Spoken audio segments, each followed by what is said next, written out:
Hello and welcome to the 407th episode of the Dean Wither Show. For everybody joining us today, I really appreciate you so very much for being here. For those who are tuning in, make sure to drop a like on that stream. If you're on TikTok, tippity tap away on that phone screen. It'll help the live shoot out more. If you've never been here before, we debate Trump supporters and we try to change their minds in the process. But usually we just end up getting some criminally insane lunatics who come up here, give us a spiel, and then get banned because they slur or something. I don't know. I'm hoping that today goes a bit better than yesterday. Now, folks, every day we also like to go through the breaking news. What's the quick breaking news of the day in less than 2 minutes? Well, according to the Washington Post, top White House officials are privately meeting in secret to discuss the expected barrage of investigations that they are panicking over into Trump, his family, the cabinet members, and even themselves. And this comes as the White House is projecting that they're going to lose the midterms. They're saying that the Democrats will definitely win the House and might even possibly win the Senate. Now, well, why is that of value? If the Democrats do even at minimum win the House of Representatives, then we could see this barrage of investigations because now they have the majority. That's what a lot of Democrats running across this country have vowed to do. They've been running on not just attempting to help the average American, but also attempting to hold this administration accountable. Okay, and this is a very serious threat to the Trump admin because guess what? Today, he is the least liked president in American history at this point in their term via approval ratings. His approval rating is 36%. Now, see, my knee-jerk reaction to that is to say, oh, well, it's still too high. Because it is. How the fuck do 36% of Americans support this madness? But still yet, it's low enough to be a very serious threat to their administration come midterms. So, wow, look at that. We're going to go ahead and hop into those debates. We already have the first guest of the day loaded up in. I might, pop off screen here in a minute to blow my nose. I'm sensing some congestion. Go ahead and take it away, Dev. Tell us, why do you support Trump as president? Well, he's the president that we voted for. I mean, at the end of the day, I don't think much should be surprising you guys. He's been fulfilling campaign promises he's made for years. It's interesting how a party like yourselves, who threw so much support behind Kamala Harris, who in the primaries just 4 years prior, she garnered about 2% support. She was the first to drop, didn't even make it to Iowa. And then she gets selected as the VP. Obviously, none of y'all wanted her at any capacity. And then when Biden drops, all of a sudden your support is so behind Kamala Harris, who unanimously everyone didn't like.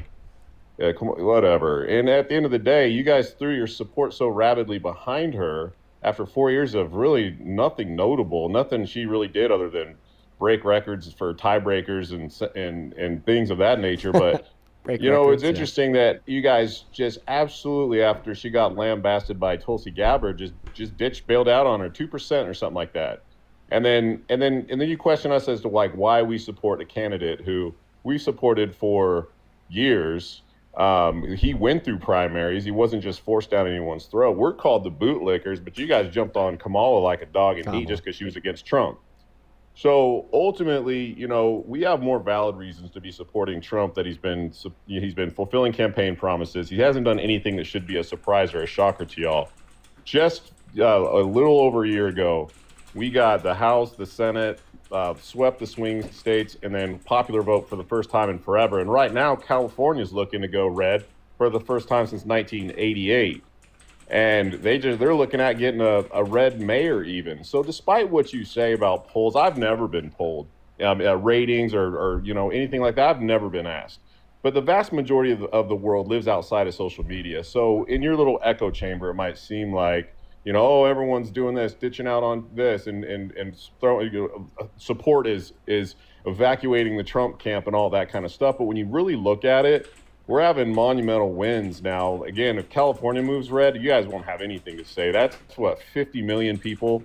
I mean, that's just people upset with the Democrat policy, just like we saw in the election with Trump against Kamala. And whatever. Anyway, but when you see that type of movement, the real Americans outside of social media, the ones that are actually, living, eating, sleeping, breathing, the results of these policies, are making their voices heard, and that's true, tangible, measurable movement. You can say all you want. There's the ratings are down, and pull this, pull that. All the polls always had, every Democrat beating Trump. And at the end of the day, he's 2-1, and so we take that stuff with a grain of salt. But at the end of the day, even when a president that Can I you hop in voted here? for struggled, you're going to keep your support behind them, because the alternative is what? He's here for what? Almost 3 more years. And we want him to be successful. We want any president to be successful. So you don't pull that support because maybe the left side is not happy with the promises he's been fulfilling or how things are being done. But he's been quite effective in other states like blue states. Even Oregon's looking to tick closer to red. You start seeing that kind of stuff. You guys are in the minority, actually, in your thought process. Yeah. Very yappy. Okay. First question. You said that California is looking to turn red. What's your evidence?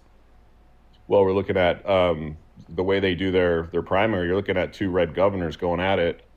Yeah, I know, but how do you know that they're going to win? Just based on what all the evidence coming out of California is looking like. Well, what is that the evidence? 2 of them, well, you're looking at everybody that's down there polling. Everybody that's you're looking at I know polls? where you're going with that, but those are actually accurate when they're in the vicinity that they're at right now. Oh, man. If you can disagree here on live that you don't think it's going to be 2 red governors going at it. That's funny. We'll come back to that later. So do you if see wanna the make that do you see statement. the do you see the issue there? How right? But I've never been polled. when I'm giving you polling from like YouGov, The Economist, or even Rasmussen, who's on the right, like literally every single polling institute is indicating that there's going to be a blue wave come midterms. Every single polling institute is indicating that today Donald Trump has the lowest approval rating out of any president in history in this point in their term. Even those on the right, like once again Rasmussen. But you say you don't trust the polls because they were wrong about Trump in the elections. But then conveniently, when on the inverse, you want to build an argument that we're going to see a red wave in states like California. I didn't say red wave in states like California. I said it looks like California could be. Yeah, and taking then red. then you cited me a poll to justify that. What poll? I mean, Only like on because top those of being are contradictory to your own argumentation, I don't even know if that poll exists. Well, only that those polls have been historically more accurate than the presidential polls.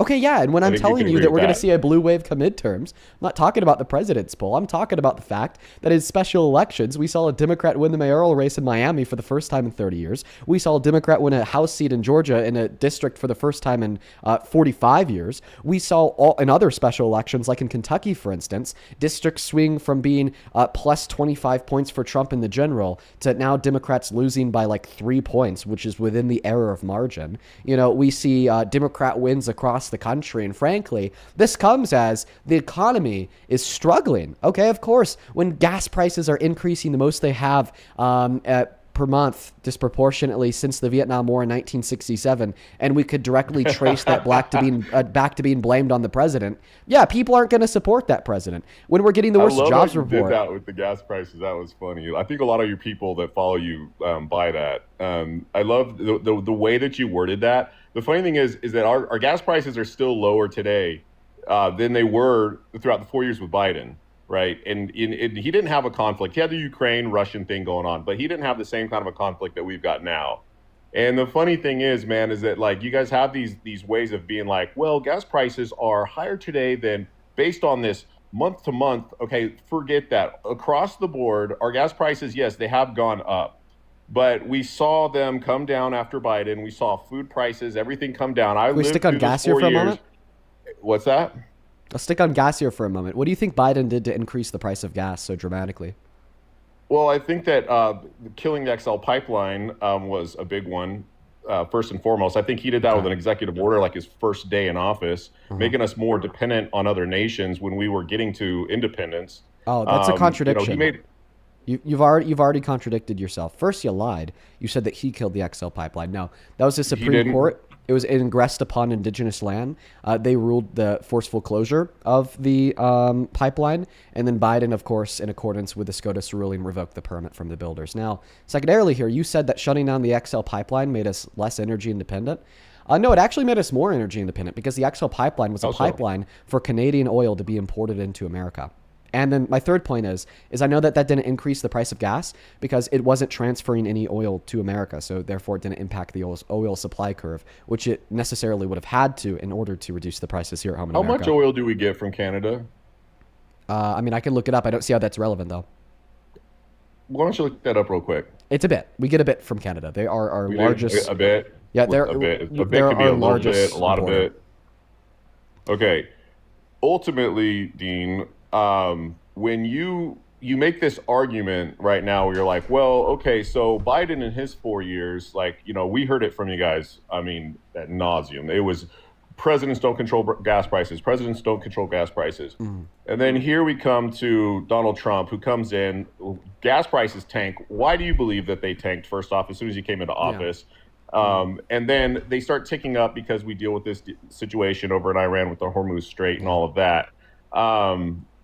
Which is it in your opinion? Do presidents control gas prices or whatnot? Do they or do they not? Yeah. And then why did they have that dip suddenly right after Trump took office? Sure. Yeah, I could explain this. First, I do just want to address the point that it asked you what you think Biden did to increase them. You tried to give an answer. I debunked your answer. Now you seem to be shifting the goalpost, but that's fine. I'll still respond to the last question you asked me. Presidents can have some control over the price of gas. And the reason why people said that presidents can't control the price of gas when Biden was president was because although they can, so therefore they were descriptively wrong, Biden didn't. Okay, Biden wasn't the cause of the increase in the price of gas that we saw under his admin. That was to blame on Russia's invasion of Ukraine, cutting us off from Russian oil. They were like 25% of the OPEC plus supply. That's a huge hit to global markets. Oil? That was a huge hit to global markets. The oil that they produce. So can you allow me to finish speaking here? Because that's only like one of a couple things. I wanted to get clarification because I didn't know where Russia got their oil. I mean, they don't get it from... They produce a shit ton of oil. The Middle East at all or anywhere else? They produce their own oil? They engage in the globalization of oil through commerce, just like we do. What they produce. Yeah, because they also produce a lot. So they just like America. Okay, for instance, Russia produces a shit ton of oil. They account for literally a quarter of OPEC Plus's supply, a shit ton of oil. Okay, but they also engage in the global trade of commodities, including oil, because of the dictation of the free market. But going back to what I said, you answered that for me. We'll put that on the shelf. Okay, carry on. I wasn't even done answering. Well, no, I mean you clarified my point that I stopped you on, and so now you can continue forward. Yeah, so one of the big reasons why we saw such a sharp increase in the price of gas under Biden was because of that. We also had the OPEC 2020 deal, which cut OPEC's production of oil around 10%. There was another hit to global production. And of course, the shutdowns of drilling and the refining of crude oil across the globe onset by the pandemic, which then had reciprocal and rebounding effects on the transit of oil through tanker ships hitting global supply chains. Now, all of these things happening within a 2.5-year time span caused, of course, the highest gas prices in American history. But we cannot attribute a single ounce of blame to Biden for any of those things. But what about Trump today? Well, the reason why we see the price next part of the question was, then what changed for them? You just listed like what made them increase so... And what made them go down again? Astronomically, under Biden. So then what of those things you mentioned changed in order to have them go back down? Good question. So after all this occurred, Biden started approving a shit ton of permits for oil drilling on federal land. In fact, he approved even 50% more drilling permits than Trump and his first administration did. And he onset an environment of America being the world's leading producer of oil. In fact, for a year and a half straight, he produced over 13.2 million barrels of oil per day in America, topping the most oil ever produced in any given month under Trump in his first term in April of 2019, which was 12.9 million barrels of oil per day. Because of this, American oil producers kicked it into high gear. We significantly increased the domestic supply of oil. But then when we got to an equilibrium point where the global markets were starting to balance out, the American oil producers never kicked it out of hyperdrive because they were experiencing the most profit they ever have. And they just continued to produce more and more and more and more and more until they were actually able to restabilize the price of a barrel of oil from around $70 to $85 down to that $55 through $65 range. And when that just led to a massive dip in the gas prices, which we actually saw start in 2024, but a massive continuation of that trend into 2025. 2025, until, of course, Donald Trump started this war of choice in Iran, which led to the Strait of Hormuz being closed, which has backed up oil futures, backed up the literal material transportation of oil, backed up oil supply on the global stage, and has led to the sharpest increase in the price of gas since Vietnam in 1967. So what I'm hearing is the things that caused them to skyrocket to record highs didn't change. He had really no time left, but wanted to drill, baby, drill, and start drilling domestically. Two of the three changed. Things, I didn't touch on that. He at that point when he left office, they were still at all-time highs. I just don't see any of the things you just explained have any impact to have such a rapid decline, because with drilling and wanting to permit for drilling domestically, that's a timely process. That takes years to even see any impact on futures or any pricing. So I'd like to clarify. You're lying. I don't see how that makes any sense. You're lying. You're lying. So when Biden left office, like in December of 2024, for instance, the average price of a gallon of gas was $3.01. That's according to the EIA. And it actually went up a little bit, rebalanced around $3.15 by mid-2025. And then went down a little bit, and by December had reached $2.90. So it maintained a relatively linear or slight decrease trajectory for the year that Donald Trump served as president, beginning January of 2025. But then, of course, it went from $2.90 on average per gallon to now we're sitting at $4.50 on average per gallon. So you lied moments ago when you suggested that when Biden left office, gas prices were still at a record high. Lie. Okay, well, in the state that I lived in at that time, they still were at record highs. I was in Oregon, where diesel was over $6, but in Idaho, they're $3.50. And we know in California is even higher than that. So relative to whatever state you're living in, it varies across the board. Now, I think you know that's accurate. Now, the other thing is when we're looking at what has affected gas prices today, and I think Marco Rubio put it out there. Can you agree that it's going to be best to look at the macro level data, like across the country? If we're going to try to determine the impact on the price of gas that we saw from Biden and Trump, okay, we're going to start by evaluating macro level data from the country as a whole, not just like your local gas station. We're not looking at local gas stations. That seems to be what you just told me.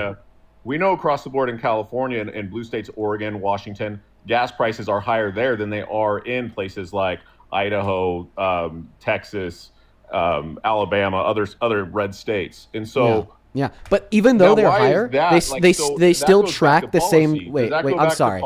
Sorry, this is a big enough pivot. This is a big enough pivot for me to call you out, okay? Because keep in mind, your statement was when Donald Trump went into office, gas prices were still at an all-time high. Then he did something phenomenal over the course of the first year of his second term to reduce them a lot. I then cited you macro level data to disprove you, to debunk that claim. When Biden left office, gas prices were $3.01. A year later, they were $2.90. So we saw a little bit of a downward trend that we could attribute to, once again, ramping up more domestic production of oil. Once again, the supply bouncing back from the pandemic. That happened a long time ago. Or even OPEC increasing their output because of states like UAE threatening to leave. Okay. You want me to tell you what it really is? You reshifted the dialogue into saying, well, Dean, when we look at the price of gas in blue states and then we compare it to red states, it's so much higher in blue states. Why is that? Let's talk about their state policy. Well, guest, I'm going to accuse you of pivoting.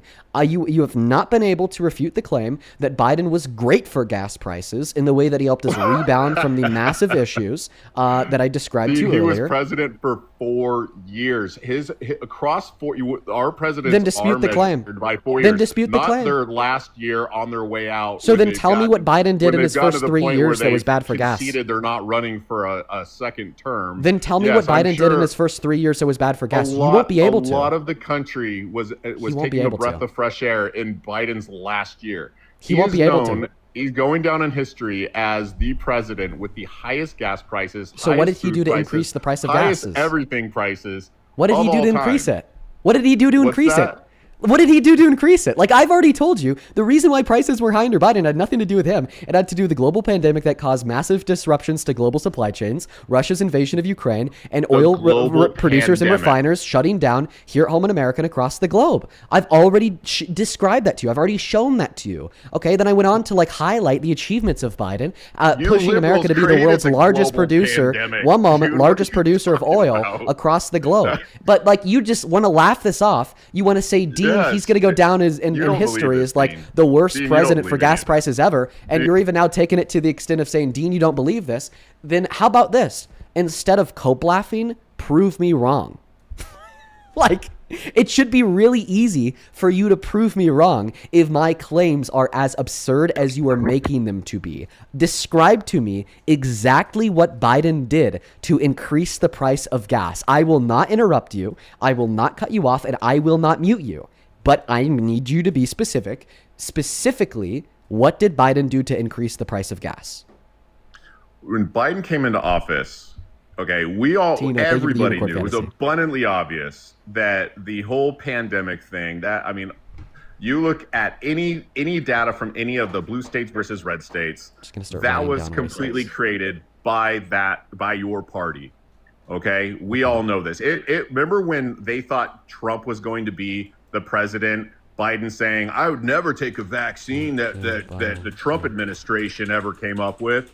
And then Biden wins. It's the exact same vaccine, and then he's mandating it on every single American that he possibly could. Can you please tell me what Biden did to increase the price of gas? Obvious.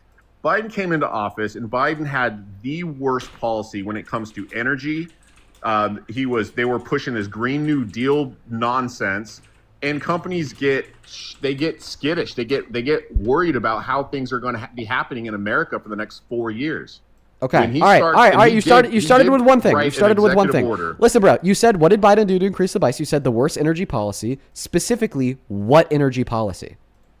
He was a big backer of that Green New Deal. That was a horrific energy policy. Green New Deal never happened. All right. So what was the worst energy policy? You don't think that worries companies? That companies don't respond? The markets don't respond when they hear bad news and stupid policies and ideas? Okay. Can you even show me where Biden explicitly publicly backed this bad policy? Can you prove that?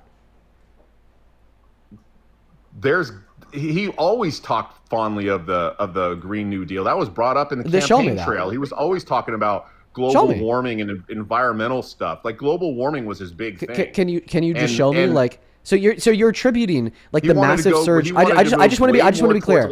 I just want to be clear. So to be clear, you are attributing the largest increase in the price of gas in American history to Biden saying that he supports the Green New Deal, right?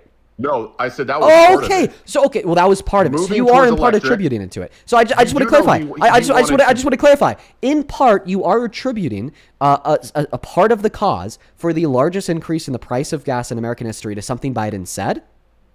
So what did Biden say that caused that? I know he was in support of it because he was all of those the AOC and all those little people were gaining all the they knew that Biden was supporting it. Can you show me that? I'm gonna go. I just realized something where you absolutely lied. We all know Biden was pushing electric harder than any president has ever pushed electric. We could talk about that here in a moment. Say that he was all drill, baby, drill. He was both. Going against what all the environmentalists in his camp and everybody was telling him not to do. And he wanted all of that lithium to be mined in other countries, which creates a larger carbon footprint than any diesel possibly can. And he wanted cars to be all electric school buses even.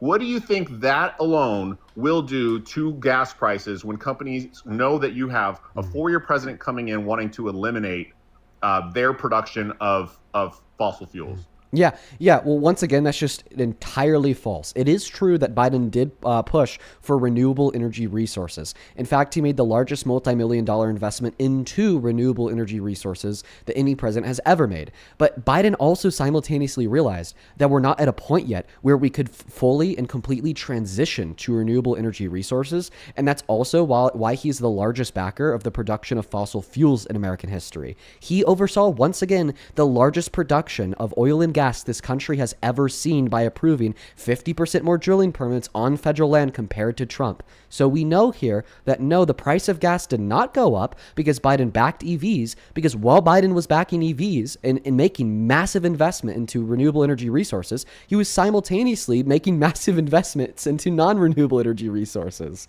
So going back to that question, I'm not done talking.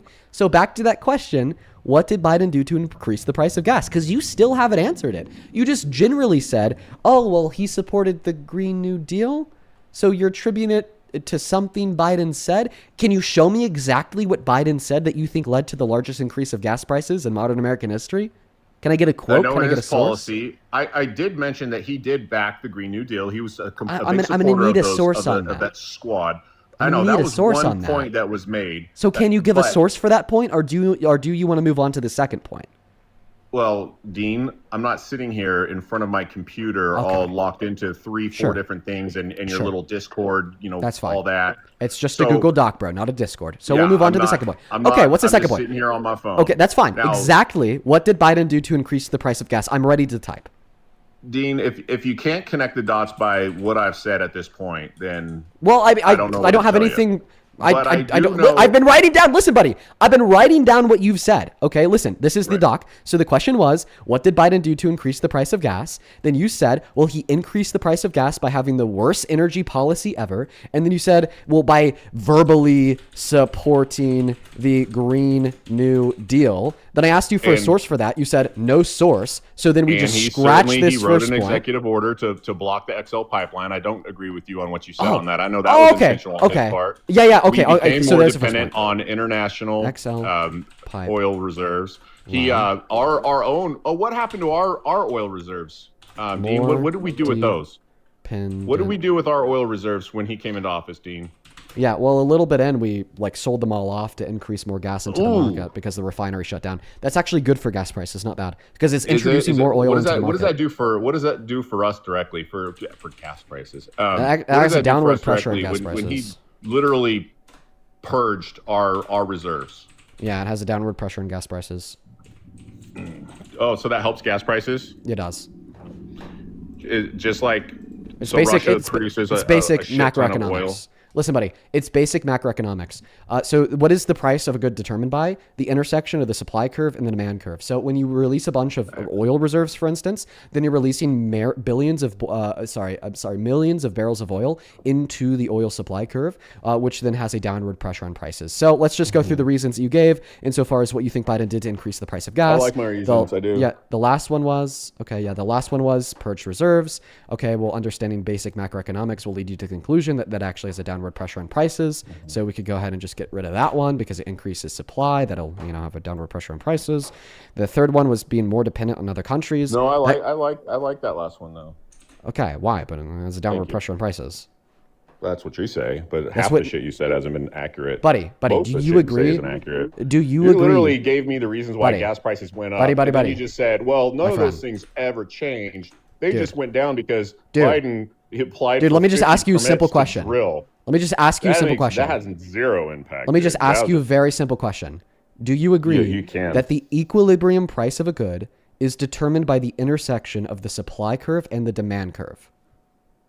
I don't know the answer to that, Dean. I don't sit here and I don't. That's not my profession. Okay. Yeah. I know So for that- you, yeah. you guys go out there and you pull all this data in for these types of things. We don't do this for a living like you. Okay. Yeah.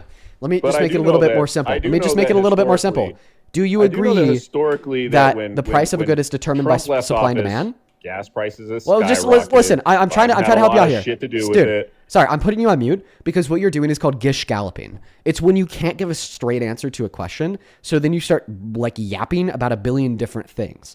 I asked you a very simple question about what determines the price of a good, and then you said you don't know, and then you started talking about Trump. Dude, let's just focus on economics for a moment. So you said that you don't know if the equilibrium price of a good is determined by the intersection of the supply curve and the demand curve. Okay, that's fine. Let's just use more simple language. Do you agree that the price of a good is determined by supply and demand? Of course. Okay, so if a good has a consistent demand and the supply goes down, what happens to the price? If the supply goes down with the same demand, what happens to the price? If the supply goes down, that price is going up. Okay, so if the supply goes up and the demand stays the same, what happens to the price? The opposite. Okay, right? So your fourth point here is purge the reserves. So an oil reserve is what? A supply of oil that the market can't access. So when you purge or release your oil reserves, all that means is that you're allowing the market to access the oil reserves. What does that do to the supply of oil? Well, that's going to dump some surplus on the market, Dean. There's one huge flaw with supply. That, though. Now, here's the problem, Dean, is that in times of crisis, when prices are skyrocketing and you don't have your own reserves to actually affect your own local energy market, and you've purged it and sold it off to benefit the greater good of the global market, then you're left with being at the mercy of the international market like we're seeing right now. We would have our own reserves and be able to put a dent in our own local economy, or being local as far as America versus the international. Now, we dumped all those, and now we're stuck here at the mercy of what everybody else wants to charge. So, yes, you're right in the sense that it can affect supply and demand. It can affect the prices going up or down. But when you don't have access to your own reserves any longer, you're at the mercy of the foreign ones. And that's what we're seeing right now. That's why we didn't want Iran to have a nuke and be able to dominate what happens with the Strait. Now, if we control that, we're going to see prices going back down again. So when we look at Trump's 4-year clip, can I correct you because you're wrong about something?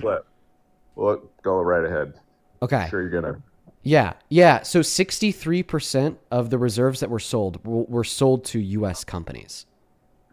Okay, so hey, first and foremost, you said that he just sold it all to other countries. You were wrong, because 63% of the oil was sold to U.S. companies.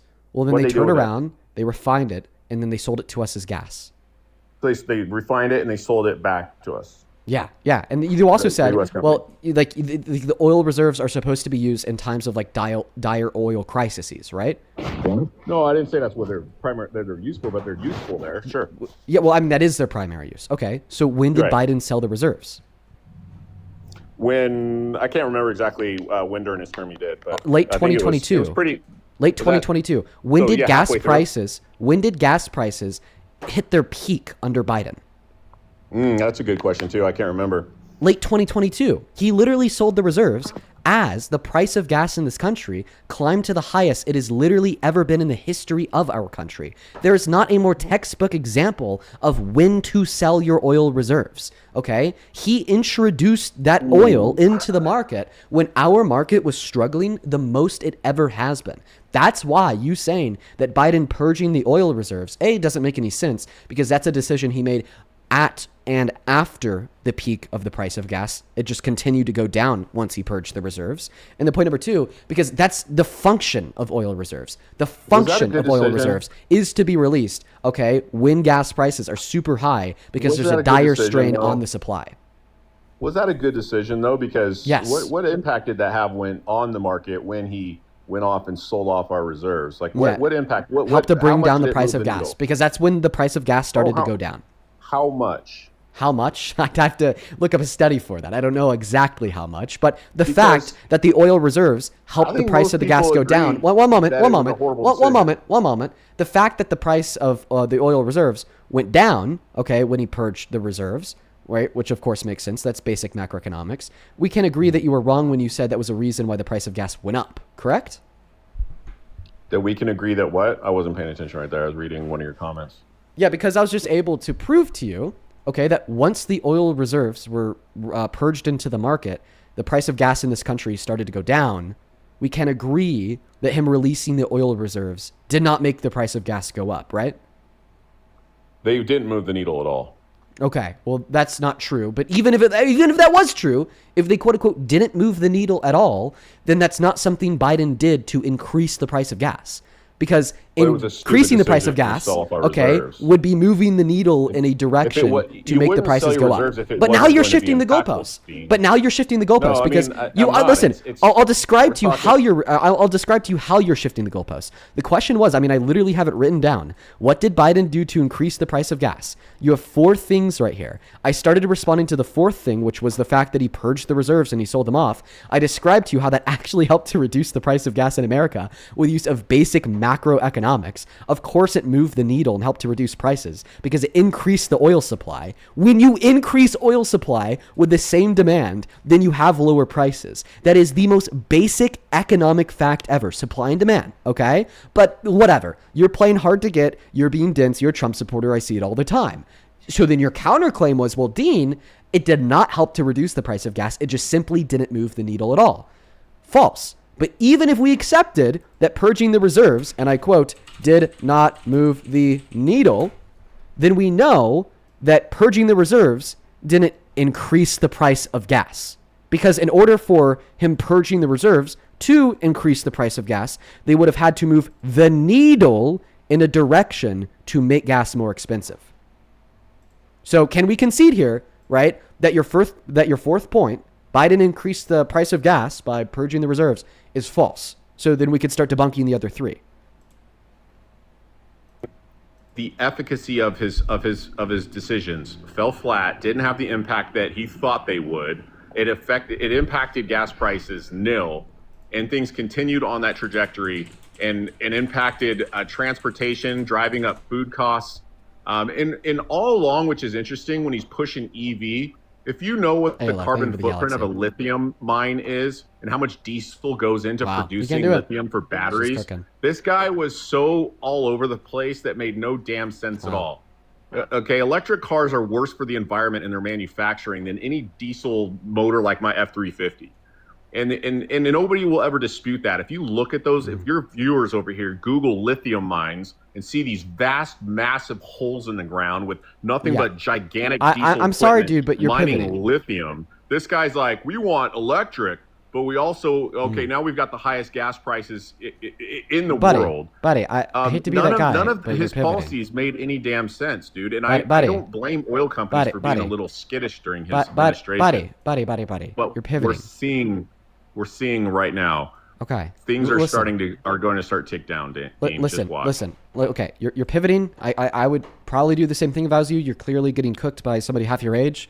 Now, I don't get cooked, Dean. Okay, that's fine. Half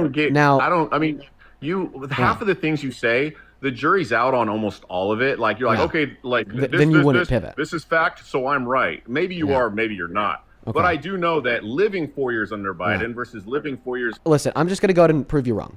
Okay? So you still haven't conceded that even if purging the reserves didn't move the needle, okay, right, like you were arguing, that wouldn't increase the price of gas. That was the concession I was trying to get from you. Instead of just making that very easy concession, you just started, yapping about EVs. So, and while you were yapping about EVs, I was actually able to find a source that they reduced the price of gas by around 40 to 50 cents a gallon. Now, you could actually find this on the Treasury's website.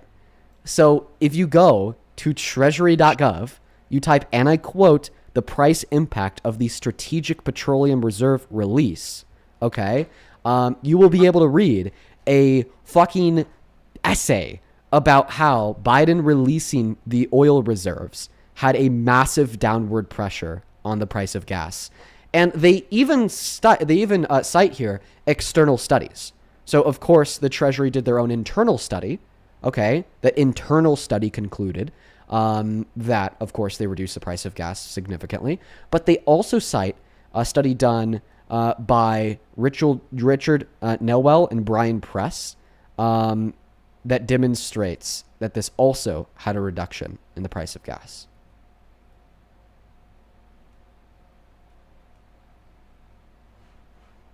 So, you're cooked. Dean, I have a source for it.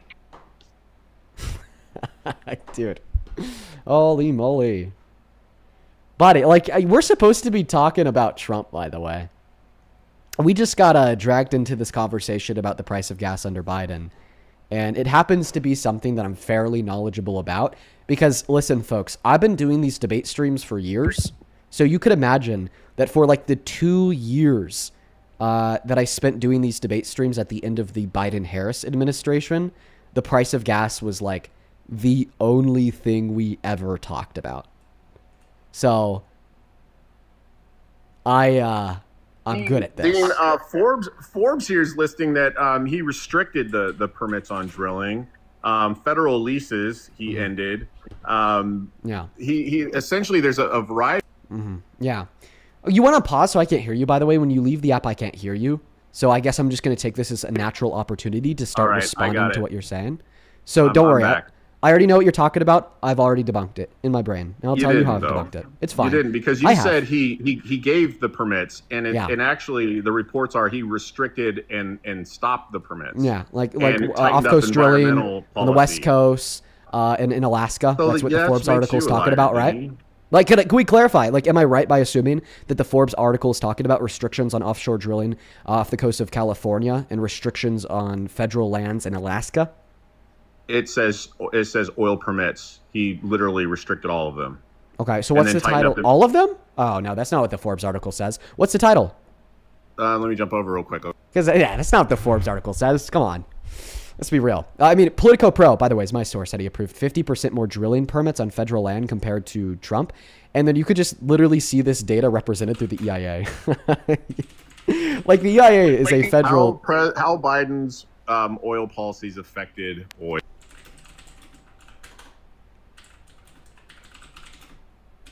How has executive orders affected oil? Correction. Perfect. I have it right here.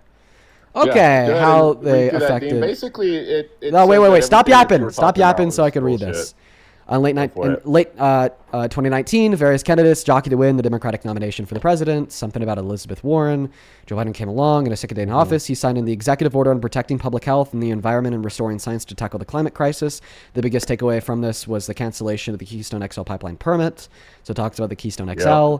Also notice Secretarial Order number 3395, which implemented a 60-day suspension of new oil and gas leases for drilling permits for federal land and water. This week, President Biden followed that action up with executive order on tackling the climate crisis at home and abroad. The biggest takeaway from this order was an indefinite pause on new oil and natural gas leases on public lands until a comprehensive review on climate change impacts can be complemented. That soundbite for many from this executive order will be that President Biden was banned from fracking as a consequence of this action, but with that previous order, fracking isn't mentioned in this executive order. Further, if an operator has a leasing and the permit but hasn't drilled it yet, they can still drill the well and frack it. Something, yada, yada, yada. Okay, so this one's really easy to debunk. This will be super duper easy. Oh, you're going to debunk Forbes? No, nice. Okay. Oh, yeah, by one-upping Forbes with the EIA, which would be the Energy Information Administration. Now, if we go where you did lie at the very beginning was when I said first off the XL pipeline, and you said, no, it wasn't him. It was the Supreme Court, blah, blah, blah. Yeah, it was ordered by the Supreme Court, and then he enforced the Supreme Court order with the EO. Killed the pipipeline, Dean. The executive order enforced SCOTUS's ruling. Supreme Court, hey, I mean, it's the Supreme Court, but his executive order, it's right there in text, right there. He killed it. Okay. And everything you just read debunked everything you just said. Yeah, so the EO enforced the order from SCOTUS. You got to have your Discord boys do a better job. Okay, well, I'm literally telling you what happened. So the EO enforced the court order from SCOTUS to revoke the permitting, specifically for the Keystone XL. Now, I'm going to go and debunk your Forbes article. So if the Forbes article was telling the truth and Biden straight up stopped all drilling on federal land, then explain to me why under Biden, we saw more than 13.2 thousand barrels of oil per day produced from October of 2023 until the end of the Biden administration. This level of production, marking more than the most oil ever produced in any given month under Trump in his first term in December of 2019 at 12.9 thousand barrels of oil per day. The reason why the website I'm showing to you on your phone screen debunks everything that you said is because if you were telling the truth that Biden indefinitely and continually paused all drilling on federal land, then we wouldn't have expected Biden to oversee the largest level of oil production in this country's history. Now, what I will say is a Forbes article is likely... One moment. What I will say here is that the Forbes article likely wasn't lying. It was just misguided. It was telling half-truths. It was written by somebody on the right. But of course, regardless of what the reason is there, we know that it wasn't telling the full truth, or else the data I just showed you wouldn't have been true. Dean, you might be the one that's misguided here. Well, the EIA seems to agree with me, buddy. What you just showed on that chart, that was par for the course, that production. So what Forbes is saying, and what everything that they went into in detail, you're saying, well, they're misguided, believe me. And that's kind of like your guys' typical shtick. I get it. You guys know everything. You're smarter than all the publications, all the different editors out there, and all of that. Wait. Look at the published date of that article. What was it? January 29th, 2021. 8 days after Biden was inaugurated. So you think that in the first 8 days of Biden's presidency, he just completely tanked the oil and gas market? I think what happened after that date proves that, yes, it did. Because where did gas prices go from there, Dean? After it lists everything he did to hurt oil, and then we saw it skyrocket from that date forward. So to answer your question, Dean, yes. Wait, let's just track oil production. That's beautiful. That actually is amazing. Let's just track oil production after that date. It turns out Forbes was right. Let's just track oil production after that date. The oil production of this country only went up until we had reached all-time highs. Dean, wait, how do you think that could be true, bruh? Wait. If you were like telling the truth here, and all these Biden EOs just tanked the oil and gas market, then explain to me why oil production only went up after those EOs. Dean, I'm saying move it to the left because it just says it's kind of cut off on the left side. Or move it to the right. There you go. Yeah, keep moving it that way. Petroleum and other liquids. U.S. field production of crude oil. Yeah, let's define that. What's petroleum and other liquids? Crude oil. Crude oil. Keep going. It's still kind of cut off. So what other liquids are included in this? Nothing, just crude oil. Why is it called petroleum and other liquids? That's the section title. Like if you click on like the overview here, you have like a bunch of like petroleum and other liquids updates. If you go to data, you'll have like a bunch of different summaries to do with various petroleum and liquids. But specifically this graph is for U.S. field production of crude oil. Now it says that. Okay. So now it's a completely different chart, Dean. Because now you just moved it to U.S. Now if you go back left, now it's the same chart. Oil. You were showing us a completely different one. No, I wasn't. This is totally different. This is the same now chart. It says production of crude oil. So now show us that. I'll just zoom back in and I'll show you the same show you the same thing. Okay. January, February of 2021. Yeah, only went up after then. Same chart, buddy. Well, so what? So then why are gas prices going up if that correlates to the point you're trying to make? How is it that prices went skyrocket bonkers after that article was written? And they call them out on all the shit you did to affect oil. Well, see, the thing is that EIA data shows you that you're wrong. All right. Okay, but the reason why prices went up were for the reasons that I already described, which were the massive limitations on the global oil supply chain, because oil is not a domestic market, it is a global market. Russia's invasion of Ukraine cut away 25% of OPEC Plus's production. OPEC 2020 deal cut away 10% of OPEC's production. And then the refineries and drilling fucking shut down after the pandemic. Like, if we just look at the same chart that I just had up on screen, bro. I mean, seriously, in April of 2020, we went from producing 12,000 barrels of oil per day to fucking 9,000 barrels of oil per day. And by the way, this was all before Biden became president. This was all under Trump. Under Trump, because of the pandemic, our daily oil production was cut significantly. Okay, and this is just like crude oil production. This doesn't even account for the refineries that shut down, because even though we were still able to produce like 9,000 barrels of oil per day, which is a very minute amount, we had like 60% of our refineries either temporarily or permanently shut down. So when we consider 60% of our refineries temporarily or permanently shutting down, okay, getting cut away from Russia's oil, 25% of OPEC supply, getting cut away from 10% of OPEC supply through the OPEC 2020 deal, as well as the tankers and the ships no longer leaving the docks over from the UAE, Iran, and Saudi Arabia, because they're also fucking shut down there too. We had massive global disruptions in the supply chain. And that's why the price of gas went up not just here, but across the globe. You're not going to win this debate with me, buddy, because I have facts on my side.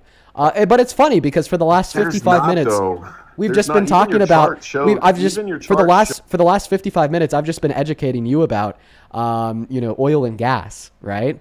But in all reality, we should probably be talking about the president you support that raped a woman, boasted about barging into the dressing rooms of naked girls. Okay, starting a war. Which women did you rape? E. Jean Carroll. E. Jean Carroll. Yeah, so you do want to pivot to that? I'm fine to pivot to that. You actually believe that the rapist sexy woman literally got raped by Donald Trump. Oh, what do you mean the rapist sexy woman? That's what she said to Anderson Cooper was, I think rape is sexy. Look sure, at all how much money do you want to bet? How much money do you want to bet? How much money do you got on you? Oh, quite a bit. Pull up the Anderson Cooper interview with E. Jean Carroll. Yeah, after we make a bet. Make a bet with me. I'll bet as much as you want. Wait, no. You said that she said, I think rape is sexy. Okay, I'm willing to bet you, let's just say $1,000 on that claim. If E. Jean Carroll did say that she thinks rape is sexy, I send you $1,000. If E. Jean Carroll did not say that she thinks rape is sexy, then you'll send me $1,000. How does that sound? Does that work for you, brother man? I will make a bet with you, but I'm going to get her verbiage right, so that there's no, like the kind of shit you'll do. You'd be like, oh well, she didn't technically this word was off.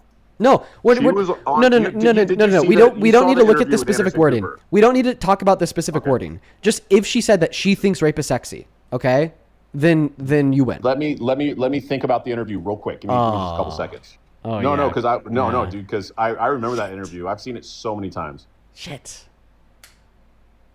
Come on, bro. Just accept the bet. No, don't look at the transcript, bro. Don't look at the transcript. No. Just accept the bet, bro. No. She said it wasn't sexy. I'm not looking at nothing. And then Anderson Cooper was like rape isn't sexy, something like that. And then she was like, oh, I think she said, I think lots of people think rape is sexy. Think about fantasies. Wow. Okay, so you actually know what she said, but you changed what she said to make it seem like she was saying rape is sexy. It's good to know that you're that bad. I think you'd have to agree with it to even make that statement, dude. Okay, so if an elderly black person that grew up in racial segregation says that I think most people are racist, are they saying that they're racist?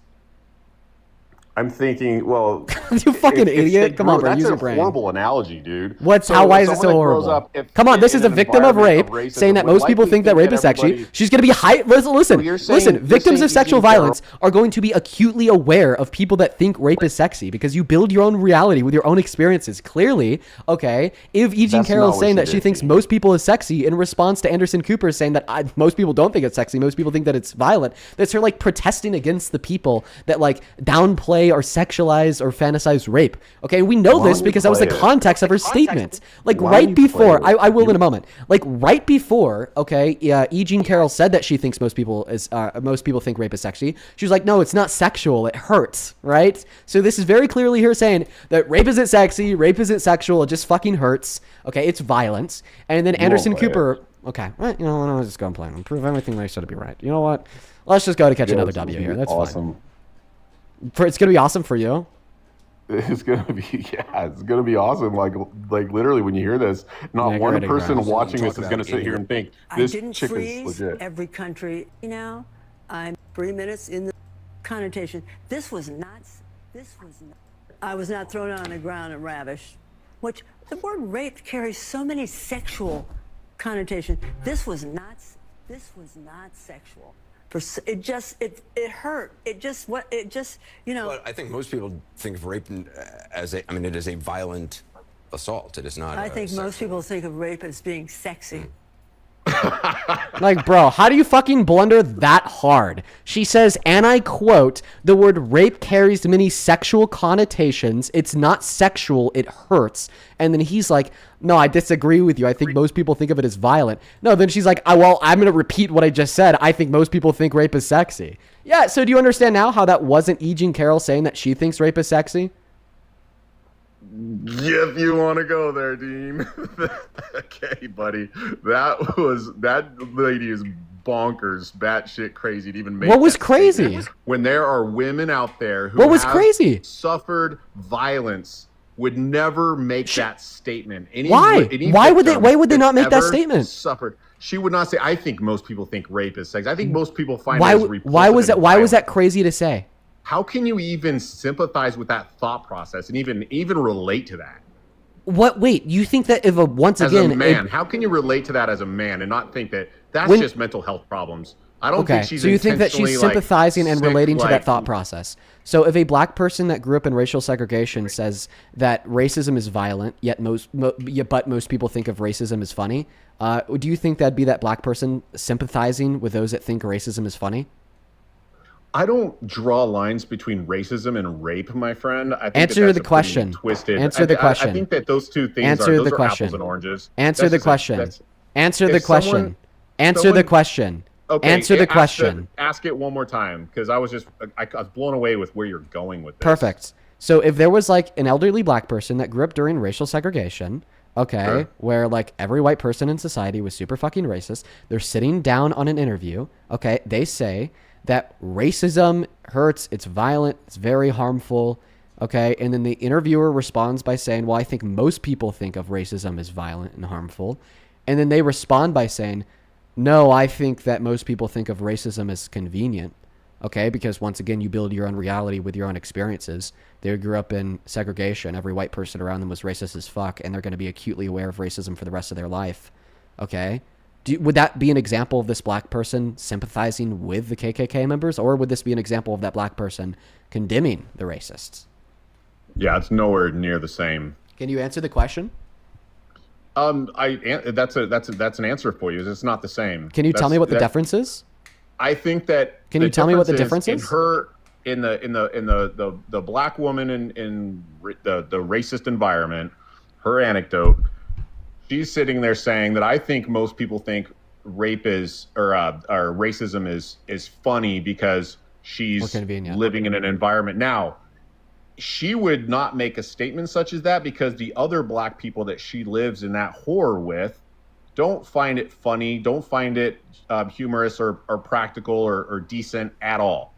Okay. Now, Eugene Carroll is in the community of rape victims, and from their perspective, they don't make that connection where, I think most people think, you know what most people means, Dean? It means me, you, most people. We're not talking about a select group of racist Southern folks. We're talking about most people, Dean. Yeah. And most people don't think it's sexy, Dean. Yeah. Maybe you sympathize with that thought process of hers, but you're empirically you might be disputing the claim. met it up as her. Buddy, what? Listen, I agree with you. I also, like you, reject that over 50% of society thinks that rape is sexy. I do not think that over 50%, because that's what the word most means. I do not think that over 50% of society thinks that rape is sexy. But what I do think is that you build your own reality based on your own experiences. And as a rape victim, you are going to be acutely aware of every single person who does sexualize rape. You're going to be acutely aware of every single person that does fantasize about rape. You're going to be acutely aware of all of the 50 shades of grays. You're going to be acutely aware of all of the smut and then the people on TikTok who read it and applaud it. You're going to be acutely aware of that from your trauma-based perspective. So there's absolutely no problem in the slightest with understanding how a victim of rape from a trauma-based perspective can overrepresent the amount of people that think rape is sexy, because they will overrepresent their attention directed towards those people compared to those that don't. So even though that claim is descriptively false, point number one, it doesn't make her crazy to say that. And point number two, it definitely makes your original claim false. Because keep in mind, your original claim was not E. Jean Carroll is crazy because she thinks most people think of rape as sexy, but it was rather E. Jean Carroll is crazy because she thinks rape is sexy. And you have completely pivoted and dodged off of that first claim you made.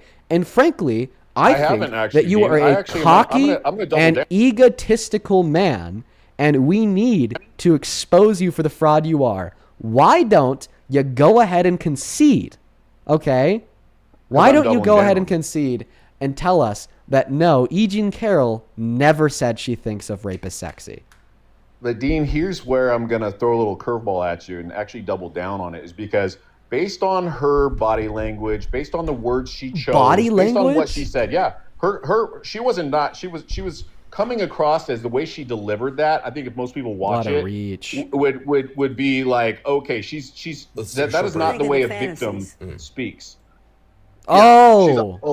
She's like, think of the fantasies, right? Now, here's the thing, Dean. Yeah, like the rape fantasies that people have, and that was the justification for her point. Bro, let me Listen, finish. You're committing another blunder already. Now you're reaching for straws, and I got you in a pretzel because I'm like 5 times the man you'll ever be. Fucking little beta cuck down here. But regardless, okay, now you're saying that she's not a victim. Okay, well, your point wasn't that E. Jean Carroll's not a victim, but rather your point was that E. Jean Carroll said she thinks rape is sexy. Do you still defend the notion that E. Jean Carroll said she thinks rape is sexy? From what I just heard from her, it is my impression that she believes that. That came Explain from her. That impression. Because I completely dispute the whole excuse you tried to make on her behalf. I think that woman surprised Anderson Cooper when he said, I think most people don't find it sexy. She goes, I think most people find it sexy. Okay. Fantasies. I have a question. What do you make of this? Looks at it that way. What do you make? Okay, then what do you make of this? Assault. It is not. I think most people think of rape as being sexual, which the word it wasn't rape sexual. Just listen. And ravish, which the word rape carries so many sexual connotations. This was not sexual. It hurt. What do you make of that? Let me ask you a question. No. What do you make of that? Seriously. Because the way that she started this dialogue was by once again affirming that the rape carries many sexual or sexual connotations. Like, that's like literally like the conclusion of her follow-up statement when she says that most people think of rape as sexy. The reason why she thinks the word rape carries these sexy sexual connotations is because she thinks that most people think of rape as sexy. She says explicitly the word rape carries these sexy sexual connotations. It's not sexy. It's not sexual. It hurts. Okay, she explicitly said that these people who sexualize rape are wrong because it's not sexy, it's not sexual. What do you make of that? Dean, how many sexual connotations of rape can you think of, Dean? I can't think of fucking any.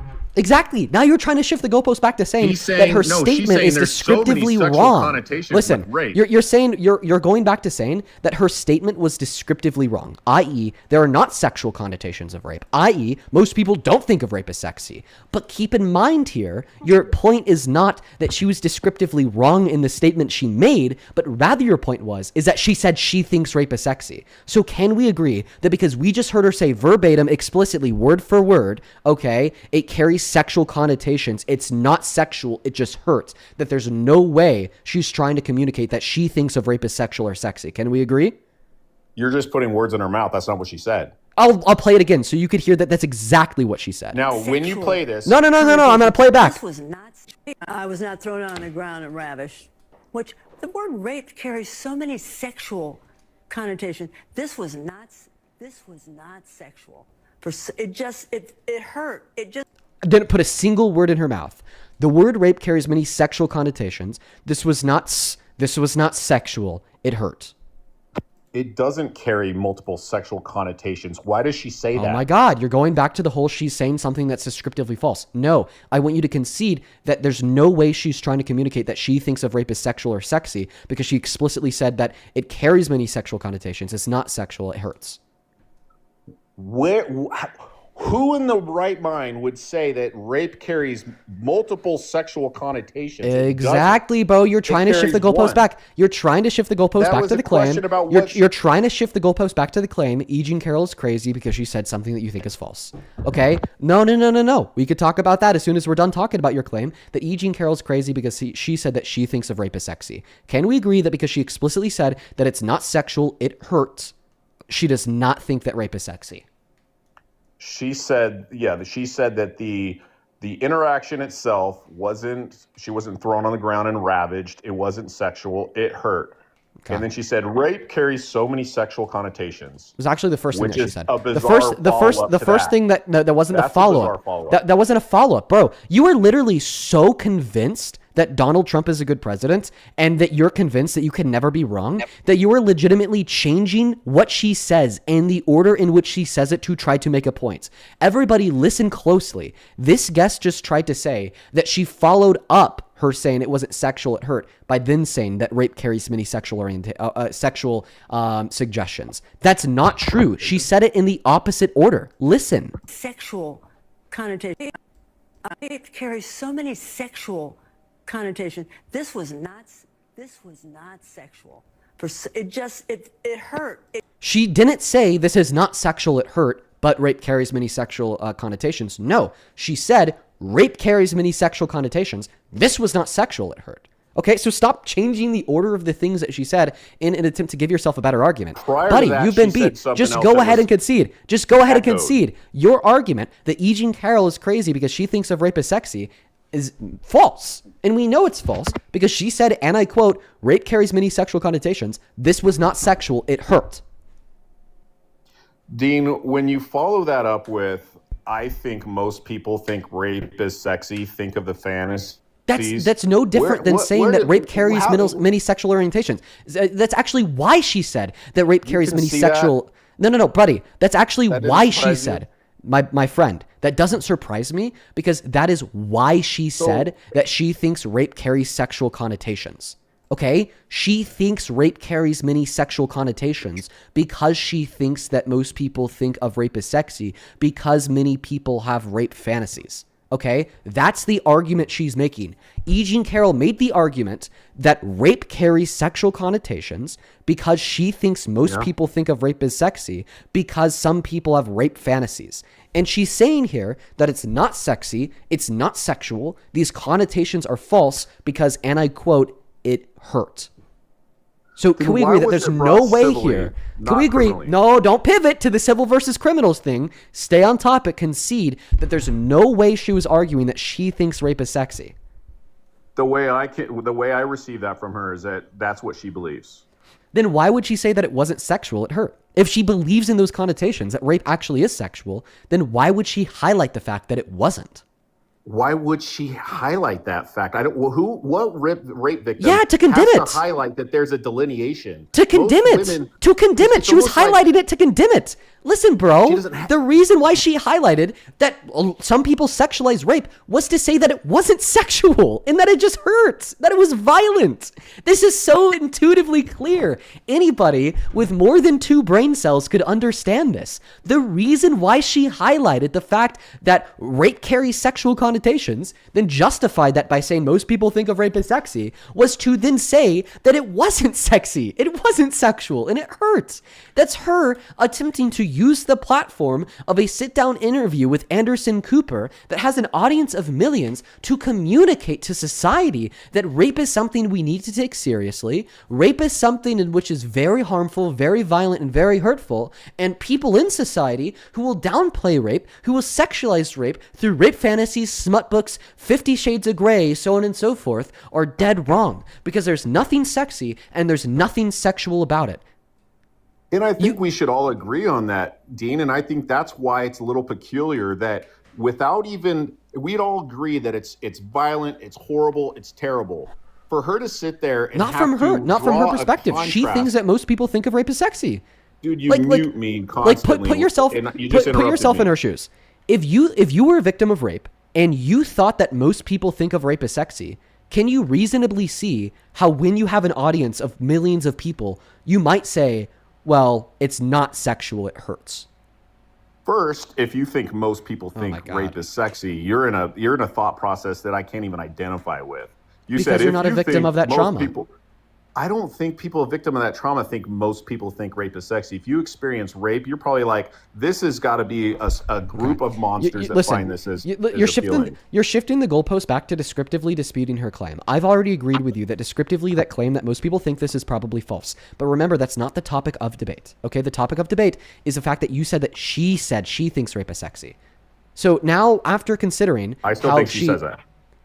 But after considering how she explicitly said that this wasn't sexual, it hurt, okay, therefore she was condemning the people that do think it's sexy. And now after I gave you the analogy where, like, if we were interviewing an 85-year-old black elderly person that grew up during racial segregation, they said that most people think of racism as convenient. It's not convenient. It hurts. Okay, like, clearly our takeaway would never be that they think racism is convenient.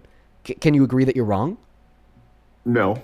Why? No, because those two analogies are entirely different. And what is the relevant difference between the two examples? One is an interview about racism, and one is an interview about rape. The interview about racism is with somebody that has personally been impacted by that racism, and the interview about rape, it was with somebody that's personally been impacted by that rape. In both circumstances, okay, they are calling out something that has personally harmed them, one being racism, one being rape. They're saying that most people in society, okay, uphold the thing that harmed them as being a good thing, one by saying most people think racism is convenient, the other by saying most people think of racism as rape as sexy, and then the first person saying, no, it's not actually a good thing because it hurt me, and then the second person saying, no, it's not actually a good thing because it hurt me. Okay, this is a one-to-one parallel. This is a one-to-one analogy. There's no symmetry breaker in the logic here. This is a very clear, awesome analogy that I'm making. So in consideration of the fact that I've now demonstrated to you how these two things are not apples and oranges, they are very identical, okay, and it makes total sense how these two things would be comparable, and I clarified that she explicitly said that what happened to her was not sexual, it hurts. How could you possibly reason your way to the conclusion that she was trying to communicate that she thought rape is sexy? Because of the fact that the main thing that you take away from what she says is she wants to make it very clear that there's this delineation between I wasn't ravaged and it didn't feel good. It hurt. We know, okay, she's claiming she was raped. We all understand. I mean, that goes without saying. And then when she brings it even further, and this is an interview with Anderson Cooper 30 years after it supposedly happened, and another year after they stretched out the statute of limitations to be able to bring this case. He's actually pivoting. Now he wants to talk about how long the allegation came out, the statute of limitations, but he can't describe, okay, how in consideration of all the arguments I just gave, she was clearly not saying that she thinks rape is sexy. All of that into consideration, Dean, that I just mentioned, and then she's sitting up there saying, well, you know, I think most people think rape is sexy. It wasn't sexy. It wasn't like that. It's like you would not hear those words come out of an actual victim's mouth. Okay, so if a black person that has personally been victimized by racism, if a black person who's been personally victimized by racism says, I think that most people think of racism. So if a black person that has personally been victimized by racism, you know this person was like literally a part of segregation, okay? If they said that most people think of racism as convenient, it's not convenient, it hurt. Would you conclude that they're saying that they think of racism as convenient? I don't believe that they would think that it's convenient. Okay, Dean, then you can't say that you can believe that she thinks rape is sexy. What is the difference between E. Jean Carroll saying that most people think of rape as sexy, it's not sexy, it hurt, and like a black person that had been victimized by racial segregation saying, I think that most people think of racism as convenient, it's not convenient, it hurts. In the black person's case, she probably would be accurate from the analogy that you drew out that most people probably would think it's convenient because she's growing up in the racist South. We're talking about wait. So you agree? Wait. So you agree? So I just want to clarify. Most people on the right dispute this. Most people on the right do not think that this is true. So I just have to clarify here. Do you think that over 50%? Do you think that over 50% of people in America find racism as convenient? No, I'm talking about the analogy you said, where she grows up in the racist South, or where she, a racist environment. That would be most people. Yeah, but she's not just talking about her racist environment. She's talking about the country as a whole. So if a black person said that most Americans think of racism as convenient, it is not convenient. Okay, it's hurtful. Would you be concluding that this black person is saying that they think of racism as convenient? I would think more that they think that white people in general are evil and everybody's racist because of the but you would that were but you racist wouldn't be concluding that they're one of the people that think racism is convenient? Perfect. Okay, so now we've disputed this point. Okay, so in Eugene Carroll's circumstance, okay, Dean, right? One of the analogy here be, by the way, I don't believe what this guest is saying about racism, okay? But one of the analogy here be that, well, this would be Eugene Carroll concluding that most people think of rape as sexy because it's a trauma-based experience where she's hypercritical of those that do glamorize or sexualize rape the same way in the analogy you said the black person was being hypercritical of the way that people glamorize racism, and we wouldn't conclude, okay, that therefore Eugene Carroll thinks of rape as sexy. Can you just like fucking start using your brain, you fucking moron? Like legitimately, I'm so saddened by the fact. It's you and Eugene Carroll, okay? You guys. Yeah. Continue to project. I'm so saddened by the fact that I, as a 21-year-old, have to teach grown men how to be better. I'm so saddened by the fact that I, as a 21-year-old, have to like pull on these fucking various arguments and the rhetorical and semantic content of the interview that Eugene Carroll gave just to push him to not be a piece of shit. And it's sad because he's not going to change his mind because his ego's in the way. This man in a billion lifetimes would never admit to somebody who's half his age in front of an audience of over 10,000 people that he's wrong, and that's his issue. Internally, he knows he's wrong. Internally, he knows that his argument has lost. Internally, he knows that I've proven myself to be correct. He knows internally that the analogy about the black person I give is accurate and comparable to what Eugene Carroll said, but he just can't admit it because he has massive ego problems that get in the way of his cognitive capabilities. So, sir, I think that you're a loser. I think that you are regressive to society, and I hope that one day you grow up because there's no reason why a 21-year-old should be more mature than you. Who says you're more mature than me, Dean? Because this conversation says that I'm more mature than you. Thank you so much for coming up and for the dialogue. I appreciate you. It was very kind of you to join my stream and to have a debate. Fucking hell on Super Chat. I appreciate you so much for the $20. Flack, I thank you so much for that love, Flack. Let's get to it, or Flack W's down below in that chat. Thank you so much, Flack. That conversation was pointless, dude. Flack with the $20 says non-consent is a whole genre. People roleplay rape. It's a thing caller. Yeah, the caller just doesn't know about that. Thank you for the $20, Flick. T, thank you so much for the $20 as well, who says, at caller's wife, I hope that you have an exit plan. In the wise words of Whoopi Goldberg from her character in Ghost, you're in danger, girl. I hope that he just doesn't even have a wife. I appreciate you for the $20, T. And honestly, bro, just think about dating that man. The same way that he was debating with me, couldn't concede a point on anything. It wasn't just on the rape topic. It was also on like the gas topic. He couldn't concede that dumping reserves reduced the price of gas when I have a study from the Treasury which proves they did. And just a basic understanding of supply and demand would also prove they did. He couldn't concede that either. There's no way that man has a wife because the same way that he was debating with me is the same way that he would argue with every woman who's ever been in his life. Anytime that he's been in a relationship and the woman has disagreed with him, then he just pulls that same shit on her. So, I mean, no way he has a wife, T. I don't think that we got to worry there. Thank you for the $20. Mary, thank you for the $5, who says, good job with this guy. Like, uncover him. Love you. Love you too, Mary. Lady, thank you for the $2. Elite, thank you for the $5. Lord T, thank you for the $5.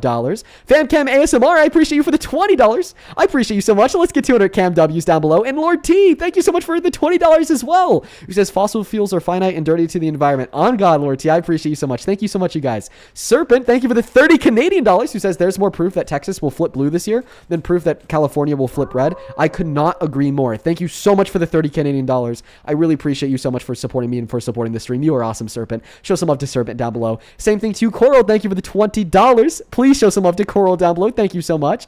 And Blue Girl, thank you so much for the wolf. Thank you guys so much for all the love and support. We are all caught up over on Super Chat. We're also just going to get caught up here on Venmo and PayPal real quick. By the way, if you do want to support me, if you want to support the stream, you can find my Venmo, my PayPal in the link tree, my bio, and TikTok, pin message on YouTube, and the handle's right there. It's Dean Withers without the Ian Withers. It is a great way to support me in the stream, and it is a great way to ask a question if you have one. On Venmo, Simone, thank you for the $20. She says, thank you for standing up for us victims of sexual assault. This man is why we don't speak up. No, that man was the exact phenotype of why victims of sexual assault don't speak up, because he's just hell-bent on blaming them no matter what. Thank you for the $20. Show some love to Simone down below in that chat. Peter, thank you for the $30, who says, says, I'd be willing to bet that a woman who's been tied up and taken advantage of against her will would have a really, really hard time watching 50 Shades of Grey. No, absolutely, Peter. Thank you for the $30, man. Show some love to Peter down below in that box, everybody. Thank you for the $30, dude. Emily, thank you for the 5. Kat, thank you for the 5. Rachel, thank you for the $10. Who says, Trump supporters will put so much energy into trying to pick apart and disprove a credible woman's testimony and no energy into critically thinking about their president because they're idiots. Molly, thank you so much for the $25. Who says, I've been essayed. The dude thought that he was sexy. It was awful and I felt trapped.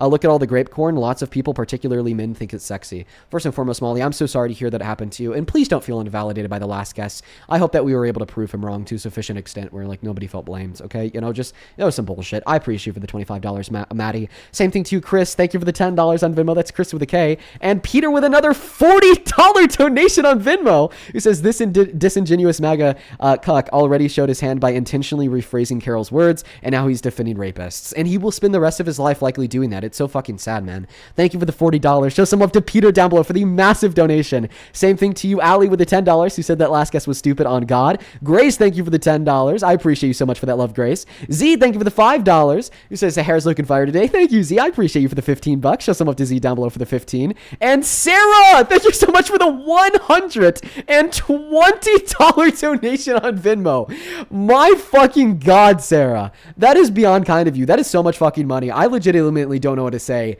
Oh my God. Show some love to Sarah down below in that box for the $120.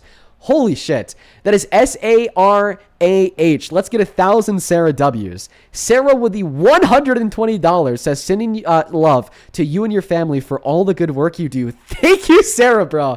Like, that's seriously above and beyond. I don't deserve $1 of that. That is unbelievably fucking kind of you. Thank you so much for the kindness and generosity. W fucking Sarah down below. And same thing to you, Tiffany. Thank you so much for the $10. You guys are awesome. On PayPal, thank you, Owen, for the $20, who says, vote blue in Ohio. Fuck Vivek. Yeah, if you're in Ohio, make sure to vote blue. Owen, thank you for the $20. 200 Owen W's. Kayla, thank you so much for the $10 on PayPal. Kayla, I am going to keep your message to myself just because of the sensitive nature of it, but just know that I appreciate you, and I'm sorry that that happened to you. Shula, thank you for the $6. Sonia, thank you for the 5. Aline, thank you so much for the 8. And Mel, thank you so much for the $14, who says, had to take a bit of a break from watching today due to my mental health, but I appreciate what you do. Mel, I get it. 110%. Say no more. I mean, I think that everybody needs to take a step away from this shit for their mental health at one point or another because it is genuinely insane. Thank you so much for the love and support, Mel. We have 2 more people to thank, and then we will be ready to go, everybody. This first one came in over on Super Chat from Elizabeth. Thank you for the $50. That is so much money. Thank you for the love, Elizabeth. By the way, it's good to see you again. 500 Elizabeth W's. Elizabeth with a 50 says, is he aware of the Rape Academy uncovered by CNN? There is a spicy website where a lot of people who are into consensual non-consent, most people do find it sexually or titillating. Also, Survivor here and After My Trauma, I use RPCNC to reclaim the narrative. Absolutely. Elizabeth, thank you for the $50. I appreciate you for being here. Shout out to you. Same thing to Camille with the $20 on Venmo, who says, thank you for standing up for us victims. Well, just know that I really appreciate you for the $20, Camille. I'm sorry to hear that that happened to you. Rebecca, thank you for the $50, who says, you might remind men like that 62 million men visited a US-hosted website to learn how to drug and rape their wives. That's exactly what Elizabeth had brought up, Rebecca. Thank you for the $50. And that absolutely does demonstrate that a lot of people do absolutely sexualize rape. Thank you so much for the love. Show some love to Rebecca. I don't know what's going on today. Y'all are being so fucking kind. And then one last one here from Bag of Spinach. We're just going to call you Bag. Thank you so very much for the $50 donation as well. Oh my goodness. Bag with the $50 says rape fantasies are more common among victims of SA and CSA. Check out the study, The Sexual Fantasies of Childhood Sexual Abuse Survivors, a rapid review abstract on SagePub. That's interesting. I'll check that out. Thank you for the $50 Spinach. Show some love to Spinach and all the other donors. With that being said, folks, we are all caught up. Genuinely, folks, thank you so much for the love. Let's get some massive fucking W's for all the donors down below. Like, holy cow. Thank you all so very much. Now, if you watch these streams on a more regular basis, you might know that as of recently, TikTok has been so bad with their moderation. It has been terrible. I mean, I've been getting limited every single day for something new every time. And we did get a limit early on in that conversation. So about the last hour of the stream, we haven't had any push out to that For You page. So we do have to restart the stream. I hate doing this, guys. I hate it just as much as you do, but it's necessary. Don't worry if you've never been through a restart before. They only take 5 seconds. I'll tell you how to come back. It's really easy because we have like a couple of more hours of debate. So it's definitely worth it. You should consider coming back. Hit that follow button in the top left-hand corner. It'll look like a red cross. Even if you don't want to follow me because you don't like me because you're MAGA, you should still at least temporarily hit it and then unfollow me when we come back in 5 seconds. So you could just find the live stream really easily. Now, the second easiest way to come back to the stream is when the stream ends, it'll say live has ended and it will show you my profile picture. If while on that screen you click on my profile picture, you will be directed to my account page. See this red like glowing orb around my profile picture? That means I'm live. If you click on that, it'll show you the live. But once you're on the account page, just like wait 10 or 15 seconds, refresh it, and you should see a new one of those red orbs, and then click on it, and you'll be back in the new stream. Now, we're going to go ahead and hit that restart now. I will see you guys in like 5 seconds. See you all very, very, very, very, very soon. The restarts take no time at all. And keep in mind, this is not affecting YouTube. You don't have to go anywhere or do anything. You are all good. It's just TikTok. TikTok sucks. TikTok is atrocious. I hate TikTok. A whole lot sometimes. A whole fucking lot sometimes. Welcome back in, everybody. Hello, hello, hello. Hello, hello, hello, everybody. Welcome back into that stream, folks. We're going to go ahead and hop back into those debates right now. Only up inside of that queue if you happen to be an American adult that supports Trump as president. Don't be a troll. Don't be a troll. Do not be a troll. Hi, welcome in. Do you support Trump? Yeah. Okay, age? 18. I don't know, bro. How old are you? Please, I'm your biggest fan. I love you so much. Please, I love And you. banned. Moving on to the next guest, folks. Follow those rules. If you want to know what they are, I'll put them in the middle of your phone screen. Also, guys, since we just hit that restart, if you guys were to double tap on that phone screen, share it out, spam that comment section, engage with the live any way that you could, that'd really help us to start shooting back out and across that For You page. Hey, welcome in, Kobe. Do you support Trump? Yeah, I do. Okay, Kobe, how old are you? I'm 23. Okay, Kobe. I hope that you're not as terrible as the last guest. That guy stinks. Well, I think you're pretty terrible, actually. Oh, Kobe. Wow. All right. If you want to call me terrible, that's fine. You know, whatever. Just make sure that you're like careful with your language. TikTok has been on one recently with banning people. Language. I'm just gonna call you out for who you are. Okay. I'll happily debate you, but I think it's very, very disingenuous for you to call Trump a proven fraudster when you admitted to fraud 2 days ago. Okay. Yeah, So, I didn't admit to fraud 2 days ago. No, you did. No, I didn't. No, you did. How did I admit to fraud? So, I mean, yesterday you were on a debate and someone called you out for living in your mother's basement. And you said you don't. You live with your girlfriend and your cat. And then a couple days ago on Parker's stream, you said that you use your mother's address for your insurance. Oh, yeah. That's when I was living with my mom. I was talking about when I lived with my mom. No. You said you currently use your verbatim. Yeah. You said I currently use my mom's address. You likely just misunderstood me, man. It's fine. No. You brought two examples. You said Parker lives by himself, and I use my mother's address for my insurance to get a lower rate because she lives in a lower crime area, whatever the case may be. Yeah, I said that I used it. So it was just a simple misunderstanding. You said you currently use. That's the exact phrase you used. So we can debate though. So either you were wrong or it's either you were wrong or I misspoke. It's one of the two. Like I don't know which one it is. Galby. Oh sure, of course. Yeah, conveniently you just misspoke. Yeah. Well, I didn't even say that I misspoke. It's either that you're wrong or I misspoke. I'm definitely not wrong. I mean, trust me, dude. I mean, you're a Trump supporter, so you seem to get it wrong quite often. Or you just got exposed. It is what it is. How did I get exposed? I mean, you just like said something. You accidentally exposed yourself. What do you mean? Once again, I've continued to critique that. Yourself. Look how red you are. Look at how red you're getting. I don't think I look red in the slightest, my friend. You are pretty red. Your cheeks are flushed. Okay. Kobe, this is embarrassing. This is not embarrassing. It's embarrassing for you, bro. Why are you trying to change? Can you give any evidence for your claim? Here? You said it on Parker's stream. Okay. Do you have like a clip or something? What do you mean? Huh? Do you have like a clip or something? I'm okay, so you don't. Outside of a restaurant right now. Right. Yeah. You don't have any fucking proof. Oh, that's what you're gonna. So like I'm trying to like tell you the two possibilities, okay? Because I know that I don't use my mom's address on my do you admit that you said something along those lines? Yes or no? Yeah, I was talking about how that's something I used to do. Yes, when I lived at my mom's house. You were trying to disprove someone's point. From you said basically the fact that you live with your parents means you should get a lower rate, and you said I currently live with my mom, and I use her No, address I'm for my telling you. insurance. I'm telling you that you're wrong, Kobe. Okay, sure, whatever. All right, let's just debate. We're clearly never going to get to... But I just wanted to preface there that you act like, you're on this moral high ground when you basically, you know what you're doing is you're just, it's illegal what you're doing. Did you know that even if that was true, I'd still have a moral high ground over the rapist that admitted to barging into the dressing rooms of naked beauty pageant contestants, that didn't like defraud like an insurance claim, but actively defrauded a university that impacted hundreds of students that led to the state of New York, holding him civilly liable and preventing him from opening up a charity in the state of New York again. Like, no, even if that claim were true, I definitely still have quite the high ground, Kobe. The reason why Thank you for interrupting me, by the way. Yeah, you're welcome. You do it all the time. How's your own medicine taste? I said thank you. That's great. But you can't take. No, man, I can take it all, dude. I mean, that's look at the one who's trashing out right now. That's traits of like my 8-year-old cousin, my little cousin that like teases me, and then when I tease her back, she cries. I expect that out of children, not like a 21-year-old man. Oh, so to be clear, like I'm the one that's crying. You have a mop on your head. That's like.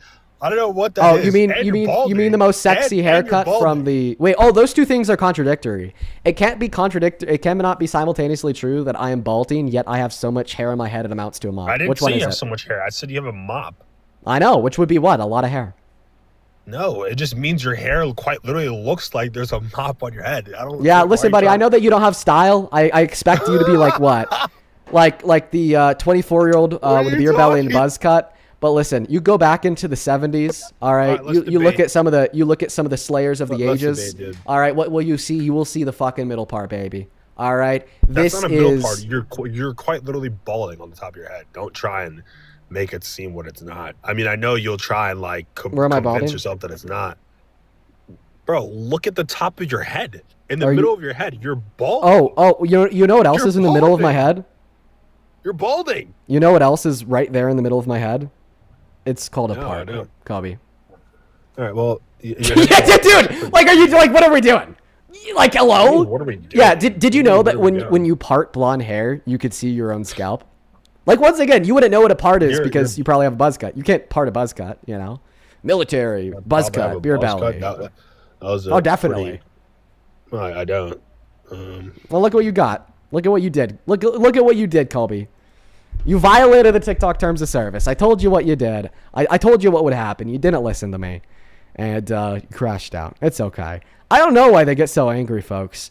That's just the... we need to coin a phrase. PTSD.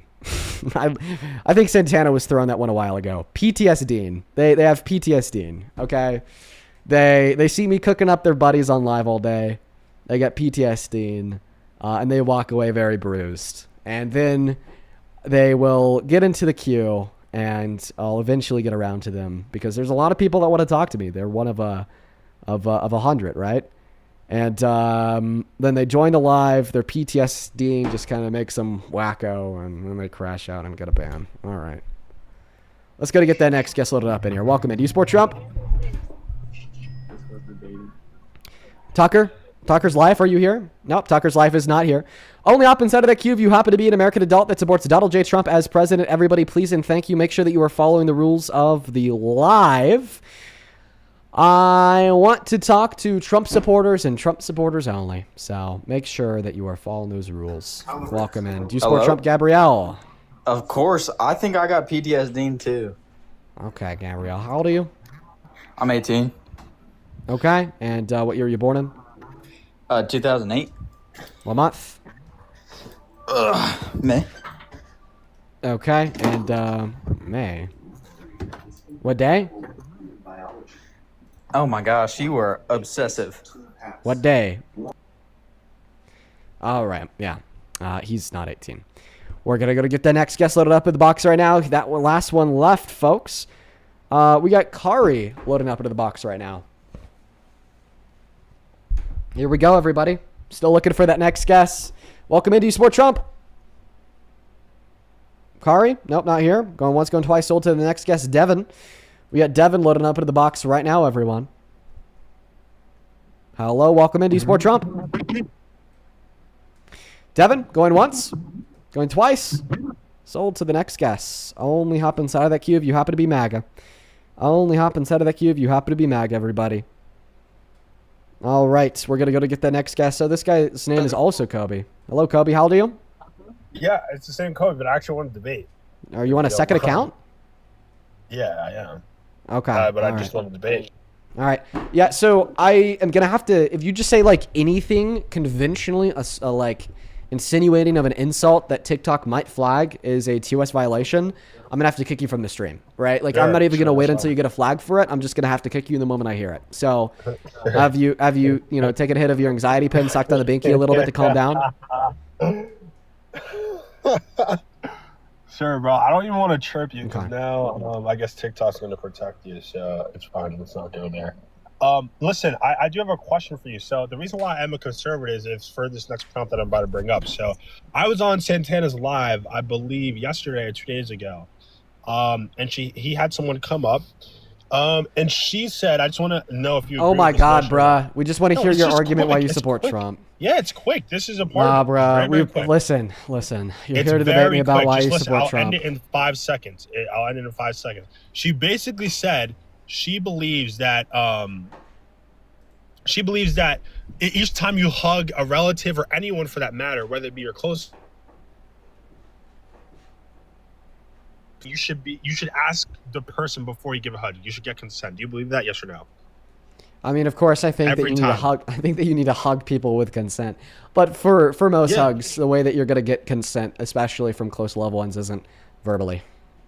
Right. Okay. So not all liberals think like that. Okay. Thank God. I just wanted to lay that ground because she was dying on that hill that I was opening up grape culture for not asking my grandmother each time I hug her if it's okay for me to hug her. It's pretty insane. If that's literally what you were told, then I disagree with it. Yes, it was. It was. Okay. Now let's talk about the topic. I doubt that's literally what he was told. But God, tell us why you support Trump. I mean, Santana can back it up too. Your friends with him, but I support Trump because he's a leader of the party of common sense. So that's why I support Trump. I'm also a Christian, but I do believe in the separation between church and state. So I don't, hold anyone to certain opinions that I have. But if I'm voting, I will take it into account, like for certain topics. This one will be easy. So you think like what? Like the right is the party of common sense, not because their policy is commonsensical, but because the left can't define what a woman is. Is that the argument? Well, sure. I mean, you said it yourself. That's the argument. That I read your mind. Jesus, spray much. Oh my God, and spit all over your mic there, bud. No, I read your mind. I mean, you brought it up, not me. Okay, perfect. Yeah, so this argument will be really easy to debunk. So the reason why the right is clearly not the party of common sense is because there hasn't been a single thing the administration has done that's sensical. From refusing to abide by a court order to pay out food stamp benefits for 12 million starving American children to starting a senseless war of choice. Stop there. Wasn't it? Whoa. Wasn't it because certain Democrats didn't vote on that bill being passed? Isn't that why it got held up for so long? No. So during the last 12 days. This is also another problem I have with you and Parker. The narratives you guys paint, like I would like it if you guys put out news for the way that it was. Have a lot more respect for you guys if that's what it was. Don't try and paint a certain narrative by using certain words or mixing around your words to make certain things out to be what it's not. You know what I mean? Wow. Yeah. Like even that sentence you just said there, like why don't you say even both parties were involved with that? No, so both parties were not involved for that. No, whether or not they got terms agreed with or not, they still held it up. So no, both parties are not involved with the claim that I made. Okay. The only actor in the claim that I made was Trump. So what Trump did during the last 12 days of the government shutdown is he was given a mandate by a court to release emergency funds that the USDA had to allow food stamps to go out for that month to the 48 million Americans that are relying on them, for food. But after he was given a mandate by this court to release those emergency funds to fund food stamps for that month, he turned around and he said, no, I'm going to disregard this legal mandate and I'm not going to do it. So then he could hold the fact that, these millions of Americans are starving as a bargaining chip to get the Democrats to concede on the funding bill for the next year. So that was Trump's decision and his decision alone. Okay, I mean, I have to look more into that. I don't know if I agree with you in totality. I mean, because I don't even trust you to give me the facts for what it is, which is pretty unfortunate. I feel like you have your. But you do platform that trust you the have. guy that said Cole's clean. He won 2020, 30,000 lies, called himself God, said he was Christian, praised Allah on Easter, then threatened to genocide 90 million I people on top definitely of won't. admitting to sexual violence. Yeah. I definitely won't trust anything from a Mm-hmm. racist, but I'm sure. Oh, then you really shouldn't trust Trump. I'm talking about you, bro. Oh, I thought that you were talking about racist. He depicted the Obamas as apes. In the 70s, he was actually sued for not renting to black people. He put the letter C on their housing applications. C standing for colored, then threw them in the junk drawer. In the 90s, he told a reporter that he thinks all black people are lazy. I mean, his introduction into American politics was being racist. He said that while Obama's black, clearly he was born in Africa, which means he's not a birthright citizen. Then for like 2 years after Obama produced his birth certificate, he was still saying that it was fake. But then inevitably, before he ran for president in 2015, he had to come out and say that he was wrong all along. So, yeah, wow, I really thought you were talking about Trump there. No, I was talking about you because you Okay. say that you only said when you were 14, which is a lie. You got caught when you were 14. You definitely No. said it after that. So let's not beat Okay, around the so bush. true. So true. Yeah, Claims no, with no sure. evidence are always false. So true. Bro, Being ironic. So, Dean, So are you gonna respond to like the let's- 5 things that I like brought up about how Trump is racist Yes. as hell? Yeah, I just want you to answer this. So you're saying you only another said it when you were question 14 and that was with- it? Another question with Just don't with embarrass no yourself answer. in front of over 10,000 people. You're saying you only said it that time when you were 14. That was it. I think it was a very frequent word in my vocabulary until around 15. For years after that, probably, right? Until you got caught. No. Really? Yeah. Dude, you're so you see, I can just see right through you. How can I even trust you to give give a nonpartisan opinion? Mhm. Just an opinion that maybe people that are Yeah. that are See that how are- your on the emotions are fence. overriding your No, logical faculties? I am a little upset because a lot of people yeah. trust your word for what it is. Yeah. Okay. And it's Well, disheartening. And you're lying. I actually tell people to not trust what I say because I say it, but to rather trust what I say because of the evidence I have to prove it. Like, for example, when I was telling you all those reasons why Trump was racist, I think the first or the second one that I brought up was him being sued for not renting to black people. I have a court case to prove that. So this was tipped off to the New York State Justice Department in 77 that they weren't renting to black people. So then the DOJ from the state sent white people in and black people in as testers to his properties. They had the white people go and ask if there's any available units. The property manager said, yes, there is. Then immediately after that, they'd have the black people go and ask if there's any available units. Then the property manager told them, no, there wasn't. Now, Right, but they I also think learned that's a pretty via... common one moment. practice. They also learned via an investigation into the property manager that when they would get a paper housing application from black people, not those that would just walk in and get denied, they just put a letter C on it, throw it in the junk drawer. And then later, that property manager actually said that, well, those were orders specifically from his boss, Donald Trump. And that's why Donald Trump was named personally in the lawsuit.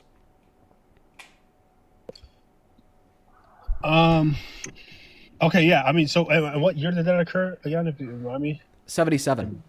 Yeah, the 70s. Yeah, I mean, look, that like not defending it in any way, shape, or form, but I think if we're to look at anyone around Trump's age, I mean, I'm sure we could find some sort of, like racist DNA in their past actions. Okay, do it for Obama. Majority. Well, Obama's black. What are you talking about? Do it for Obama? Are you serious? Oh, wow. You can't do it for Obama. What about Kamala Harris? Because Donald Trump, remember, said that she wasn't black. Can you do it for Kamala Harris? Wait, what? Donald Trump remembers that? Wait, what? Was that Yeah, English? she wasn't black? Who's she? Is Donald Trump? Wait, what? No, Kamala Harris.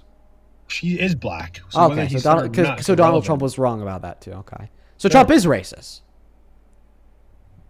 Well, I'm pretty sure what he meant by that was she was Indian. And I'm sure like she can be both, but Well, I'm so sure Indian's he's actually trying not to, a like- race; that's a nationality. That's like saying that Sorry, your yeah, you're race is right. American. yeah, you're right. Yep. Well, I she's know. Asian. Well, I'm you pretty sure just she told me that I saying- was wrong you're about saying- everything I say, but now you're I saying just that I'm right. misspoke. Thank you. No, I just misspoke. That was Okay. it, relax. I guess he was insinuating she was Asian. Yeah. By the way, that's another example of Trump being racist, weaponizing a black woman's blackness against her wasn't to attempt to paint the weaponizing black her. woman as a liar. He wasn't weaponizing her. She just chose to, which I mean, I don't think it's wrong. It's just a tactic she used. She just chose to hyper fixate on a certain piece of her, I guess, like her ethnic and her background with certain crowds, and decided to subsidize other parts of her. You know what I mean? Like she was code switching a No. lot. And so, yeah.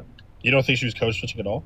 Oh, well, code switching has nothing to do with the representation of one's race. Code switching has to do with the representation of one's vernacular. No, code switching has a lot to do when you're representing one part of your heritage over another. Yeah, 100%. No, I don't think so. Really? So then, what do you define as code switching? Then, what do you think that is? Yeah, Especially, when a black person will switch from speaking in AAVE to no longer speaking in AAVE in front of a predominantly white audience, African American vernacular English, because white audiences are predisposed to think that AAVE is ghetto. But obviously, the black person isn't white. Educated. I'm saying, like, within our example. Like, let's say, like if I'm black. Mechanism that creates code switching has nothing to do with running for president or garnering a fan base. The mechanism that creates code switching is actually racism. This is why a lot of black people code switch, right? Like, where are the black people watching the stream? Everyone code switches. That can absolutely affirm that statement. Christ. This is what I'm talking about. It has nothing to do with race. You can code switch as a white person. You can code switch as a black person. How do you, like, what are you talking about? Like, when you code switch as a white person, can you give me an example of a white person code switching? Absolutely. I think that they're actually okay. A white person from South Africa can code switch. Like how? If they're from South Africa and from Asia, they can code switch and maybe. But like, what would that look like? Well, I don't know, but you can probably You don't know what that would look like? Well, I'm saying it just doesn't really seem to happen. So you're saying white people can't code switch? Is that what you're standing on? I'm not saying that white people can't code switch. Like, for example, like I could actually kind of think of like maybe a small little example here. Like white people from the American South that like want to go to university where like they think that Southern accents make you stupid. You know, they'll try their best to not speak in a Southern accent. Sure. You know, but that has nothing to do with one moment. That has nothing to do with like institutional or structural prejudice or oppression. But what I am saying is that your example about South Africa, that was a little bit out of left field.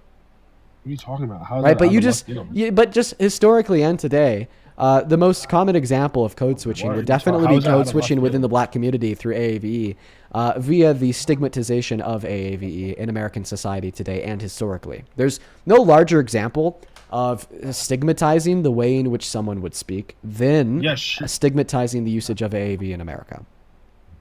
Okay, so I mean, you basically all that yap just to say black people disproportionately use code switching over other races. And you brought this up to say that she would like represent herself as black in front of one crowd but not another, and she'd like change her race.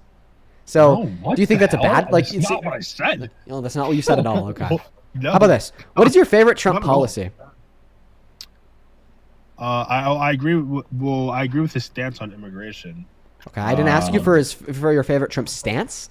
I asked you for your favorite Trump policy. So I know that you're uneducated, so I could help you out here. A policy would be a bill passed through Congress, then signed into a law. What do you mean? And then an executive order. I went to college and you didn't. Who's educated? Me, significantly more than you. But I'm happy that you have a diploma because that's at least something, right? But could you please respond to my question? There's substance to prove my claim. Now, what do you have to prove that you're educated? Something of substance. Well, I mean, the fact that I know what a policy was and you don't. I was going to name the Tax Cut and Jobs Act, but then you started talking about immigration. What does immigration have to do with the TCJA? I said I first started off by saying I like his stance on immigration. Okay, so is that like an irrelevant response? Well, I think that I can't pinpoint a specific policy on that, but yeah, that's something else I was going to bring up. So your favorite Trump policy is the Tax Cuts and Jobs Act from his first term. There's one of them, yeah, it's up there. What about something from his second term? Policy that he passed. What about the HBV or what, I'm forgetting what it is. You know what I'm talking about? The HBV1s, is that what it's called? HB1 visas? HB1 visas, that's what it is. So like limiting those? Yeah, I think temporarily. Oh, so you're pro DEI. Whoa. No. Jesus. All these conclusions you come to. I mean, so the right says that DEI is when you give a job to somebody for a reason other than their merit. And that's actually exactly what Donald Trump was doing with his restrictions on HB1 and now you got me tripping up on the work visas. That's just what we're going to call them. On the work visas, because essentially what he's saying here is, well, we don't care if an immigrant has better qualifications and merits than a natural U.S. born citizen, we're just going to give preferential treatment and job offerings to the natural U.S. born citizen. The Americans, I think because they're born here, even though they have less merit. I think that makes sense. I think Americans should, if there's a disproportionate ratio in certain fields, such as like computer science and IT, especially when these fields are gonna, with the evolution of AI, if they're to blow up, I think we do need to hyperfixate on focusing on Americans getting into these entry-level jobs as opposed to HB1 visas are not for entry-level jobs. Those are for highly specialized jobs. I know a friend of mine that has an HB1 visa and he's an associate. He's an associate at an investment bank. That's not a highly ranked job. It's like right after an analyst position. Yeah, kind of working as an associate at a investment bank. That's second year. I'm sure that's certainly not an entry level job. Yeah, you can apply. It is technically an entry level job. Like if you go to any investment bank's website and you go to careers and you click on students, associates come up under. Like in order to be a second year associate at an investment bank, you need to have an education, right? What? In order to be an associate at an investment bank, you need to have a degree, right? In most scenarios, yes.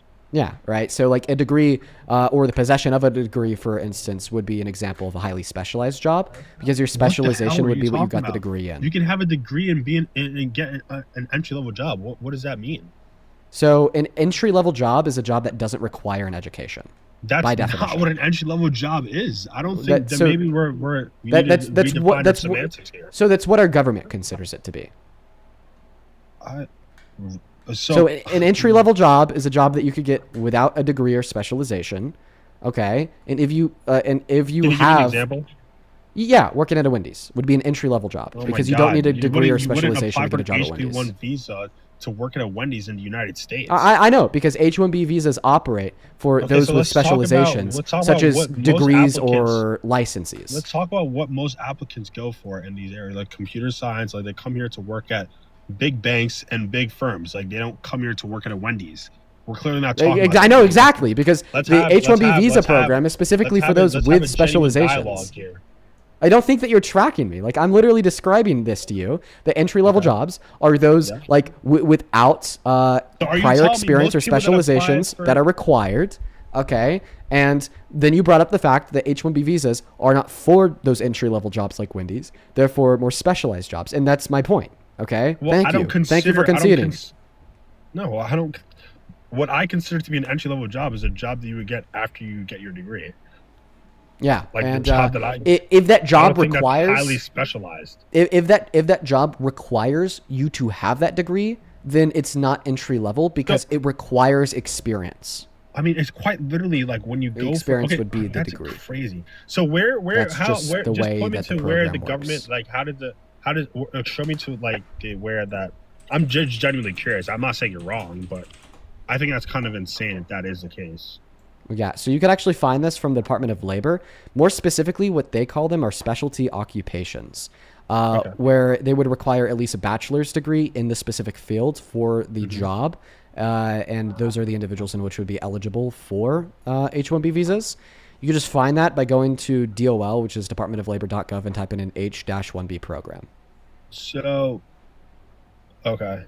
So it's America's highly skilled workforce. So what do they define like entry-level jobs as? Yeah, like jobs that do not necessitate a specialty occupation. Do you mind just like looking up what it says on DOL? Just I don't want to take your word for it. I'm just generally curious for, I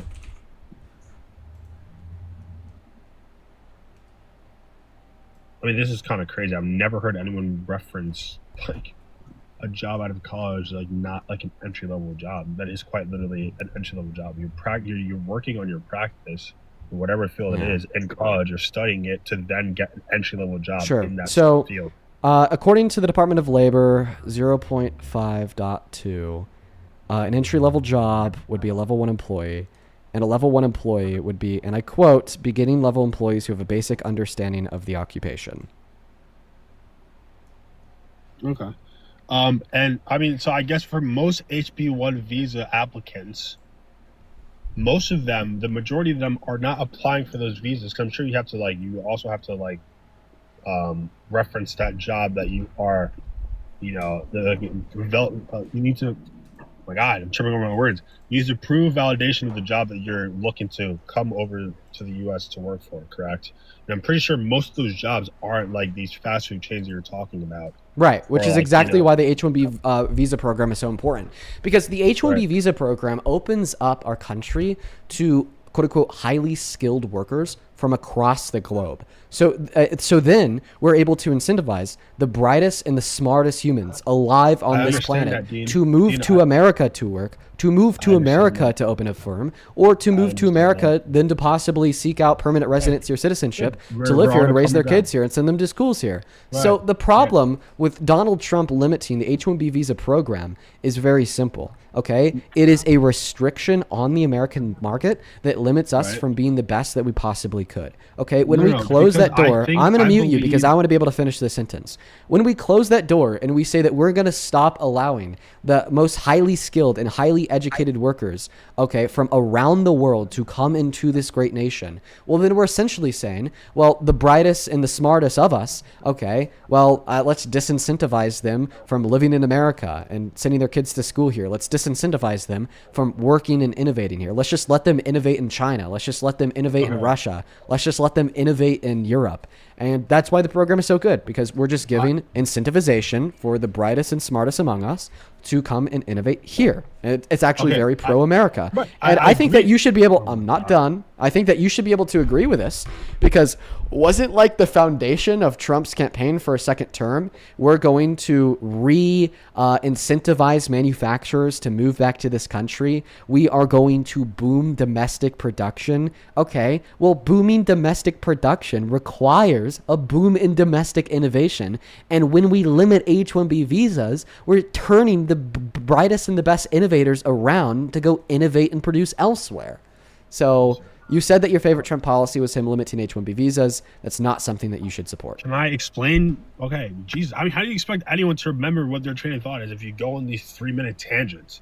Okay, so that was less than a minute. Now, I believe, I believe that him restricting them is completely valid for a short term, and I believe that's what his goal is. The reason being is because with how rapidly fast AI is growing in this country, I do believe we need to prioritize making sure that Americans are properly adequate in these roles that heavily require AI, because most of these companies are looking abroad to fill in these spots, to be able to automate these systems with AI. So I believe that we do need to hyperfixate, make companies, force them to look domestically and see, because there are just as skilled people in America as there are. Wait, why is that? Why are these companies looking for workers from other countries to develop their softwares? Why is that? Why don't they just naturally start out by looking here? Because their skills that they've been working on, like in India, for instance, like for my father's company, in India, for instance, for computer science and that sort of field, they've been practicing that for years and at a larger portion compared to the US. So this AI boom seems like the best reason ever to endorse the H-1B visa program. You're telling me that there are highly skilled technicians for AI services that live in India, that live in China, that live in Europe, and now we're in this AI arms race where we want to be able to develop our AI services here. Yeah, let's go ahead and open the door as wide as possible and invite all of the highly skilled AI technicians that are working for firms in India to come work for firms in America. That's like if we want to win the arms race, okay, we can't permanently restrict H-1Bs or even temporarily restrict H-1Bs. Let's leave that door open. And this is just an internal critique of his view, by the way. I'm saying you can easily overlook, with how high in demand AI is nowadays, you can easily overlook American applicants. It's not that we're overlooking the applicants born on American soil. Whatever, I don't care what you say. That we're just hiring the most qualified applicants. What are you talking about? There are just as qualified applicants in America as opposed to anyone you get abroad. Then we wouldn't be disproportionately looking for people from abroad. Dude, can I talk for more than 10 seconds? Is that okay? I guess. I'll give you permission. Like, look at you. I mean, bro, I'm trying not to chirp you, but you are like, all right, let me be careful what I'm going to say here. But listen, you can often you can often overlook American applicants when for years you are prioritizing hiring people in CS fields from abroad in India. And that's something that your firm constantly practices for 20 plus years. You're not really going to pay attention to American applicants unless there's a forced restriction for you to pay attention inwards. In soccer and sports, right? There's a recent rule that was applied where clubs have to now work on homegrown players. The reason why is because oftentimes a lot of clubs like to look abroad for players. And most clubs are like I guess for the English Premier League, for an example, a lot of English teams are now losing their identity in a certain way, and a lot of English players are having a hard time finding a pathway to getting into their own home clubs. There isn't like you can often overlook, your own domestic applicants when you're so used to getting all these applicants from abroad. So unless there's a restriction forcing you to look inwards, most companies won't. Why? Because why would they change their methodologies when it's working? Now that's not to say I'm not saying again, this is a short-term thing, and I'm agreeing with you. Right, there are very, very skilled and highly qualified applicants from abroad, but we have just as much inwards and domestically in America. And if we just look for them, we could easily find them. It's just a short-term thing to make sure that Americans are just as qualified and can get into these highly advanced roles. So many words, just as these so other little people. substance. Yeah. You're not listening. You see, you like I'm how. listening to every word you're saying. Don't worry. So, I mean, I don't know how you can possibly disagree with what I'm saying. Yeah, sure. Because companies under capitalism are incentivized to operate for profit. Okay, and when you are incentivized to operate for profit, you're thereby incentivized to hire those with the most merits.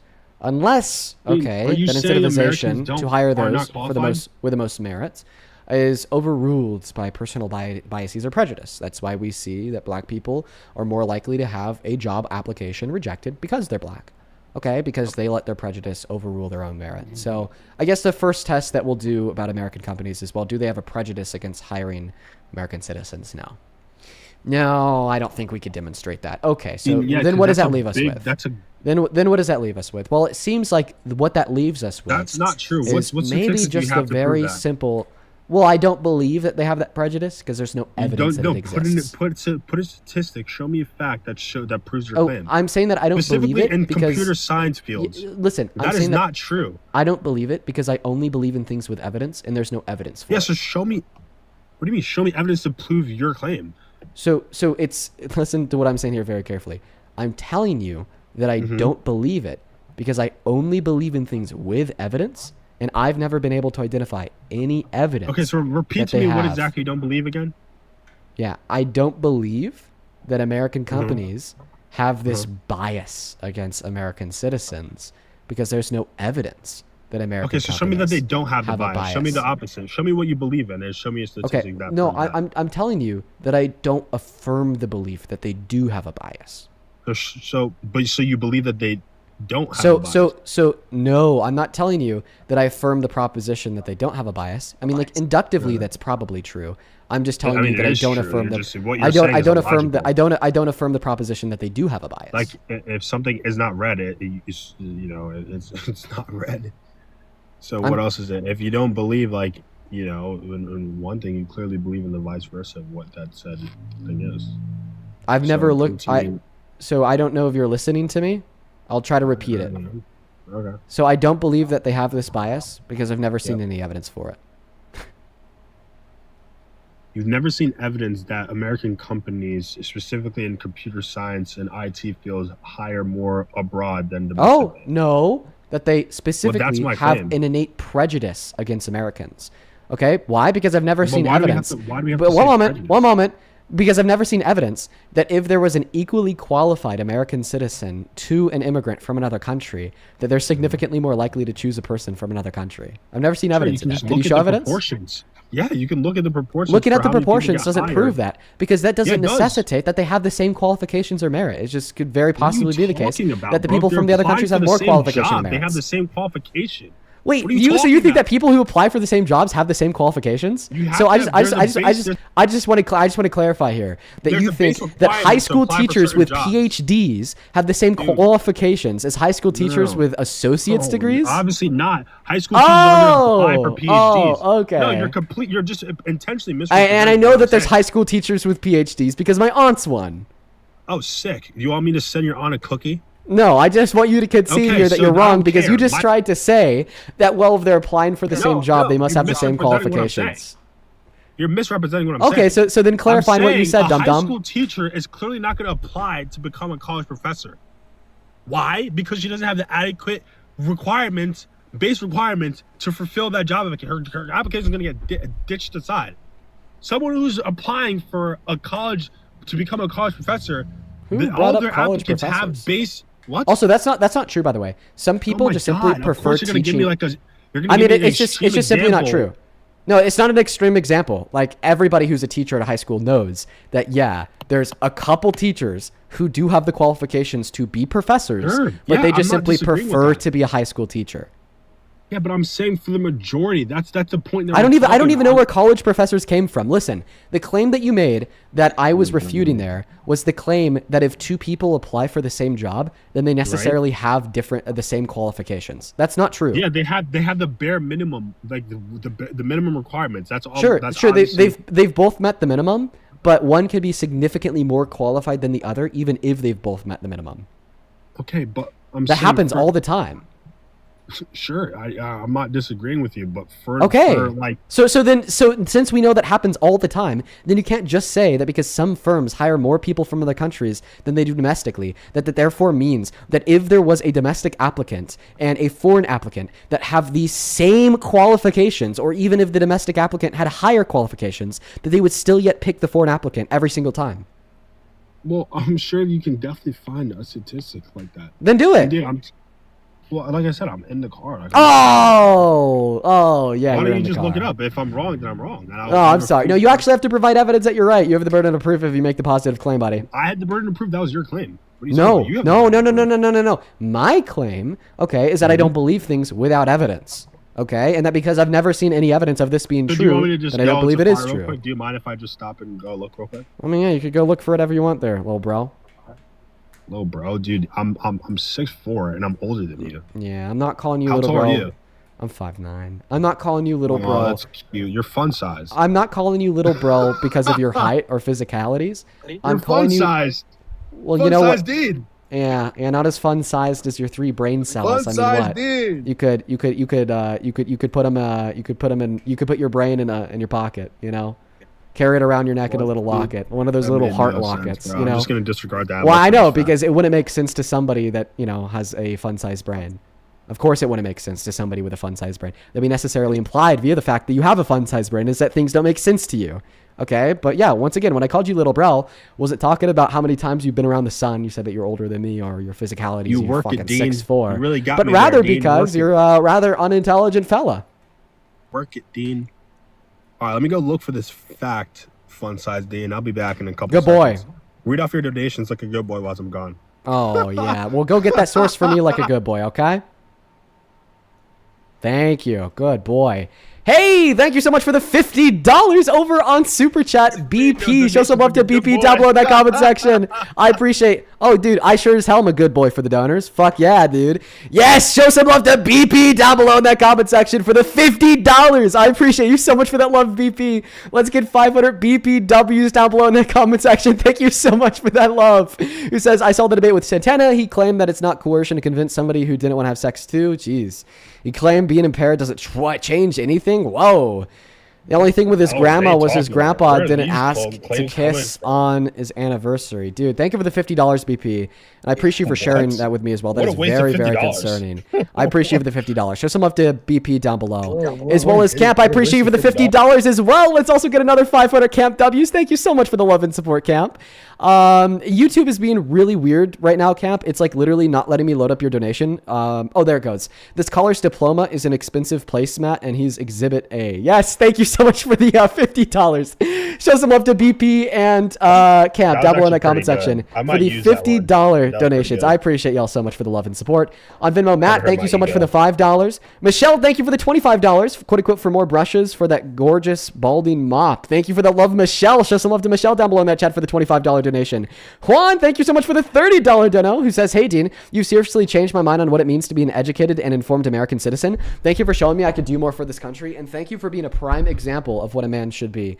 Well, Juan, I appreciate you so much for the kind words. I could tell that you're quite the Giga Chad yourself. You're the only Giga Chad here, Juan. Thank you so much for the $30. Please, bro, let's get 300 Juan W's down below in that comment section. Seriously, thank you so much. Jack, thank you for the $4 for the Dean Derangement Syndrome. Abby, thank you for the $30 down payment on my producer credit for Law & Order DNC, Dean Nuke's conservatism. I appreciate you for the $30, Abby. I appreciate you. Show some love to all the donors over on Venmo. You guys are awesome. You guys are great. Thank y'all so much.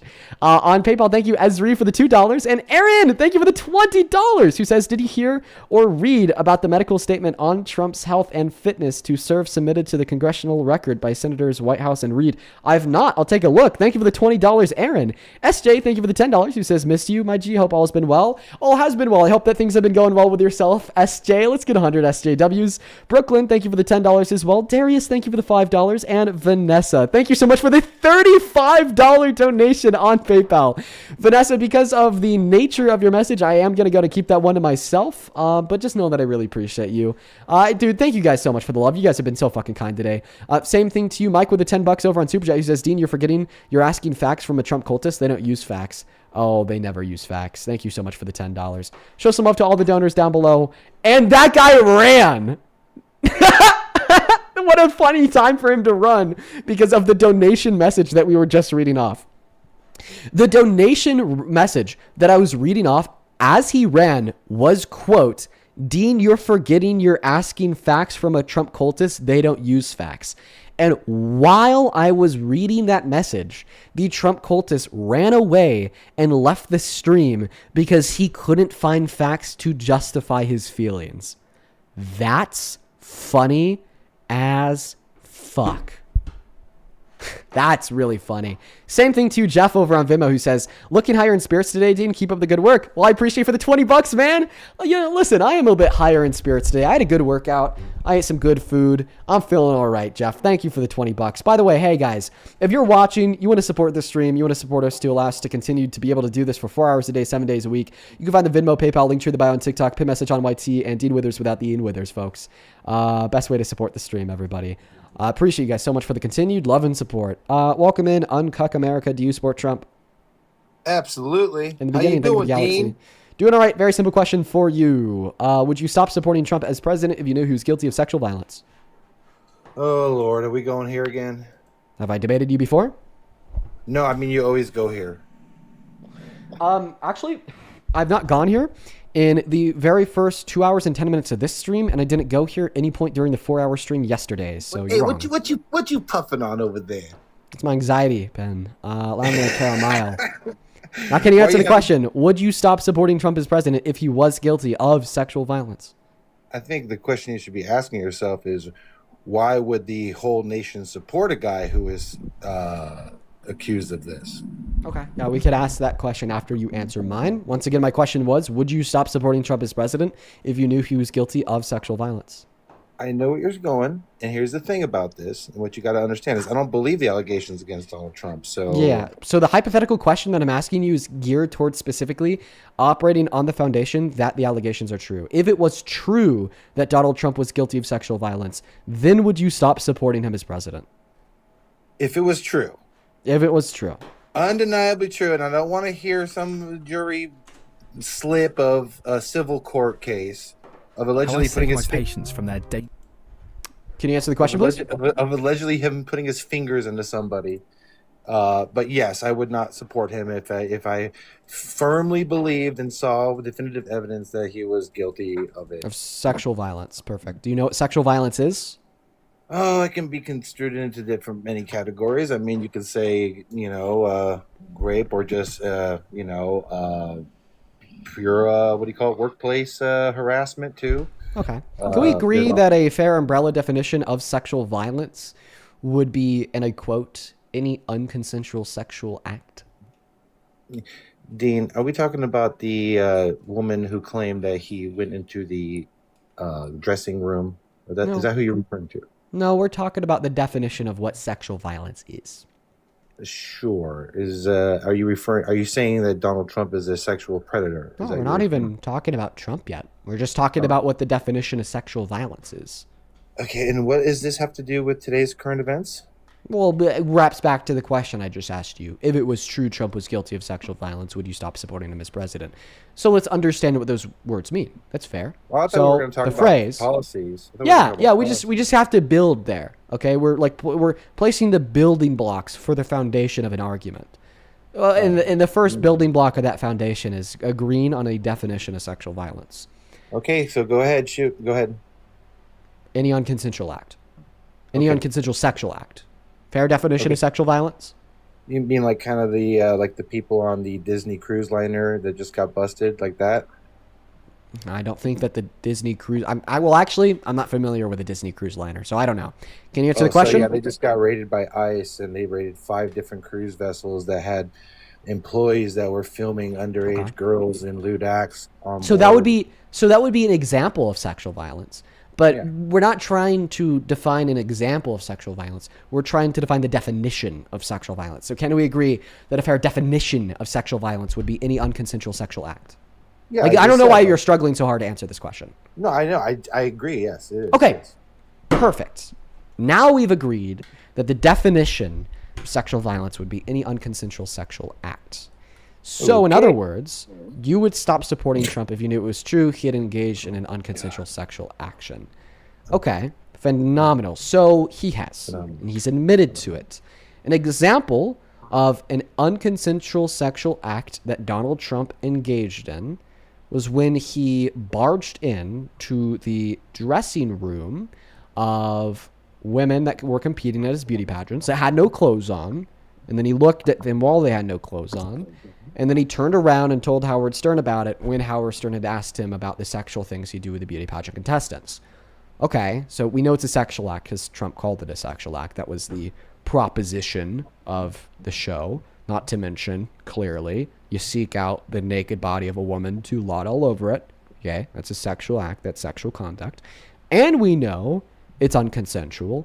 That one is really, really, really easy because it's a man barging into a woman's private dressing room where the women inside have a reasonable expectation of privacy away from men. Yeah, the Howard Stern clip about when he went backstage. Yeah, great. Yeah.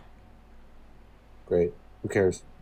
Well, because you said that you'd stop supporting Trump as president if he had engaged in sexual violence. And that would be an example of sexual violence. Here's the thing. You think he did. I just think it's all bullshit. I don't really care. I think it's all just stories, man. So why do you think it's bullshit? Do you think that he was pressured into falsely admitting to this? I don't want to talk about what this man supposedly did or not. Why? Because of all policy, dude. I'm not voting for my pastor. I'm voting for the president of the United States. Well, I mean, you did tell me that you'd stop supporting him if he engaged in sexual violence. So I don't think that's quite true. Well, I just don't believe he did, and you do, and that's where we're at. But I'm asking you, why don't you believe he did? That's what we call a Mexican even standoff. Though he admitted to it. I'll let you hear him admit to it. Okay, go for it. Let's play it. Go. So you have done that. Now, I'll tell you the funniest is that I'll go backstage before a show. Yes. And everyone's getting dressed and ready and everything else. And, no men are anywhere. And I'm allowed to go in because I'm the owner of the pageant, and therefore I'm inspecting it. I'm inspecting. I want to make sure that like everything is good. You're there. Yeah, the dress. Is everyone okay? They're standing there with no clothes. Is everybody okay? And you see these incredible-looking women. And so I sort of get away with things like that. So there's Trump, and then here was Tasha Dixon, Miss USA from 2001. Came He just came strolling right in. There was no second to put a robe on or any sort of clothing or anything. Some girls were topless, other girls were naked. As Miss Arizona 2001, Tasha Dixon competed in the Miss USA pageant. Donald Trump owned the contest along with Miss Universe and Miss Teen USA for 19 years. Our first introduction to him was when we were at the dress rehearsal and half naked changing into our bikinis. To have the owner come waltzing in when we're naked or half naked in a very physically vulnerable position, and then to have the there you go. Okay, like again, she said naked, half naked, and then earlier he said backstage. So I don't know. I've been backstage many times on, you know, and there's nobody naked backstage in places. So I really just don't know where we're getting at with this. I think I'm more of a policy guy. This one is really easy to resolve. So your first contention was that she said naked then half naked? Well, yeah, she was talking about the fact that there were multiple women in the dressing room. Some of them were naked, some of them were half naked. Then you brought up that in that clip, Donald Trump said that it was just backstage. So I would expect to have to give you a comprehensive argument to describe to you how it wasn't just generally in a backstage, but then you said that naked people aren't just generally backstage. Okay, so then we know it was a private women's only dressing room. Wait. Hold on. Because he said they had no clothes on, so he said they were naked, and she said they were naked too. But wait a second. Where did she say he went in and, like, you know, molested her? Where did she say that? So when you say molestation, are you implying some type of physical touch, or do you just take molestation? Because if you just take molestation to mean any unconsensual sexual act, so you're using molestation as a synonym to sexual violence. So, like, where did Donald Trump sexually violate her? Well, it was by unconsensually engaging in the sexual action of unconsensually looking at her naked body to lot all over it. So that would be the quote-unquote molestation. But I like to use the phrase sexual violence because I think a lot of people use that word molestation as a synonym to sexual assault, which would necessitate physical touch. Okay, roger that, but yeah, I don't believe Trump went in there like a fucking so then why did he say he did? Frankenstein or something, bro. Why did he say he did? If you don't believe that Trump went in there, then why did Trump say Trump went in there? That doesn't make much sense. Look, dude. Look, dude, can't explain that one, dude. Why do we have to? Why do you always? Well, yeah. Why do I want you to explain why you don't think Trump went in there, even though Trump said Trump went in there? Maybe because I want you to wake up to the fact that you are an indoctrinated pill brain cult member. Okay, just not maybe. At all. Not at all. Okay, so then give us a reasonable explanation to prove you're not an indoctrinated pill brain cult member of why you don't believe Trump went in there, even though Trump said Trump went in there. Should be easy, right? Here's the thing. I didn't say he didn't go in there. You just said that you don't believe he went in there. Are you going to be quiet for one? Are you going to be quiet for 1 second? Prince I don't know. It depends on how I feel. In the moment of, I might interrupt you again. The difference is, you care. I don't. And I don't think he's a rapist at all. You do care. You are the one that said you would stop supporting him if he engaged in sexual violence. No. You asked me the question, and you said yes. And I just said to you, I don't think so. Let's go back in the way back time machine really quick. Before we even started this, you asked me, would you still support Trump if you know he was guilty of sexual assault on a person? No, not sexual assault, sexual violence. Let's be clear. Sexual violence, sexual assault, tomato. Come on. No, that's not tomato. Sexual violence is not a synonym for sexual assault. Dude, sexual DJ assault dance. is a style/type of sexual violence. You're not going to do a little DJ dance for your audience? To stop being used by the United States against Iran. And yeah, they're getting off Israel's kamikaze. Why do I hear Alex Jones? Yeah, exactly. I don't know. And can you turn the Alex Jones off, please?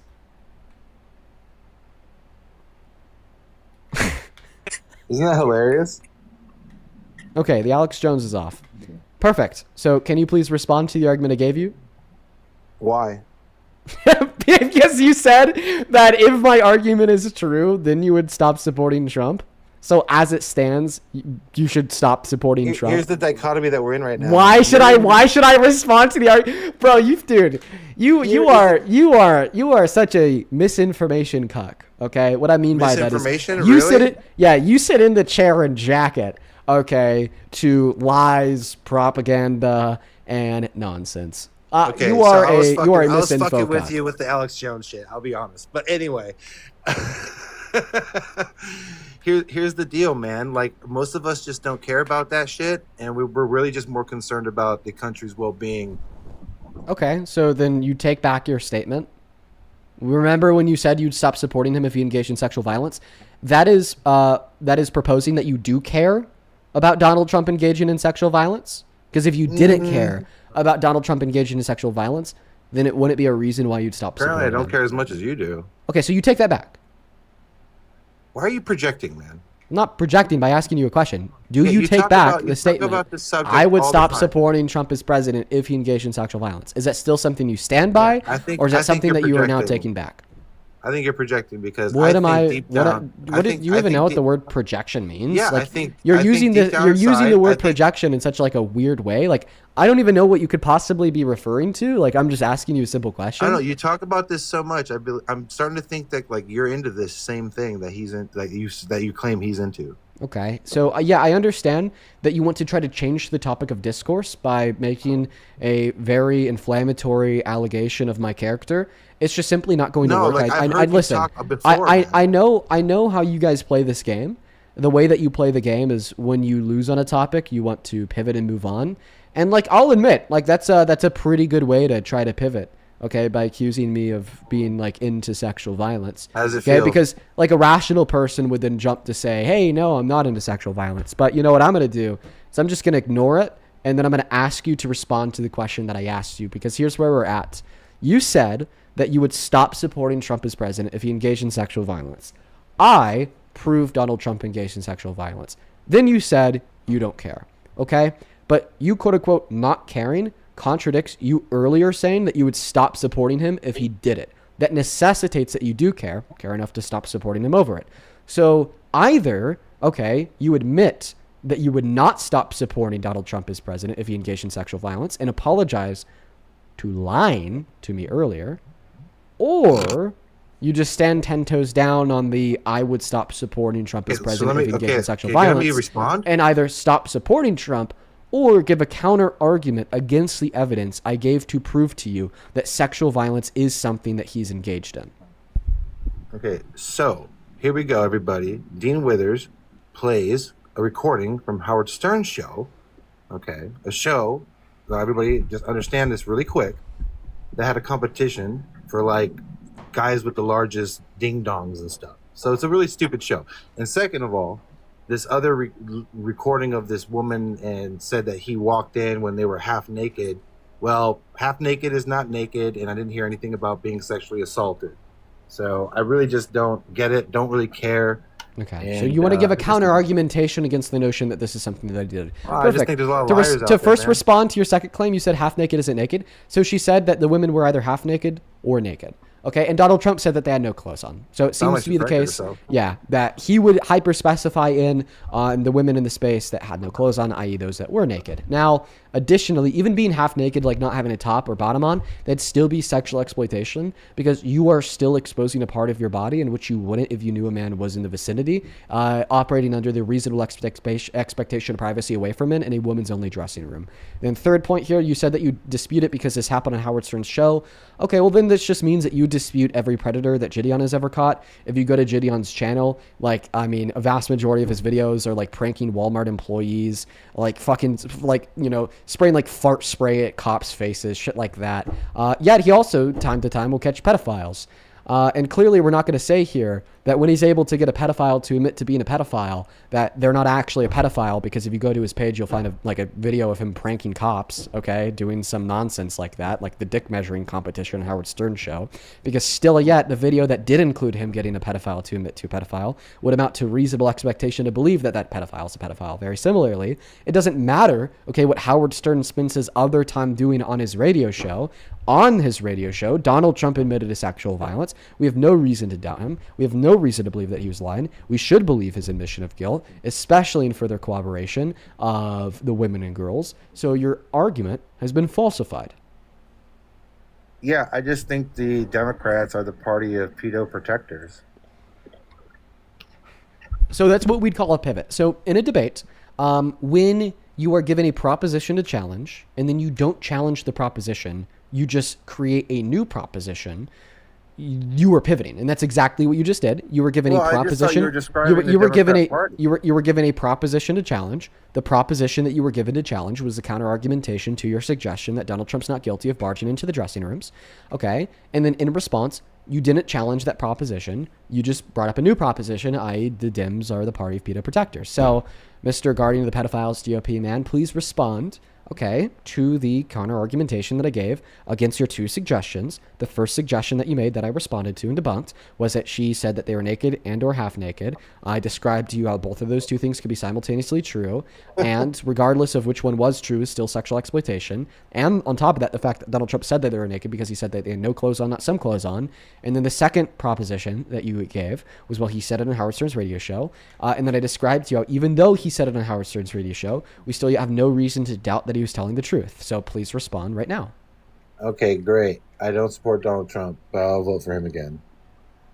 Okay, so by saying that you'd vote for him again, that means that you do support Donald Trump. So you essentially just said, like a circle is a square. Maybe I don't support him, but I do support actions him. of going. Maybe I don't support going into the room. I don't know if he was unannounced or if it was just him going in there like, all right, ladies, here I am. I don't know how I wasn't there, bro. Neither were you.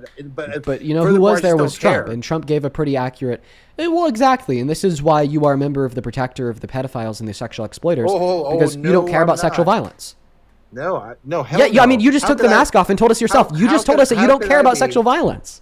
No, I care about Democrats passing bills that actually make it easier for pedos to get out of trouble. Oh, okay. So you only care about sexual violence when it's on party lines, I care right? about policy. And by the way, I want to clarify here that it's not the Democrats passing bills that make it harder for pedos to get in trouble. It's the Republicans passing bills to do that, like the Laken-Riley Act, which allows us to deport violent sex offenders on the basis of an accusation of a violent sex offense before they're found guilty in a criminal court, which means when they're deported, they'll just be allowed to roam free on the street of whatever country they came from to recommit instead of landing in a jail cell either here or there.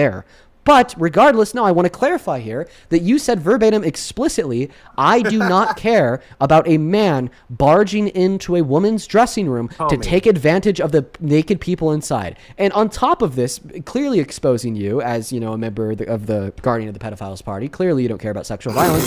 It also exposes you and your party as hypocrites. Because how much have we been hearing about trans women taking a piss in a woman's restroom? That is Armageddon. That is D-Day. That is the zombie apocalypse from 20 days later, okay? The notion of a trans woman taking a piss. You care so much, you make it your whole party's 4-year agenda, and you spend $300 billion prior to the general election to convince people that trans people are the enemy. But when it's not just a trans woman trying to take a piss, but rather the most powerful man alive, i.e. Donald Trump, the president of the United States of America, barging into a woman's restroom as a man to sexually exploit them and then to boast about it to his buddy on a radio show, all of a sudden you don't care. Got it. Yeah, you're a hypocrite with no spine that stands on zero moral principle. And you could call me a crash out all you want, but in all reality, I'm just merely calling you what you are.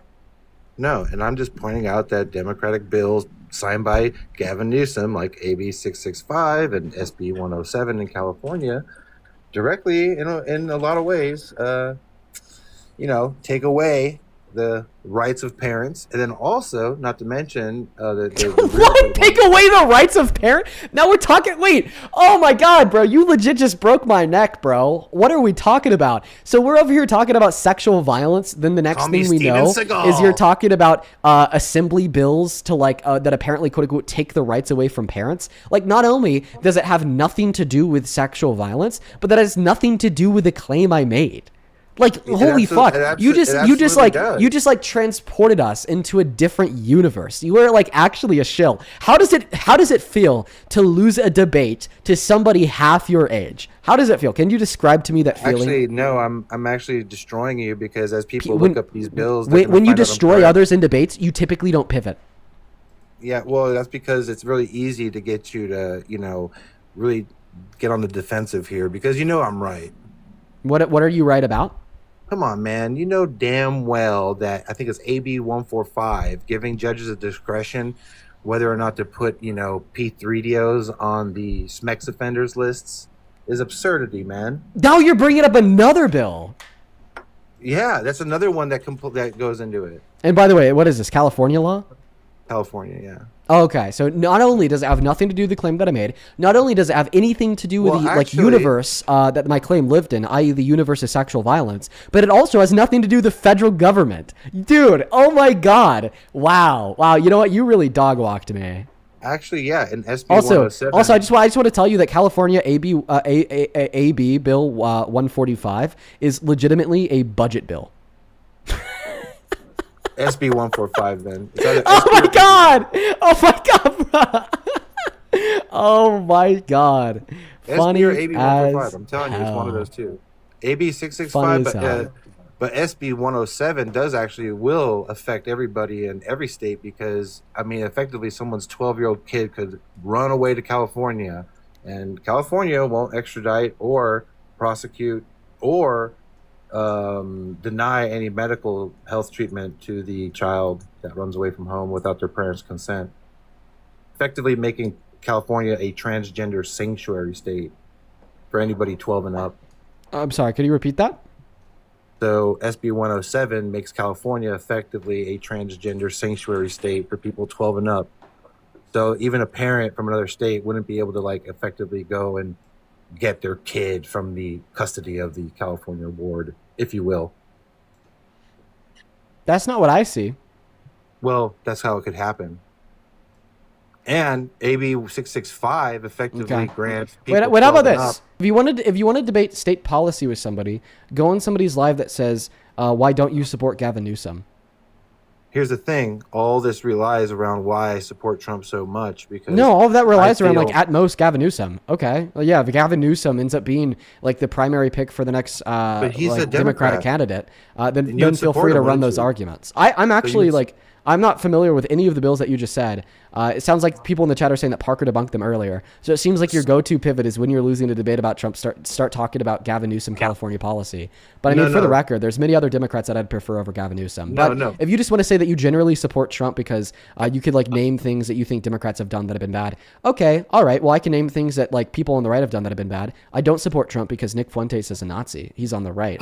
I don't support Trump because the KKK leader endorsed Donald Trump. He's on the right. I don't support Trump because there was a Republican congressman with credible accusations against him, and that wasn't called out by anybody else in the GOP. He's on the right. I don't support Trump because of the other neo-Nazis on the right. I don't support Trump because this one time yesterday, a Trump supporter joined my live stream and told me that they think that 13-year-old girls can consent to sex. I don't support Trump for any of these reasons. Now that we're just kind of introducing this notion that, well, we could idolize a politician in our party based upon your suppositions about some random on the other side. Oh, what do you mean must have been a Muslim? Must have been one of those Muslims that voted for Trump. Islam. Because Islam. They like that kids can consent. They like that stuff. Why do you think the left loves Islam? Bringing it in, dude. Yeah. And how old was Rebecca? I don't know. I don't care. 3. Ew. Ooh. Yeah, and where's Rebecca from? I don't know. Oh, the Christian Peru? Bible. Oh. So this means that this means that every Christian is okay with pedophilia, right? I don't know. I'm not a Christian. Oh, wait. Are you Muslim? Hell fucking no. Oh, okay. So then how did you know that same claim was true about Muslims if you're not a Muslim? Because I've looked into the Quran and okay. Well, I've looked into the Bible. Oh, that's great. Yeah. Oh, yeah. Did you know? Name one radical Christian group that is unalived as many Americans as the radical Islam, bro. Yeah. I'll give you one better. The slave owners. Oh no! In the last 30 years, antebellum slavery was propped up by Christian nationalism. So what they did is that they gave a slave Bible to the enslaved individuals. And the slave Bible, what it would do is it would condense the Christian Bible down to verses like Leviticus 25, verses 44 through 46, where, God says that, well, slavery is okay as long as it's an Israelite owning a non-Israelite as property for life. And they just convinced the slaves that they were the non-Israelites. By the way, I want to clarify here that I don't believe all Christians are evil. I don't believe that all Christians are bad people. I don't believe that all Christians believe in grave immoralities the same way I don't believe that all Muslims are evil, bad people, and believe in such grave immoralities. I think that the fundamentalist interpretations of like the Quran that lead to you being okay with pedophilia, or the fundamentalist interpretations of the Christian Bible that lead to you being okay with pedophilia, enslavement, genocide, so on and so forth, those are all evil. Those are all wrong. In the same way, I think that more benevolent mainstream interpretations of the Quran, the Hadiths, and the Christian Bible are pretty great. So, yeah, that's my take. But now you asked me for something in the last 30 years. Yeah, I said last 30 years. Yeah. Yeah, like a group of Christians that has killed more people than yeah, like a radical in America. Group.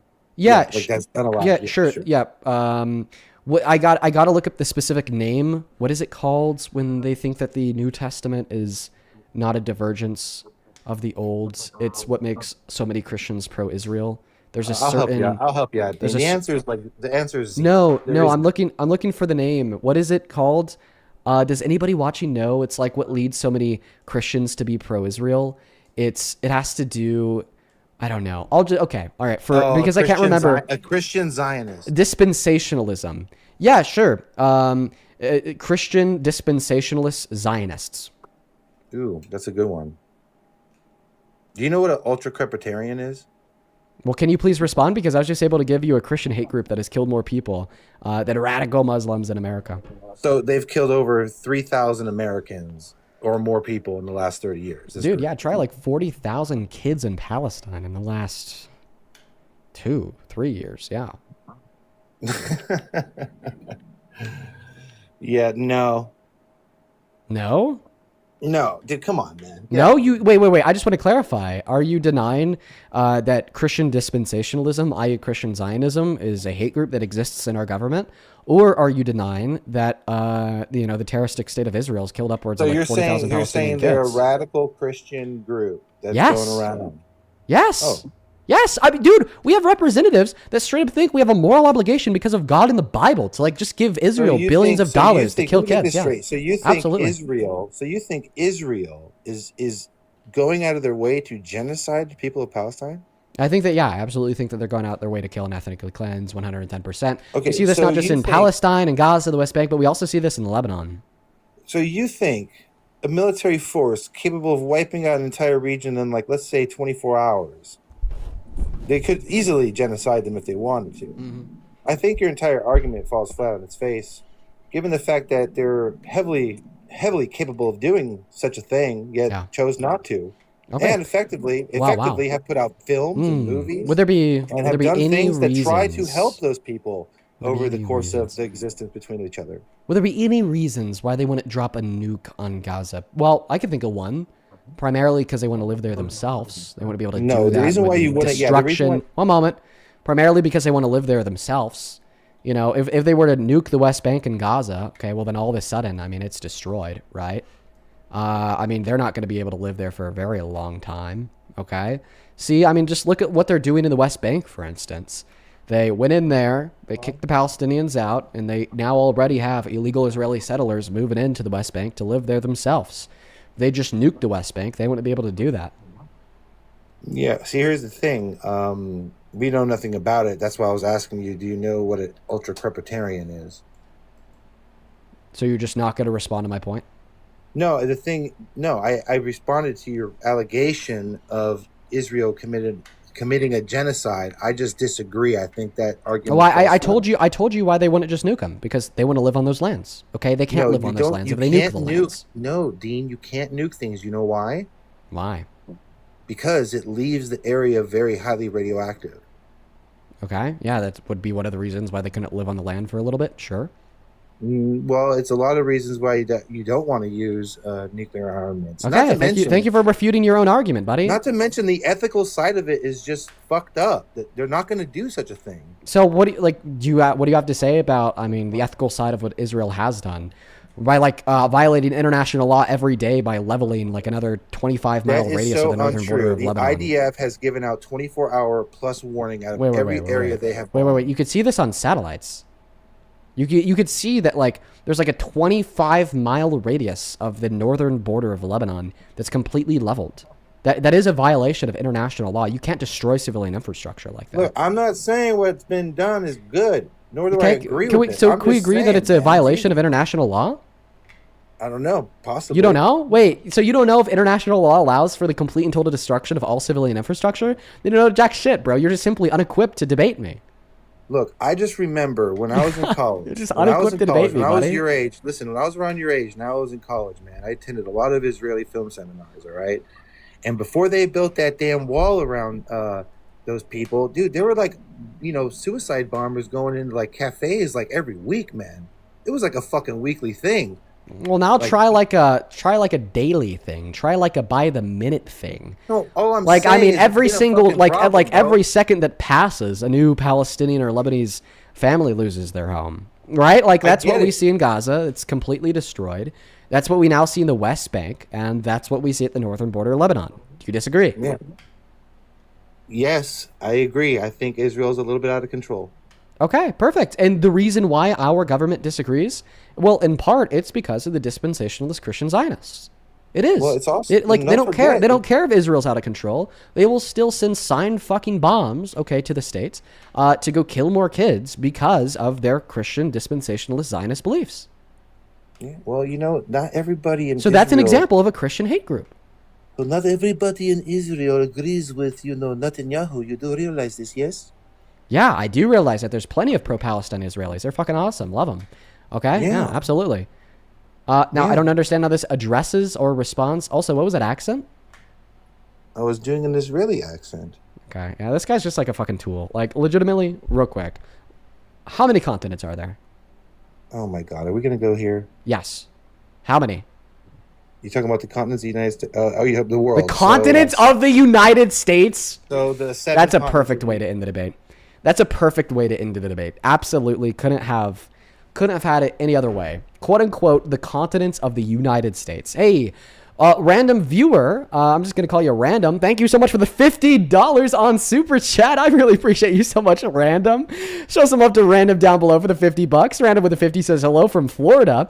Keep up the good work. You've inspired me to start speaking up more often, louder, and with full conviction. I can't give up. Thank you so much for giving me renewed hope. One of our state roads is about to be named after this piece of shit. Oh, man. Well, listen, random, I'm really happy that the live streams give you hope. I thank you so very much for supporting me and what we do here, by the way. Just know, I don't take it for granted. And I'm so very, very grateful for you. Please, for all the viewers at home, show some love to Random down below in that comment section for the massive $50 donation. Same thing to Angelina over on PayPal who sent the $7. I appreciate you so much, Angelina. And Philip, thank you for the 1 penny. On Venmo, Tom, thank you for the $10. It says 3,500 Catholics and Protestants killed each other between 1969 and 1998 during Ireland's Civil War. Yep, thank you for the $10. Sophia, thank you so much for the $5. And Joseph, thank you so much for the $25, who says, every time you debate MAGA idiots, they always use the same uninformed claims / arguments. Your logic is impeccable. Thank you so much, Joseph. Yeah, bro, it's honestly, we hear a lot of this shit on repeat. They're fucking crazy, dude. Their arguments are bullshit. We already know that, though. Thank you for the $25, Joseph.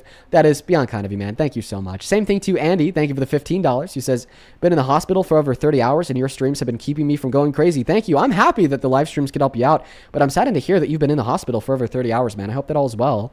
Then Maya, thank you so much for the $50 on Venmo. This is the last donation I thank for now. Maya with the $50 says, my mom actually loves you, so do I. Dude, shout out to your mom, Maya. Thank you guys so much for that love and support. You guys are awesome. Thank you guys so much. $50 is a shit ton of money. I'm so very grateful for you. For everybody who's watching from home, please do show some love to our donors down below in that chat. You guys are very, very kind. If you want to support me, you can find my Venmo, PayPal, link in the bio on TikTok, pin message on YT, and right there, Dean Withers without the Dean Withers. We might have to do another restart, folks. We got another restriction on the live stream, but we'll likely do that here in a moment. I'm going to see if we could get an appeal to go through on it first. Eric, welcome in. Do you support Trump? Oh, absolutely, Dean. I do. Eric, you're a clown. Absolutely. Quite frankly. Oh, how am I a clown? Because you support Trump. Oh, man. All right, well, I'll take that. I'll take the L. Hey, Dean, I just wanted to hop up here real quick and ask you a quick question. Hey, would you ever debate unrealness? Who? Unrealness. I don't know who that is, but yeah, if they're a Trump supporter, debate them. I'd debate anybody. Oh, absolutely, he's a Trump supporter. I've been trying to advocate for you and him to debate, and I'd really enjoy the content. So his name is Unrealness? Yes, sir. Yeah, well, if you know him personally, tell him to hop in the queue. I mean, he doesn't get on until late. So, I mean, by the time that he gets on, I think that you get off. You're off. So. Well, then when he's on, feel free to tell him to join at some point. Absolutely. Hey, I'll take the L for supporting Trump. Well, I don't have the vast knowledge to debate you, my guy. I know I right. don't. I'll lose the debate, and I ain't trying to embarrass myself. Well, if there comes a day where you do want to debate Eric, feel free to hop back inside of that queue, man. Love to have a conversation with you. We're gonna go get that next guest loaded up in the box right now. We got Tommy joining in. S, thank you for the $10 over on YouTube Super Chat. I appreciate you. Thank you. Do show some love to S down below in that chat for the $10. Hey, welcome in. Do you support Trump? Yes, I do. How old are you, Tommy? I am 18. I don't know if I believe you. What year were you born in? 2004. Okay, you are terrible at math, Tommy. But thank God you're low-key shit at math. It helps me do my job because then I don't have to decipher if you're a troll based on your arguments. We just know you're lying because you can't be 18 born in 2004. Fun facts. Welcome in. Do you support Trump? No, I'm from the UK, but I just want to Okay, you take care, man. We are just looking to debate Trump supporters today. I do hope that you have a good rest of your day, man. You do take care. Dude, some idiot in the chat said he could be 18 actually, bro. No. Please do the math. It just 26 minus 4. 26 minus 4. Yeah. Jacob, do you support Trump? No, I'll support anything, bro. All right, you take care, Jacob. We're going to move on to the next guest. We got April Scott loading up in the box right now. I'll only hop inside of that queue if you are MAGA, please, and thank you. Hello, welcome in, April. Do you support Trump? Yeah. How old are you? I'm going outside real quick. I'm 18. Okay. February 22nd. Huh? Okay, sounds good. Do you think that when you get a chance, you could unplug any Bluetooth device that you're talking to us through?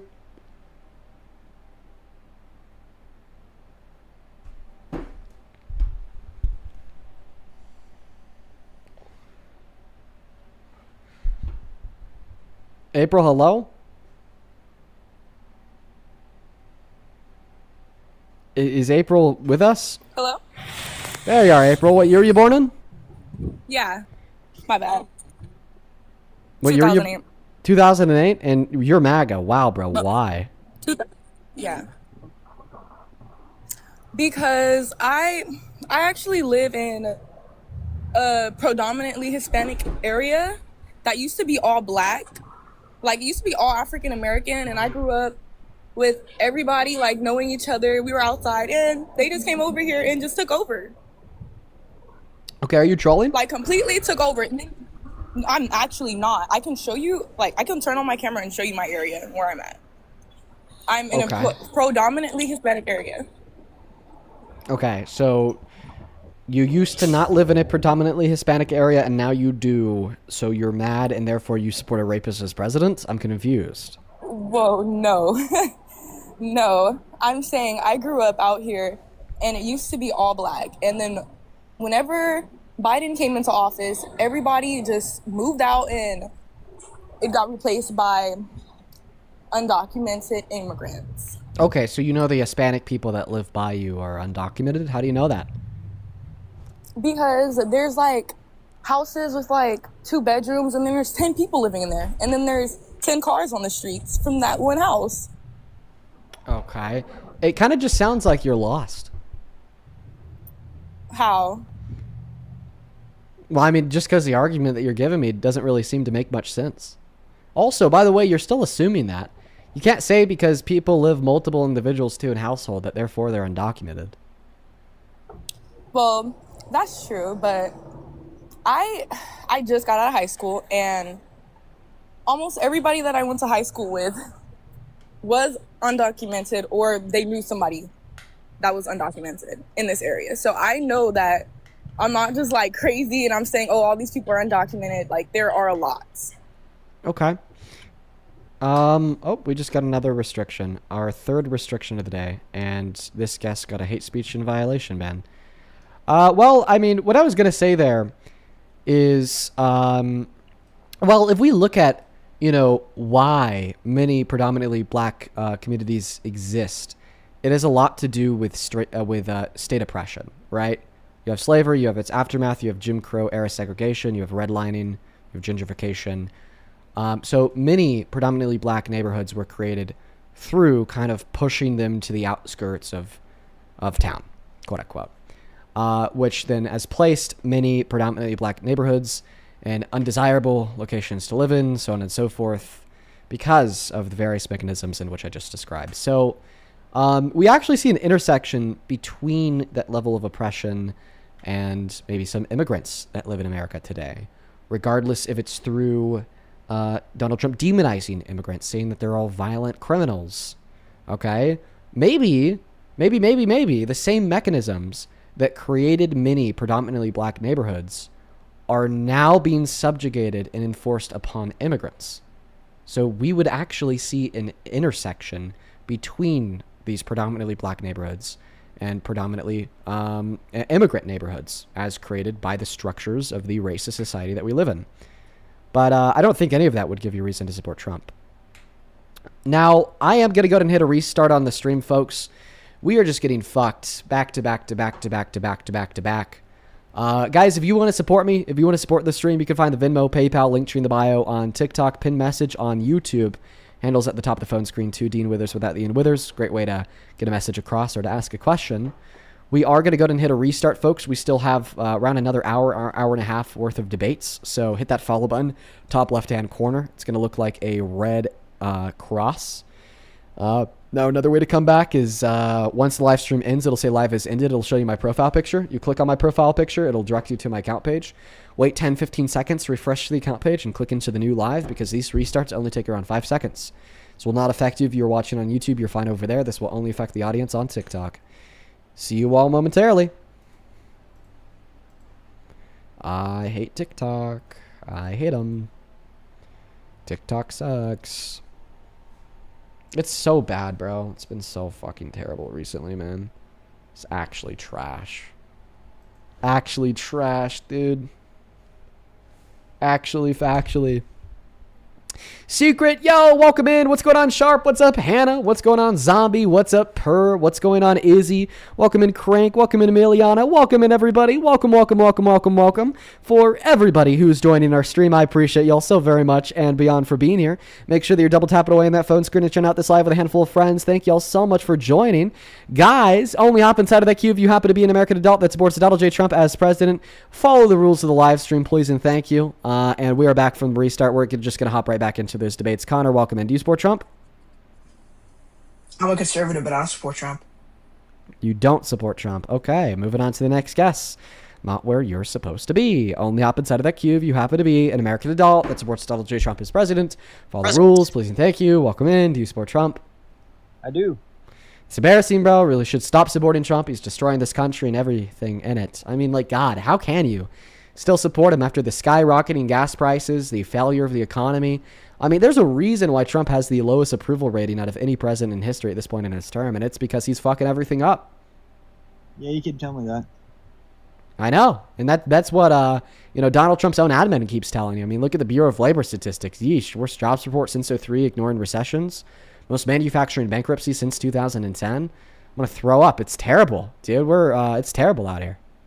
Yeah, I mean, I am upset about the gas prices. Okay, then stop supporting him. What would that do? What would that do? Well, I mean, it put more pressure and support behind Democratic politicians in the midterms that actually want to do something about holding them accountable. I'm not going to support Democrats. then you don't want to stop the things that are hurting you. The only people that could stop, okay, the things that are hurting you and others are the Democrats. Donald Trump owns the GOP, bro. There will never be enough anti-Trump support in the GOP to actually hold his administration accountable. We live under a duopoly, red or blue. I hate it, but it's the way things are. So if you want to stop the things that are hurting you, if you want to hold the Trump administration accountable, then you got to vote blue in the midterms. That's a fact. How many years does Trump have left in his term? 2.5. Yeah, okay. We survived 4 years of Joe Biden. And then we survived 2.5 more years of Trump. I mean, you survived 4 years of some of the best domestic policy in modern American history. Really?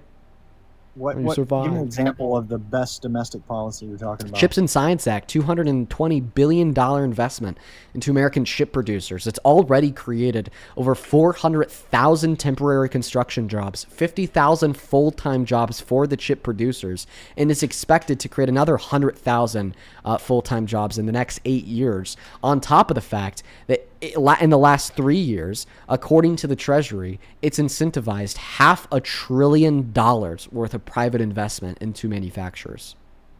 Where are those jobs located at? Idaho, Ohio, Arizona, across the country. We're making chips in America? Yes. Great. Then I support that. That's great. Yeah, that's an example of the awesome domestic policy of Biden. There you go. Give me another one. Okay, the infrastructure bill. Dumped $1 trillion into infrastructure across this nation, created new jobs, gave more people money, and saved us from a recession. And it helped us rebound the fastest out of any country in the G7 from the inflation onset by the pandemic. So why are my roads still jacked up? Well, because a infrastructure bill is not going to unjack all the roads, but it's going to help us, unjack some of the roads. Okay. Oh, what's your view on pedophilia? Well, pedophilia is wrong, Jared. I agree. Do you think Trump's a pedophile? Well, listen. What I will say is I do believe that Donald Trump has barged into the dressing rooms of naked minors. So pedophilia is wrong. Yeah. Well, Muhammad married a 6-year-old. Yeah, and people that believe Muhammad married a 6-year-old, yet Muhammad is not guilty of any great sin, hold on to a very terrible interpretation of the Quran and Hadiths. Very terrible, evil, fundamentalist interpretation. Same way Christians who believe Mary was 13, Rebecca was 3, Leviticus endorses slavery.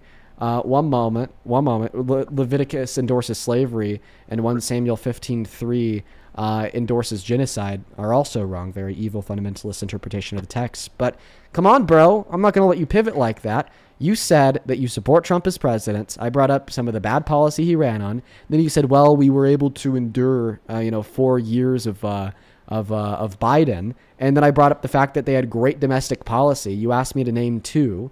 Okay. And then I did. And now you want to talk about religion. So before we talk about religion, let's stay on topic here. Your shout outs. Do you concede that the Biden-Harris administration had some great domestic policy? Idiot? I would say the CHIP Act. I mean, if that's all that happened in the CHIP Act, I don't know. I'm not familiar with it. Then yeah, that's great. Okay. All right. So then what the fuck do you mean you had to survive the Biden-Harris administration if they had some awesome domestic policy? Domestic policy like letting in 20+ million illegal immigrants? Oh, damn. The number climbs every day. Where'd you get 20 million from? I thought it was 7 million. It was like 7 million yesterday. Well, Bavino said that it's upwards of 75+ million immigrants. Oh, now it's at 75 million? Damn. Yeah. Okay. Do you have a source for any of this? What about the Bavino, who was like a leader in border and customs immigration? No, I don't take people's word for things. Oh, you don't? No, I need to see a study, a source to demonstrate it. Now, if you're telling me that the Department of Homeland Security has given, some reliable mechanism to determine that 75 million undocumented immigrants came in under Biden, I'd love to see it. But, if there's not one there, why the hell am I going to take his word for it? Well, there's no way to track illegal immigrants. That's the whole point. Okay, so then you don't know that 20 million came in. Concede. And you don't know that 20 million didn't come in. Okay, well, you're the one making the positive assertion that they did. Well, that's an appeal to ignorance fallacy. I don't believe this because, I can't prove it. I can't prove the inverse. I don't think you know what you're talking about. Okay, so prove me wrong. So I believe that I believe that you need evidence that proves you right, compared to necessitating evidence that proves you wrong. Like, for example, I'll demonstrate my theory of justification to you. You shouldn't support Trump because night before last, he raped like 10 kids. And you must believe that the night before last, he raped like 10 kids, unless you could prove that he didn't. Okay. Can you prove that he didn't? Well, no, and you can't prove that. Oh, therefore he did, right? The same way, therefore there's 20 million undocumented immigrants that came in. Okay, so either of us could be right. Is that what you're saying? Oh, no, what I'm saying is that if you want to posit something as being true, then you need evidence that it's true. And by the way, I am not floored that I have to describe this to a Trump supporter. Listen, this is the most ironic thing that's ever happened. I'm having to literally verbatim describe to a Trump supporter that you need evidence for the things that you believe. This is why our country is so fucked. Our country's so fucked because we have people like Jared running around arguing that you don't need evidence for what you believe in. Buddy, reality is not your sandbox that you could do whatever you want for. Your beliefs are supposed to conform to reality. And the way that you measure the conformity of your beliefs to reality is based upon the evidence that suggests that it is true of the world around us. So if you don't have evidence that what you're saying is true, then you can't measure the conformity of your beliefs to reality. And if you can't measure the conformity of your beliefs to reality, then you're a fucking delusional idiot who thinks that this world is a sandbox and you could just believe in whatever you want. What's your belief on God? I answered that question is completely irrelevant to a debate about Trump. So Get real. Then give it to me. I'm agnostic. Is God real? You're agnostic. Why is that? Why am I agnostic about God? Well, I will answer that question as soon as you concede that you shouldn't support Trump as president because you have no good argumentation to demonstrate otherwise. So you won't answer the question? Yes, precisely. Why not? Because it is completely irrelevant to the topic of debate being purported on this live stream. It would disprove your point? What point? You don't believe things without evidence? It actually kind of reinforces that point. You don't think there's any kind of wait, my agnosticism and the belief of God reinforces that point. I'm agnostic, okay, on the belief in God because I don't have evidence, I don't have compelling evidence that God exists, right? I don't know if God exists or not. That proves my point. Okay, so you think that the world wasn't intelligently designed? You think we just ended up here? Yeah, I could give you my arguments against intelligent design if the proposition of the live stream was, why do you believe in God? But it's not. The proposition of the live stream is, why do you support Trump as president? It was to prove a point. It doesn't have anything to do with the argument. It was to prove a point. Okay. Well, there's arguments. So the reason why how many Americans believe in God? The reason why I don't think that the argument from intelligent design is convincing evidence to make me a believer of a God is because it is paradoxical. The argument from intelligent design posits that if something seems to be designed with complexity, then there was an intelligent mind in which created it. However, the most complex thing in existence under the theistic worldview would be God in of itself. Therefore, the strongest case for creation would be that God was created, given the intelligent design theory. But once again, this has nothing to do with why you support Trump. How many Americans believe in God? I think that around 61% of Americans are Christian. Once again, this has nothing to do with why you support Trump. 61% of Americans believe in something without evidence. I do think that there are many people that exist in society today that have also existed historically that hold on to religious beliefs for purposes of faith to make them better people, and I'm perfectly fine with it. I believe in freedom of religion. Would you call those people idiots like you called me idiot for believing in something without proof? Well, frankly, I call you an idiot because what you believe in without evidence amounts. No, I wouldn't. I wouldn't. Why not? I personally, I wouldn't. Believe in something without evidence. Just Sure, like I believe in something without evidence. Sure, I'll be able to tell you. Sure, the difference is well, when we talk to theists, at least they have some level of evidence. At least they can whip intelligent design out of their ass. At least they could talk about the gospel and how you see all these interconnecting references between the old and the new, possible fulfilled prophecies from Isaiah, so on and so forth. But you, on the other hand, gave me a belief you keep muting me, Dean. With no Why evidence is that? to justify it, because you're interrupting me, with no evidence to justify it whatsoever, and that belief is very harmful. I'm making a point. That's right? why When I Dean's use words like idiot, it's to refer to people that believe in things that are false, that are actively perpetuating harm. I don't think that all Christians are idiots. Okay? I don't in the slightest. But I do think that you're an idiot because your false beliefs that you don't have any evidence for are destroying this world, are eroding the institutions of our democracy, is down taking our constitution, is starting new wars in the Middle East that have killed 160 girls, is destroying this country's economy. And here you are sitting on a live, not unable to give a single reason why you think that this man is a good president, and you'd rather debate me about God. Wait, well, so you said, no, this is all to prove a point. So you said that you don't believe people's word without evidence, right? Without a study. And you said that Christians do give some form of evidence. No, what I said is that I said Bible? more specifically, the reason why I don't call all Christians idiots is because I don't think that all Christians serve as a detriment to society. I think that you do. I think that supporting Trump does legitimately serve as a detriment to society. Well, he did win the majority vote, so. Yeah, and that does not change a single thing I just said. I would say 61% of the country is the majority, or 60%, whatever the number is that believe in God. So he actually, a majority of Americans didn't vote for Trump. You're misled. Not even a majority of voters. I'm sorry, the majority of Can voters. we get a reason why Trump is a good president? Well, I don't. Okay, so first of all, I'm not some Trump sycophant. I don't agree with the war in Iran. I don't think it serves American interest at all. I don't agree with gas prices being almost $4 a gallon where I live. But a Democrat would bend over and let Iran do whatever they wanted. They would bend over and let any country do whatever. Not what Obama did. Okay, so Obama had a backbone. A Democrat. Yeah, you're right. He was the deporter in chief. A Democrat. No. We're talking about Iran here, buddy. We're talking about Iran. Don't pivot. You just said that a Democrat would let Iran do whatever Iran wanted. Obama was able to get Iran to enter into the inside of the JCPOA that prevented them from building nuclear weapons. And even before he got Iran to go inside of the JCPOA, he set their nuclear program back by 5 to 10 years, as estimated by our intelligence programs, by installing malware on their uranium enrichment devices, throwing them off, preventing them from enriching uranium. So your claim that a Democrat would let Iran do whatever they want is completely baseless. $400 million in cash on pallets. Based.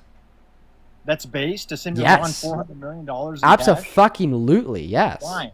Why? Well, because we had to give them their money back that we stole from them in the 80s in order to get them to enter inside of the JCPOA. And I absolutely think that giving Iran their, not ours, but their $400 million back compared to starting a war with them, tanking global markets, hurting everybody, and killing women and children in Iran is absolutely so preferable that it becomes based. So, okay, so if Iran started a war with America and women and children got killed, that would be our fault, not Iran's fault? If Iran started a war with America and women and children got killed in America, it would be Iran's fault. No, not in America, in Iran. Nothing would happen in America. If Iran started a war with America and then America committed war crimes in Iran, yeah, that'd still be America's fault. But Iran didn't start this war in Iran. No, we did. You said women and children would die. You didn't say anything about war crimes. Yeah, so the women and children that I've referred to as dying have died from war crimes, like targeting the elementary school in southern Iran that killed 160 people. How do you know it was targeted? What Because sources do you have? when I say that when it targeted the elementary school, I'm saying that it hit the elementary school. Okay, well, you didn't say that. You said it targeted the elementary school. That's what I take the word targeting to mean. Okay. It targeted the elementary school because it hit the elementary school. Now, if you hold on to a different interpretation of target to mean intentionally hit, okay, well, that's something different. Darts at a dartboard, and I'm targeting the bullseye, but I hit the one. Does that mean I targeted the one? No. It means that the dart targeted the one. The dart's an inanimate object. The fucking dart targeted the one. Yeah, sure it did. It's an inanimate object. Yeah, the inanimate object targeted your the argument one. Makes no sense, dude. Okay, well, you're losing the debate so bad you want to argue semantics compared to substance. I get it. Well, yeah, semantics matter when you're talking bullshit. Well, I mean, apparently that's why you're willing to support somebody as president that says they're God, semantics matters, threatens to genocide 90 million people, semantics matters. Pivoting. What am I pivoting away from? Tell me. I don't know, Muhammad marrying a 6-year-old. Oh yeah. You said, oh yeah, okay. I disavow. So do you think that people shouldn't be? So do you think that people shouldn't? Everyone that reads the Quran. So do you think that people shouldn't be Muslim because your interpretation of Aisha's hadith entails the conclusion that she was 6? I think if Jesus married a 6-year-old, then yeah, nobody should be a Christian. Yeah, Okay, exactly. so would you say that That's what I'm nobody should saying. be a Christian because my interpretation of Leviticus 25 verses 44 through 46 entails the conclusion that God's okay with slavery? Well, yeah, what he was saying in that verse. No, listen. Oh. What he was saying in that verse was that slaves should obey their masters to avoid damage. Oh pretty no, much. that's not what he said at all. He said that you may So you know buy. what God was saying? Yeah, because I Come could on, dude. read. Like literally, the clear text Oh, it says, says you may in buy black your and white. male and female slaves from the nations around you, and you may bequeath them to your children as inherited property for life. But you cannot buy your slaves from your own country because you can't mistreat the Israelites. Yeah, that's explicitly what it says. So it condones slavery in the Bible. Yeah, so nobody should be a Christian, right? Oh wait, people Which have is worse? Which is people worse, have Dean? people Which is have worse? interpretations. Raping One children. moment. People have interpretations of the Christian Bible that exclude that as being true. Either they say that the entirety of the Old Testament is parabolic, they just kind of ignore it, or they just say that they read the New Testament. But under your view, that because it is true an interpretation of the Bible exists that leads to the conclusion that God's okay with slavery, then nobody should be Christian. What are the verses before and after that? Sure, the verses before Leviticus 25 verses 44 through 46, like Leviticus 25 verses 1 through 43, just go through other rules of God's that he gave to Moses. From around 20 to 43, it's God just saying that you can't enslave the Israelites, but you may own them as indentured servants. Israelites? Yeah. Why would he say that about Israelites when Israelites were God's chosen people? Well, that's why he said that you can enslave them. You could only make them indentured servants because they were his chosen people. Indentured servants for 7 years.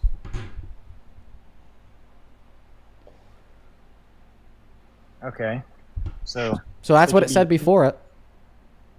Okay, I'm sure you're leaving something out. There's no way that it says in the Bible that slavery is okay. So you're kind of proving my point here, because you have an interpretation of the Christian Bible that doesn't lead to the conclusion that slavery is okay, and I applaud you for that. I do. I thank you, and Thank you. that's Good boy. something that could make somebody a good Christian. A good Christian would be somebody that, for starters, does not think that God's okay with slavery, and I have no issue with people who are Christian that do not think that God's okay with slavery. Very similarly, okay, I have no problem with Muslims that, like, for instance, interpret Aisha's hadith to not be operating off of the modern calendar. So when she says that she was 6, in all reality, in accordance with her biological age of the modern calendar, she was actually like 23, right?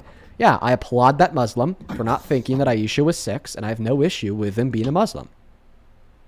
I think that's cope when people think that Aisha was 26 or something. Come on, Therefore, I think you're coping by saying that there must have been something else in Leviticus. See, I could play that game too, buddy. It goes both ways. You're right, it does. Which is worse, pedophilia or slavery? I think that both pedophilia and slavery are sufficiently wrong to say that we wouldn't want people to hold to those views, right? That's fair. We wouldn't want people to think that slavery is okay. We wouldn't want people to think that pedophilia is okay. Yeah, I agree. I think most decent people would agree with that. Okay, But neither perfect. of So those then, are in okay. accordance with your view, people shouldn't be Muslim. Okay, sure. But they just also shouldn't be Christian. Yeah, if Jesus went and preached from the hilltops that, abuse your slaves, trade your slaves. Oh, wait, if Jesus preached from the hilltops to abuse your slaves? Well, actually, Exodus 21 verses 20 through 21. That's the Old It Testament, says dude. That's not that you Jesus. could beat your slaves as long as they recover in 3 days or less. Yeah, that was the Old Testament. That wasn't Jesus saying that. Now you're giving me some interpretation that leads to the conclusion that, well, actually, my interpretation of Christianity excludes that. Same way, for the last time, Muslims will tell you that Aisha, when she said she was 6, she wasn't operating off of the modern day calendar, and her biological age was closer to 23. I mean, you're proving my point. Do you want to prove my point again? Do you want to prove my fucking point again? Like, this is the point. The point is that there are Christians who vehemently detest the notion that God's okay with slavery. God's okay with slavery. Just like there are Muslims who vehemently detest the notion that God's okay with pedophilia. Well, yeah, but no Christians. This denounce argument the- is irrefutable. No. Listen. No Christians denounce the New Testament. where Jesus was alive and was speaking to people, and people have recorded it and written it down so that we can read it later. Yeah, no Christians. No Christians announce that, right? That's the whole point of Christianity. Well, is, like, actually, believe in Jesus. if you don't think that a single Christian denounces any of the New Testament, then Okay, I'm saying not a I'm sure single there's some Christian small denounces the Old Testament either, because Jesus said in the New Testament, "I did not come here to abolish the old law; I came here to fulfill it." Okay. Plus the Trinity, So- Jesus, Father, What I'm saying is, Holy Spirit, they're all God, Jesus and it was wasn't God in the sleeping Old with Testament. children.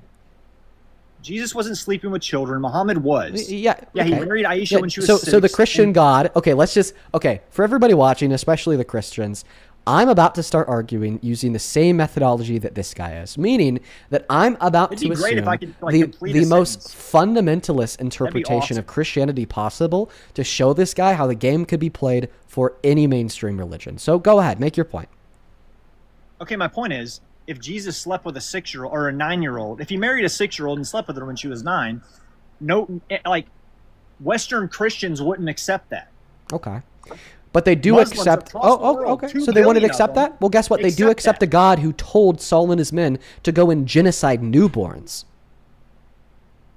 That wasn't Saul and his men doing that. That was Yes, God it was. doing it. When? 1 Samuel 15:3. The Amalekites.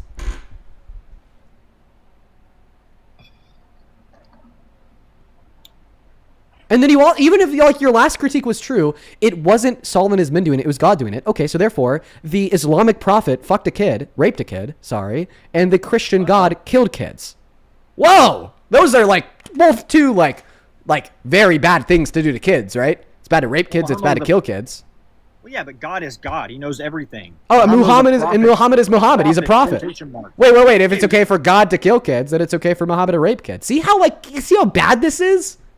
No, God is God, dipshit. Okay, so Muhammad all of a sudden, wasn't God. okay, well, is this not what Muhammad the said, hey, is listen, this everything is God this said not before what this the was Islamic Christ. fundamentalists And I'm say? telling you right now. The Islamic fundamentalists probably come up with some bullshit. Oh, sure, Aisha was 9 or whatever, but Muhammad's a prophet. Oh, sure, there's newborns were newborns or whatever, but God is God. Is this you were just now we're battling between the Christian fundamentalist excuse, okay, for 1 Samuel 15:3 and the Islamic fundamentalist excuse for Muhammad marrying a kid. Okay, both the Islamic fundamentalist excuse for Muhammad is shit, and the Christian fundamentalist excuse for 1 Samuel 15:3 is shit. We're doing a holy war, dude. Why can't we just agree that all fundamentalist interpretations of all mainstream religions are fucking dog shit, and we applaud all followers of all mainstream religions who do not hold on to those fundamentalist interpretations? Because this little holy war we're doing here, it goes both ways. There's no strike that you can make against Muslims that you cannot make against Christians if we are reading the Christian Bible, the Quran, and the Hadiths through the same scope of fundamentalist interpretation. How about this? Muslims, or Muhammad said, after he wrote, the Quran, that no other works will come out after this. This is the end. This is God's final word. Christians never said that. It didn't say in the Bible. This is what God believes, and no other words after this shall ever be written. Muhammad said that because Muhammad was a warlord who wanted to enforce his beliefs by force onto the world. Well, actually, the Christian Bible does kind of say that because they include the story of Revelation. Basically, the Bible... Yeah, Revelation talks about the end of the world. It doesn't talk about there is no word after Jesus spoke the last time. Who else could give us new word? Jesus again, right? But with the predictions that we see of Jesus's second and last coming in the book of Revelation, we know that he doesn't do that. So therefore, we do know in accordance with Christian theology that the Bible is final. And this is why a lot of Christians don't really like the Joseph Smith LDS fuckers, right? Mormons. There we go. This is why a lot of Christians don't like Mormons because, they claim to have added new word to the Christian Bible. Yeah, which they did, which is kind of absurd. Okay, so you just called it absurd to add a new word onto the Bible. Well, no, just the way they found it. Hey, I wrote these words down on a tablet, but I can see the tablet, and I'll tell you what it says. By the way, and then hey, by the way, take the tablets away, and then you have to retell a story, and it's completely by different. the way, the canon of the Bible is finite, right? Like, yeah, Christians do not think that there's going to be like a third testament because they already know what fruits Jesus' next and last coming will bear. And that will not be a third testament. It will be the end of the world. Okay, yeah, exactly. So the Bible is finite. There's no more to be added on. Well, yeah, but they never specifically said that in the Bible. Yeah, that is necessarily Muhammad entailed. specifically said that in the Quran. Yeah, I don't care if it was never explicitly said, because it was This is necessarily entailed by revelation, then it changes nothing. It's the same outcome of this is final. It's not the same outcome. Yes, If because Jesus in both said, "This is cases, the end." like the text can't be modified. Well, yeah, it definitely can't be modified in Islam. Okay, that can't be modified in Christianity either. Because they'll kill you. So the reasons why the Christian like canonization of the Bible can't be modified is because point number one, okay, it's perfect as is. It's infallible. So we can't just go back and change books that have already been written. And point number two, we already know what fruit the next and last coming of Jesus will bear. Yeah, that's right. Nobody know the time and place. Yeah, but we know the fruit, and that fruit will not be new text for the Bible. Yeah. Okay, But so it then the doesn't Bible's not going to be specifically say modified. that. We just Well, yeah, but accept. there's We just accepted that it kind of does. Well, yeah, but there's no testament saying this is it. This is Well, it. there is At the end of testament its book- saying that this is it. The testament that the Bible is infallible, as is, and the testament that the next and last time Jesus comes, it will not be to bear the fruit of new scripture, but rather the end of the world. So it does say that. My point is, if somebody came back and said, hey, I'm rewriting the Quran, or I'm going to add a chapter to the Quran, what do you think would happen to that person? They'd be beheaded on the news. Somebody came back and said, hey, I got New Testament. If they're Christian, I mean, what happened to Mr. Mormon, Joseph Smith? He was ran out of New York by Christians. He was ran out of Pennsylvania by Christians. He was he ran set on out fire of. in a cage? It was ran out of Illinois by Christians, or even getting set on fire on stakes or cages. Oh, what happened to the Aryans? Do you even know who the Aryans are? Yeah, the perfect race who Hitler wanted. No. This came before. No, okay. This came before Nazi Arianism. I'm talking about the first schism of the Christian church.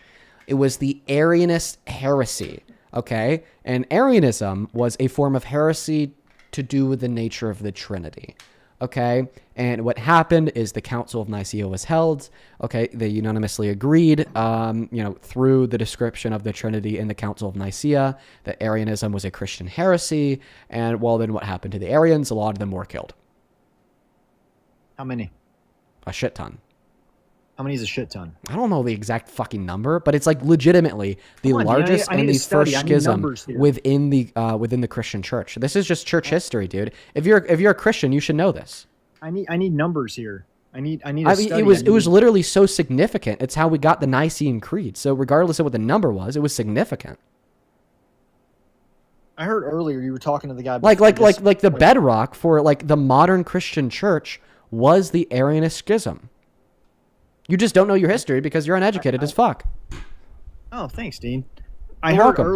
I heard earlier you were talking to the guy. He was talking about Islamic terrorists and the amount of people they've killed in America. And then you Christian terror started the Crusades. Christian, You diverted anyway. You diverted to some. So you got the dispensationalist Zionist Christians. Zionist group. Wait! You think that Christian Zionism is fringe? Then, like, why is like every Christian in government a Zionist? Well, I don't know. I don't agree with it. So it's not fringe. If it's something that is like true of nearly every Christian in our government, then it's certainly not fringe. Just because everybody in government is Zionist doesn't mean that a large. It doesn't mean that Zionism population isn't fringe. Come on, bro. It doesn't mean a large portion of the population are Zionists. But what it means is that the belief is not fringe. Okay, yeah, there's not 200 members.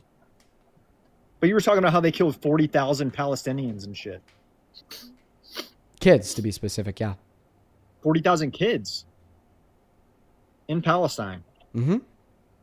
Yeah, that's horrible. See? Right. You and me agree on something. But he was what's the specifically point? talking about terror in America. Oh, wait, why? Why does it matter? Why does it matter if the terror happens inside of America? Do you think that the lives of Americans are more valuable than the lives of non-Americans? I do, yeah. Why? Because they're my neighbors. They're people I care about. They're not some person. So you don't care about non-Americans? No, what I'm saying is people die every day all over the world. I don't know them. I don't care about them dying. Do you think that if you were not born in America, that you would be less valuable? Yeah, than Americans I would be. You're fucking nuts. So are you telling me to myself that, I wouldn't be? That but if to like people in America, wow, I would be less valuable. wait, you're a Christian. You think that moral value is objective? Yeah, who fucking cares what like I don't an think it's individual objective. thinks? Obviously, every life but is you're precious. a Christian. Every life is precious. Wait, but you're fucking I care more about Christian. Okay, if your mom. How can you be a Christian and listen, say if- that the if wait? your mom- Is Trump's life more valuable than Jesus's because Trump is an American and Jesus isn't? Well, no. Listen. Answer the question. Answer the fucking me off, question. Dean. Is If your Trump's mom- life more valuable than No, Jesus's? Do you care about care about Jesus's crucifixion? Oh wait, no, because you some cutting me brown dude off, in the Middle dude. East that got killed, right? Stop cutting me off. If your mom and some other woman were in a house fire together and you could save one of them, who would you save? I'd save my mommy. Of course you would, because you care about her. Yeah, I have an Right? Because she's interpersonal near to you. connection with her. Exactly. I have personal connection with people in America, with Americans, with my neighbors. You do not have an interpersonal connection with every American. Of Quit course, the I cap. didn't say interpersonal. I said a personal But connection. it's We interpersonal share connection which would values. build I don't that. share values with somebody like burning cow shit in the Middle East. Wait, so you to share heat their house. Wait. Who do you share values with more? Ted Bundy or the average Palestinian? Ted Bundy's a mass murderer. Is he Obviously, I American? don't. Yeah, but that's No, that's a false equivalency, dude. Okay. Okay. Okay. Just What like I I share would more- what I would just say like what I I would say is that there's going to be some people in America that you do share values with. There's going to be other people in America that you don't share values with. There's going to be some people outside of America that you do share values with. There's going to be other people outside of America that you do share values with. Yeah, That's just people the in way it America I works. share bud. values with. Well, you certainly don't share values with me, and I'm an American. You support a rapist as president, you fucking freak. I guarantee you, you and me have more in common than me and somebody in the Middle East. I don't think so. Do you care about America, I don't think so. Dean? Listen, I care about care not wanting about a America, rapist to be Dean? our president. Do you care about America? I It's a actually very do care about simple America, and that's one of the values that Then we don't have more in share. common. No, have we more don't, in because you common. don't care about America. Obviously, I do. No, We you have don't different care ways about of going America. about it. There's no way that you could support Trump as president while If I don't believe simultaneously. exactly what Let me Dean describe this to you. believes- Let me describe this to you. You cannot support Trump as president while supporting America. Why do I say this? Because Donald Trump is the largest domestic threat to America in modern American history. He tried to end the American democracy on J6 with fake votes in Congress. Largest internal attack on the democracy since the Civil War. He's attacked 7 of our amendments, 2 of our articles. Okay, he's attacked and eroded our institutions, appointing people to be judges that won't even say he can't run for a 3rd term, won't even say that Biden won the 2020 election. Okay, he's been disregarding court orders, refusing to pay out food stamp benefits. He's been illegally claiming that he could federalize midterm elections. You are necessarily anti-America by being a Trump supporter. And that is one of my biggest pleas to all of the Trump supporters watching, is if you claim to care about America, then prove it, okay, by ceasing to be a part of the 36% of us that suck. Do you think America is the greatest country in the world? No. What country's better? Sure, I'd rather live in the Netherlands, for instance. Then why don't you live there, Dean? Well, I mean, I might one day, actually. Why don't you right now? You have Why the don't I money. just get up and move to Netherlands right now? Because I have Yeah, a you life could- here with there's my internet in the girlfriend.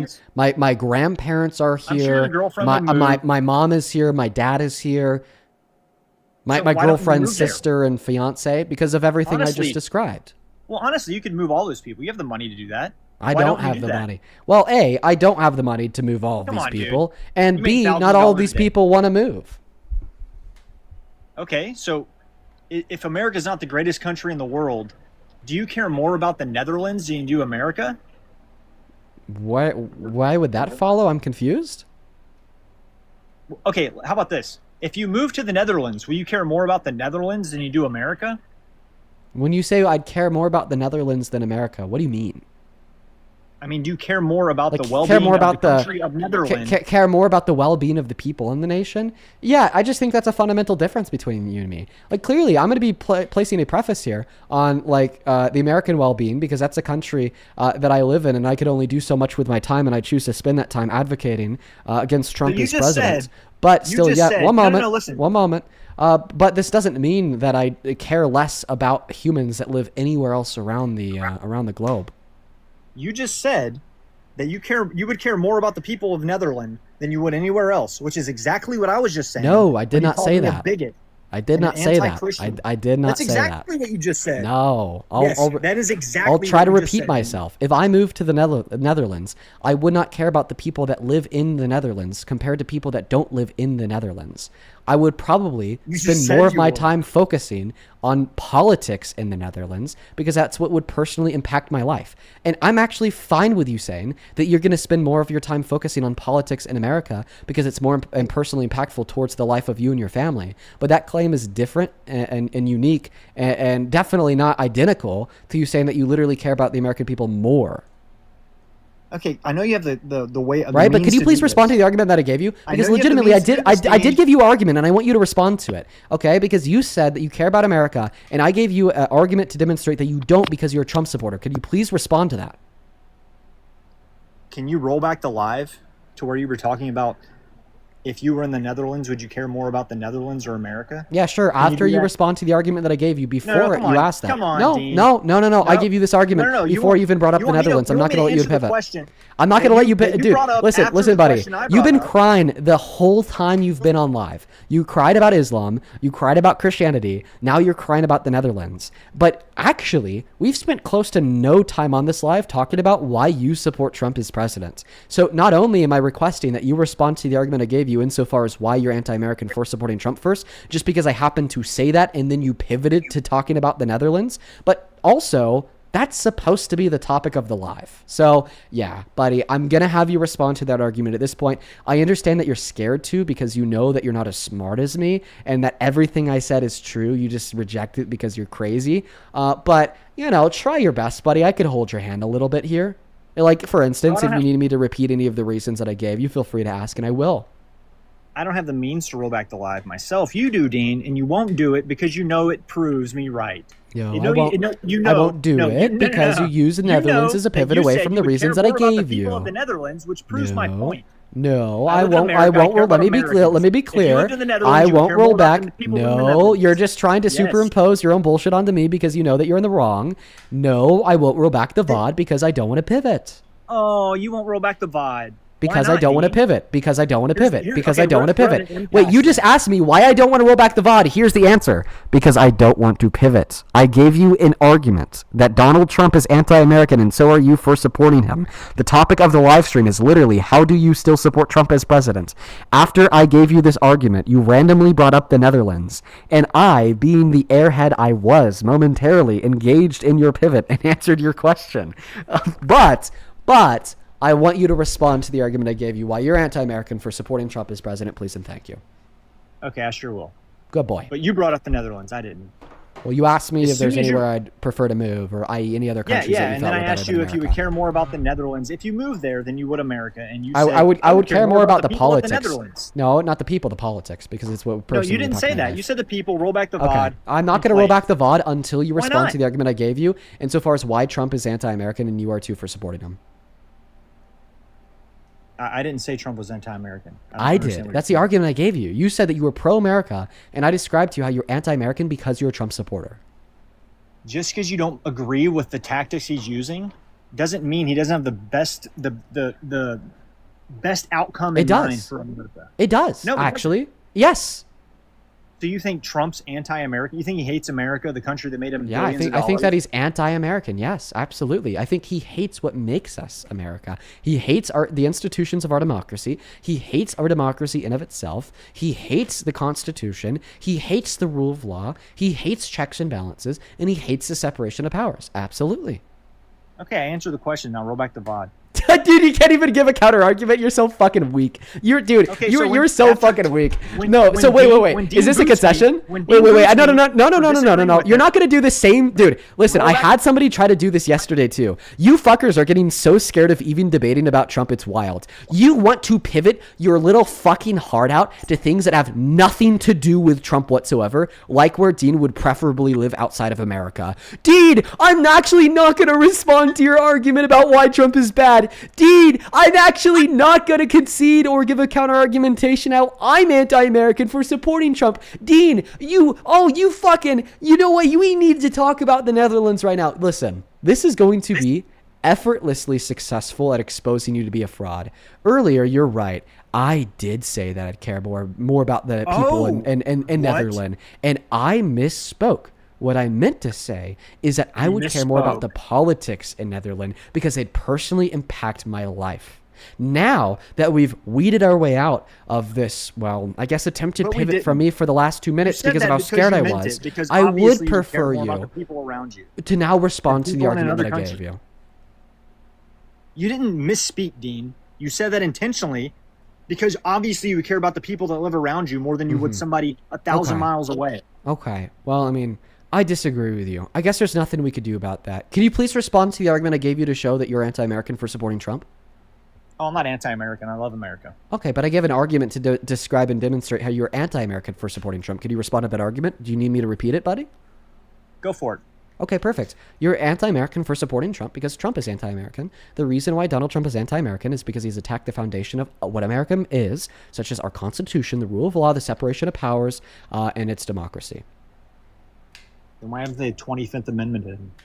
Well, I mean, actually, I would like his cabinet to invoke the 25th Amendment. You would. But the reason why they haven't invoked the 25th Amendment is, well, because they were picked for a reason. They're lapdogs. So I disagree with you 100% that Trump is anti-American. Okay. I think that he... I'll offer you evidence for the things that I said.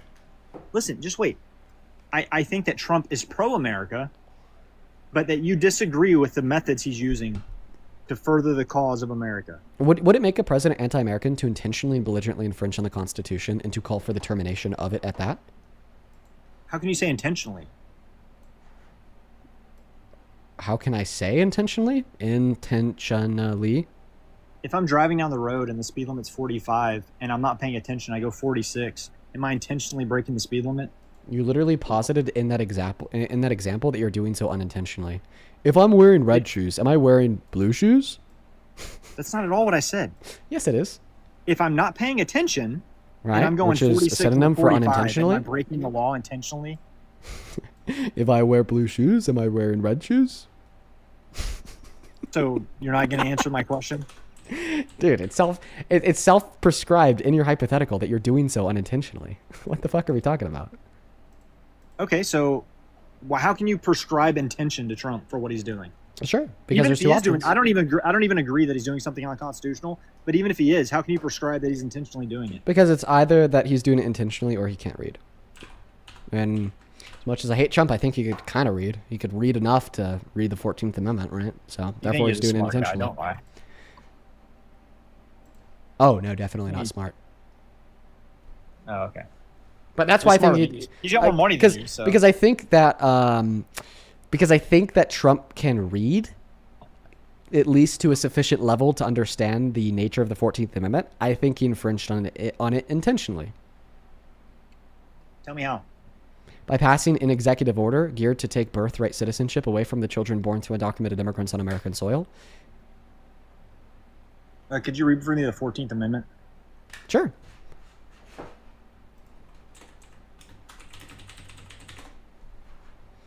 Perfect. All persons born or naturalized in the United States and subject to the jurisdiction thereof are citizens.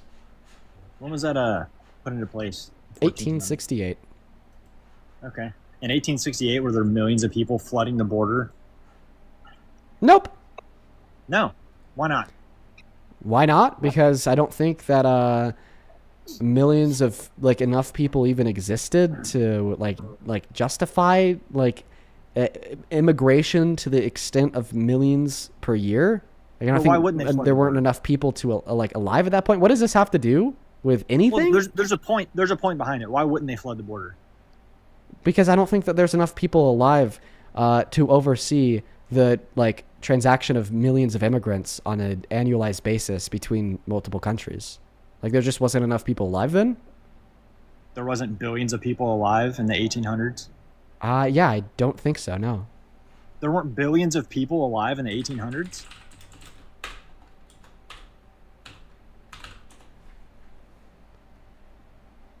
How many? Yeah, like for instance, in the United States alone, there's 31 million. Okay, how many people across the world were there? Oh, also immigration was just so much harder back then too. Yeah, there's like 1.3 through 1.4 billion people. Okay.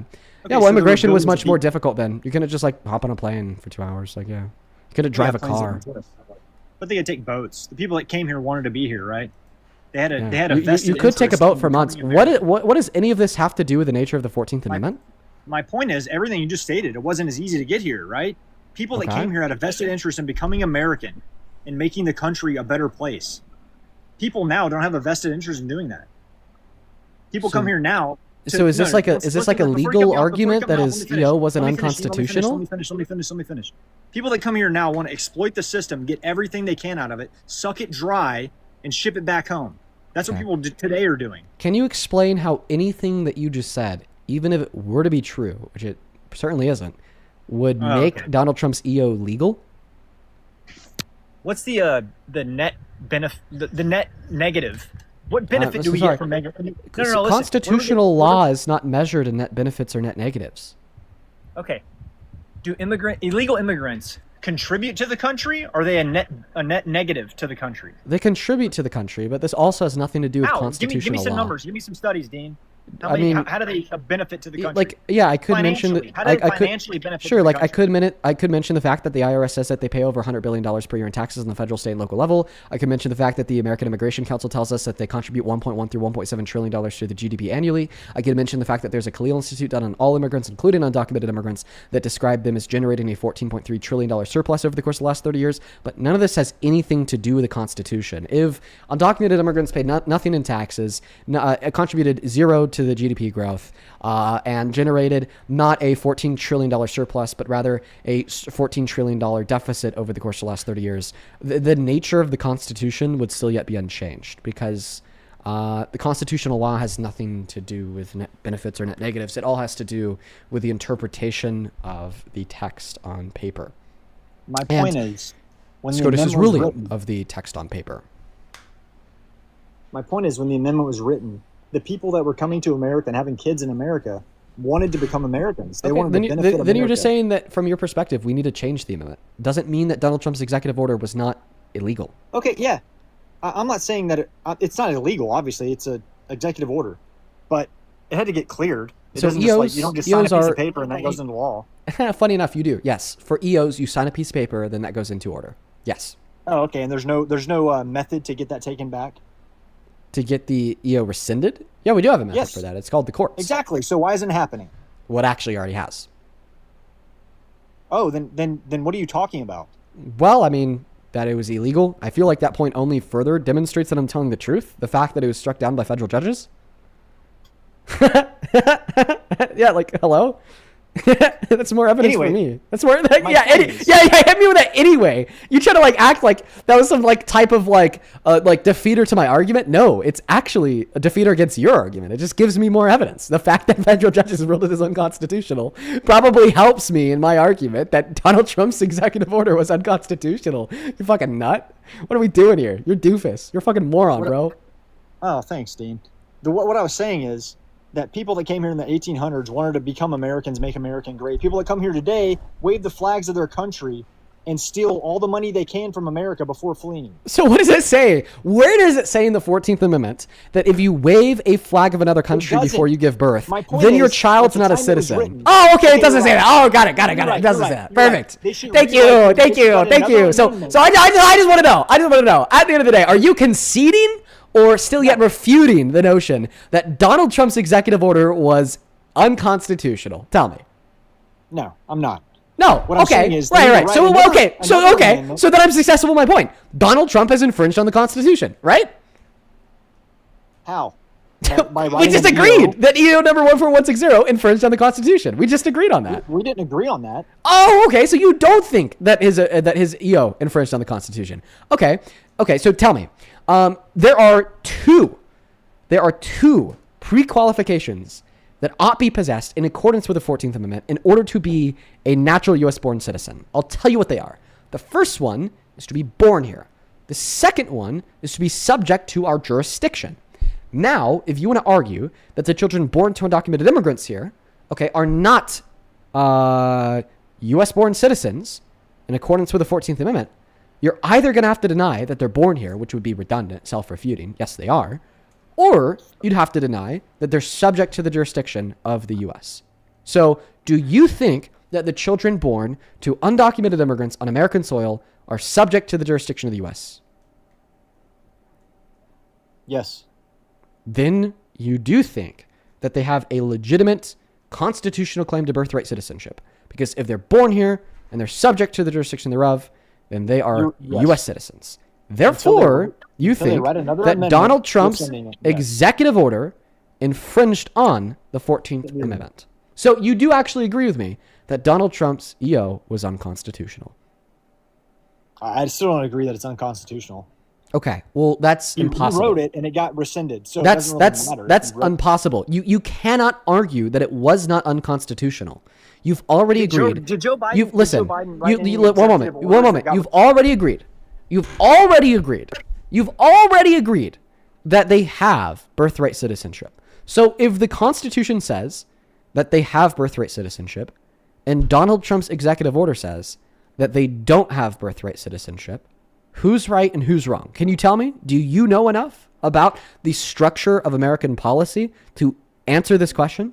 Are you familiar with the supremacy clause? Tell me, who's right and who's wrong? About what? If the Constitution says they have this right, and Donald Trump says they don't have this right, who's right and who's wrong? Does the Constitution usurp Trump, or does Trump usurp the Constitution? I think Trump was trying to have No.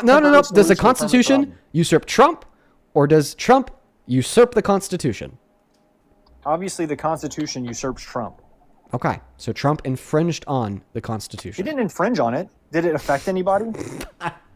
Bro. Are there people that were born here that didn't become American citizens? Dude, what does it mean to infringe on the Constitution? That would be like, let's see, squelching free speech, cracking down on gun rights, things the Democrats do every day. Okay, so that's an example. I think that Republicans do, but I asked you just what it means to define. Can we agree that if you infringe on the law, you're breaking the law? Yes. Can we agree that breaking the law means to do something in violation of the law? Yes. Okay. So Donald Trump did something in violation of the Constitution. He tried to take constitutional rights away from people that have them. Therefore, he broke the Constitution. Therefore, he infringed on the Constitution. Did you say he took their rights away or tried to take their rights away? Yeah, he tried to with the EO. So nobody got their rights taken away? Well, I mean, they did for 3 months until the federal judge ruled it unconstitutional. How many people were negatively impacted by that? However many undocumented immigrants had children for the 3 months that it stood. So for 3 months, illegal immigrants in America that had kids, their kids didn't become American citizens? Yep, according to the DHS, yes. That's a positive to me, dude. Okay, so now you're just accepting that Donald Trump infringed on the Constitution, but you think it's a good thing? Well, I still don't accept that he infringed on the Constitution, but yes, it was a good thing. Bruh, but I just gave you the easiest argument ever, you fucking idiots. Okay, listen. To infringe on something means to break it. To break it means to violate it. Okay, he violated the Constitution with his EO, therefore he broke it, therefore he infringed on it. Thank you, Lonnie. I love you. Okay, how about this? No, how about you either concede, you maniac? Listen, Dean, you're gonna. You fucking maniac, dude. Why do I debate maniacs? No, shut up. Shut up and sit down. Yo, Oddly, thank you so much for the $10 over on Venmo. I appreciate you so much for the love. You said the Second Amendment was also written about muskets, so that should be changed. Yeah, I was actually going to bring that critique up, but then we were able to find a way around it. Thank you for the $10, Oddly. You are awesome. Jose, thank you so much for the $50 over on Venmo. For Dean for the Netherlands grift. Thank you so much for the $50, Jose. Let's get 500 Jose W's down below in that comment section. Thank you so very much for the love and support. Thank you so much, Jose. Let's get 500 Jose W's. Thank you so much for that love. Hey, buddy, can you thank Jose for the $50 donation? Can you say thank you? Hello, can you say thank you? For what? Jose sent $50. Say thank you, Jose. Fuck you, Jose. Oh, why not thank you? Why fuck you instead of thank you? I didn't get $50. Yeah, I did. Exactly. So you should thank him for sending me money. I despise you, Dean. Oh, well, guess what? I'm $50 richer, so suck it. Fuck you. I'm neutral. Thank you for the $50, Jose. Julia, thank you for the $10. She says, thank you for all the laughs. Trump supporters are a joke. Thank you so much for the $10. Show some love to Julia down below in that chat. Can you say thank you, Julia? No. Bad boy. Alana, thank you for the $10 for the Netherlands fund. Thank you for the love, Alana. Thank you so much. Same thing to you, Lali. Thank you for the $10 as well. Thank you so much. Francisco, thank you for the $10. I appreciate you guys so much for that love. Nat, thank you so much for the $5. Appreciate you so much, Nat. Show some love to Nat down below in that chat. Nicole with a $1. And over on PayPal, thank you for the $25. Alyssa, that is ALYSSIA. Alyssa left no message with that donation. Just sent the $25 right on through. I appreciate you so much for that love, Alyssa. Harold, thank you for the $10. Thank you so much, Harold. Emma, thank you for the $5. Owen, thank you for the 10. And Sienna, thank you for the 15. Who says people aren't embarrassed enough of being uninformed Trump supporters. Keep educating them. I'll try my best, Sienna. Thank you for the thank you for the $15, Sienna. Thank you so much. Same thing to you, Aaron, for the $5. Who says hoping I got the right account. You sure did. Thank you, thank you, thank you. Can you thank them all for their massive contributions? Don't be a bad boy. Say thank you. Thanks for wasting your money on Dean's honeypot. Wait, why do you think it's a waste of money? Well, obviously it's a waste of money. They're giving it to you. I know, but why is that a waste? Well, because they're funding your anxiety, pen addiction, and all the other. Yeah, many people wouldn't see that as a waste. In fact, many people will send donations explicitly for the anxiety pen. Well, yeah, that's a joke. Delilah, obviously. thank you for the paper crane. So why is it a waste? Well, because it's going to you. It's not going to some charity. How much money do you give to charity each year, Dean? Oh, I am actually not obligated to share anything about my personal finances with you. No money. Dean is a rich asshole. Where did you get that from? Well, you just said you're not obligated to give that information out. So. Yes. Not obligated to you. Why do you think that you have some type of right to information about my life and how much money I donate to charity? What obligation do I have to share that information with you? How much does your house cost, Dean? Oh, another question that you have no right to a response for, nor do I possess any obligation to give a response for. I bet it costs more than mine. How much does your vehicle cost, Dean? Oh, another third question that I just seemingly have no obligation to answer because you have no right to any personal information about my finances. That's called parasocialness. You feel this parasocial connection with me because you see me on your screen so much, and it makes you feel as if you have some type of right to information about my personal life, when in all reality you don't. You're a fucking stranger, dude. Anthony, thank you for the $24 donation over on Venmo for the anxiety pin restock. Anthony, let's go, man. Thank you so much for that love, Anthony. Let's get 200 Anthony W's down below in that comment section. Thank you so much, Anthony. Same thing to you, Megan, for the $10 for the Honey Bot. Thank you so much for the love, Megan. I appreciate you so much for the $10 for the Honey Bot. It's all gonna go in the Honey Bot, and it's gonna stay in the Honey Bot, and it's never gonna leave the Honey Bot. Thank you so very much. And Jory, thank you so much for the $50. That is JORY, bro. Holy shit. Thank you so very much for that love and support, Jory. You are phenomenal. Thank you so very much. I want to see 500 Jory W's down below in that comment section. Jory with the $50 says, this guest makes me miss Liam. What a fucking diss to that guy. I could not think of a better diss to that last guess. Anthony with the $10 says, Dean, TDS is real. Trump is exempt against all facts and logic with MAGA. These cultists just refuse to admit the truth. I know, it's disgusting. By the way, if you do want to support me, support the stream, ask a question, get a message across, you can find my Venmo, PayPal, link tree in the bio on TikTok, pin message on YT, and at the top of the phone screen, Dean Withers without the E. All right, welcome in court. Do you support Trump? Okay, so this is actually kind of a funny story. I debated you, I think, last week. And this is just going to take a second. I actually just want to thank you because you've changed my viewpoint on a lot of things about Trump. Oh, I love that. So, Court, yeah, awesome to hear. I just want to say thank you. I don't know if you remember me, but I was the one that gave you the hard time about trying to be like Charlie Kirk. Oh, okay. Well, hey. Yeah. Listen, so I honestly just wanted to thank you that you really changed my insight on a lot of shit that is going on in this world. So wow, thank you. Turnaround. Well, hey, thank you so much for coming up here and sharing that with me. Yeah, you got it. You take care. I love that. Yeah. That is awesome. Oh man, that's so cool. That is so cool. You know what? I hear this from so many of the peoples whose mind we can change. All of the time. I always hear it. They come in, they say, Dean, used to not like you, I gave you a hard time, but you've changed my mind now. I appreciate what you do, and thank you. I love that so much. We love seeing open-minded ex-Trump supporters. Mike, do you support Trump? Yeah. Okay. Mike, how old are you? 40. Okay. Mike, are you going to, I don't know, insult me? I'm just preparing for you to like blow up on me. Nah, Dean. Okay, I appreciate you for that. Yeah, why do you support the worst fucking president of your life? I like his hair. Okay, do you want to give a real reason? Because you actually are a Trump supporter. I did look at your page. Try again. I feel like the country's in better hands with him in charge. Okay, go ahead and make an argument for that. What's the evidence? Well, mass deportations. Yeah, which has only hurt us. So we're clearly not in better hands. How has mass deportations hurt us?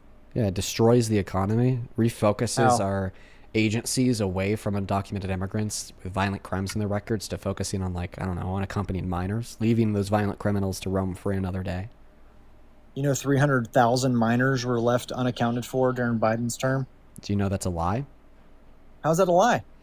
First and foremost, the number's not 300,000, it's 30,000. And then second of all, when you say unaccounted for, what we're specifically referring to here would be the amount of asylum seekers that were minors that didn't show up to their court dates. Because it was, prior to the CBP-1 app, really hard to give court dates to any asylum seeker. Why? Because of the CBP-1 app? No, that made it easier, because then they had an app on a phone to tell them when their court date was. Are you calling illegal immigrants stupid, Dean? No, I'm calling the processes of asylum stupid. Right? We need to make them so much better. How? Because they take way too damn long. And then we just have asylum seekers waiting in the country for like 2 to 3 years while their court date is processing, but they don't have a right to work. So they either fucking starve and die, or we subsidize their whole life, right? I think that we should make the asylum seeker better, the asylum seeking process better, by making it significantly faster and then giving them work permits the moment they enter the country.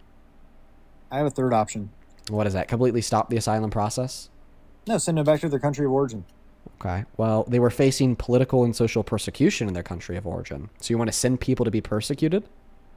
Most of the asylees were here because of economic reasons. They were economic asylees, not for violence or... Yeah, economic persecution so bad, okay, that they had to flee their country. And you said most, not all. What is economic So then you would want, are you arguing here that you would want to remove a minority of asylum seekers who are here due to political persecution to their country of origin?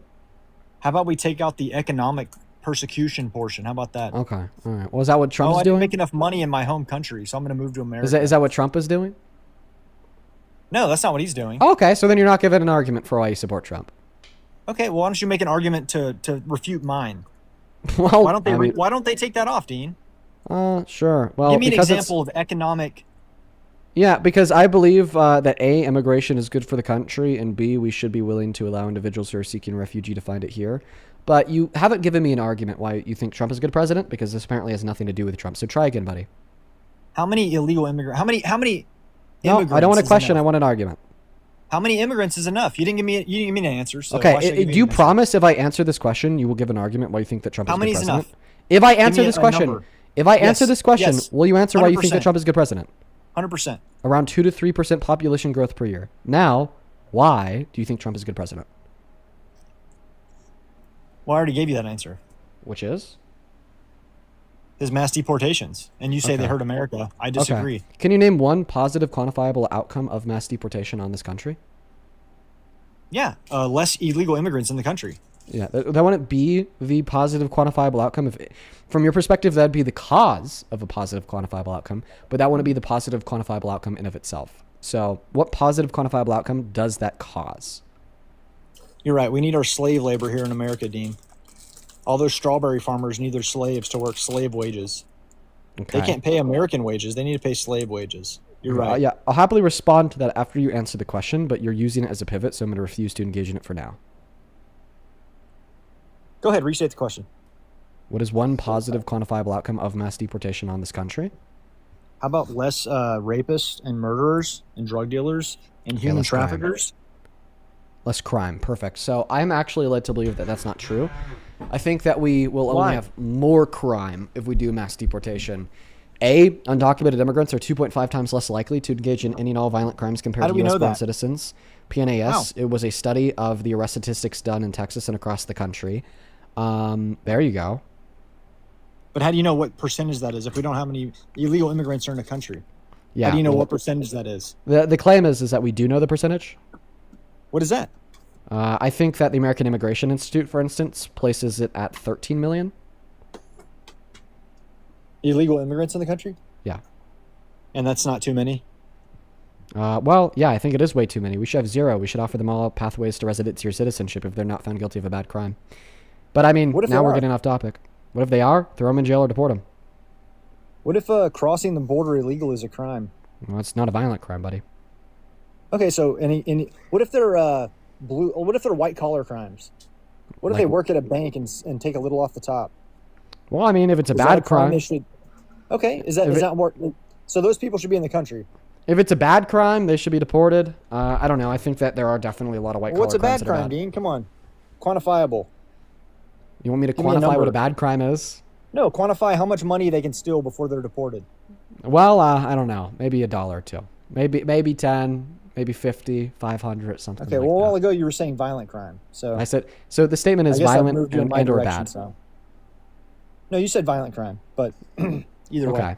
Well, I mean, I've been running this argument for months now. It's always been a bad crime, meaning violent or otherwise. But earlier, you made a very interesting comment, very peculiar. You said that, well, we need to get the rapists out of the country. Then why did you put one in the White House? Tell me how he's a rapist. Well, sure. He's guilty of many different forms of sexual violence. Is but he the guilty rape- or is he liable? So when I say guilt, I just mean responsible, and liable Oh, means okay, so not responsible guilty too. in the judicial sense. Listen, let's not focus on semantics. Let's focus on. Oh, okay. Well, semantics don't matter. No, semantics do matter. I just think Oh, then that why a lot don't of we Trump focus on supporters place an over-exuberation on semantics to attempt to distract away from the meat on the bone. So me personally, I take guilt to be a synonym of liability because I think that the Oh, okay. definition Well, then of just say guilt liable is just and stop responsible trying to be- for. One moment. stop Don't trying to interrupt be me. I understand that you're disingenuous. angry. It's not disingenuous. I take guilt to be a synonym for liable. Okay, because the definition of liability is to be held responsible for, and the definition of guilt is to be found responsible for. But I mean, if you want to tell me that you debate guilt, that you define guilt in another way, that's fine. I want to focus on the meat on the bone here. A court found Donald Trump liable or guilty, whichever word you want to use, Liable. for raping a woman. This means Trump raped a woman. What percentage do you have to get a guilty plea and a liable or to Oh, be found guilty. liable of a crime? Guilty. At minimum, 51%. Okay. How many found him? 100%, right? 100% of the jury found him guilty. Yeah. Yeah. Where was he at? New York. Okay. What percentage of the population in New York are Democrats? I think like 70. Yeah, 70. A giant giant majority. Yeah. Okay. Did Donald You don't Trump's think it skewed that? did Donald Trump's legal representation argue that there was a political bias on the jury? Well, maybe he had bad lawyers. No, they actually explicitly argued that there wasn't, because one of the jurors was a big fan of Tim Pool. They saw Tim Pool as like their favorite political commentator.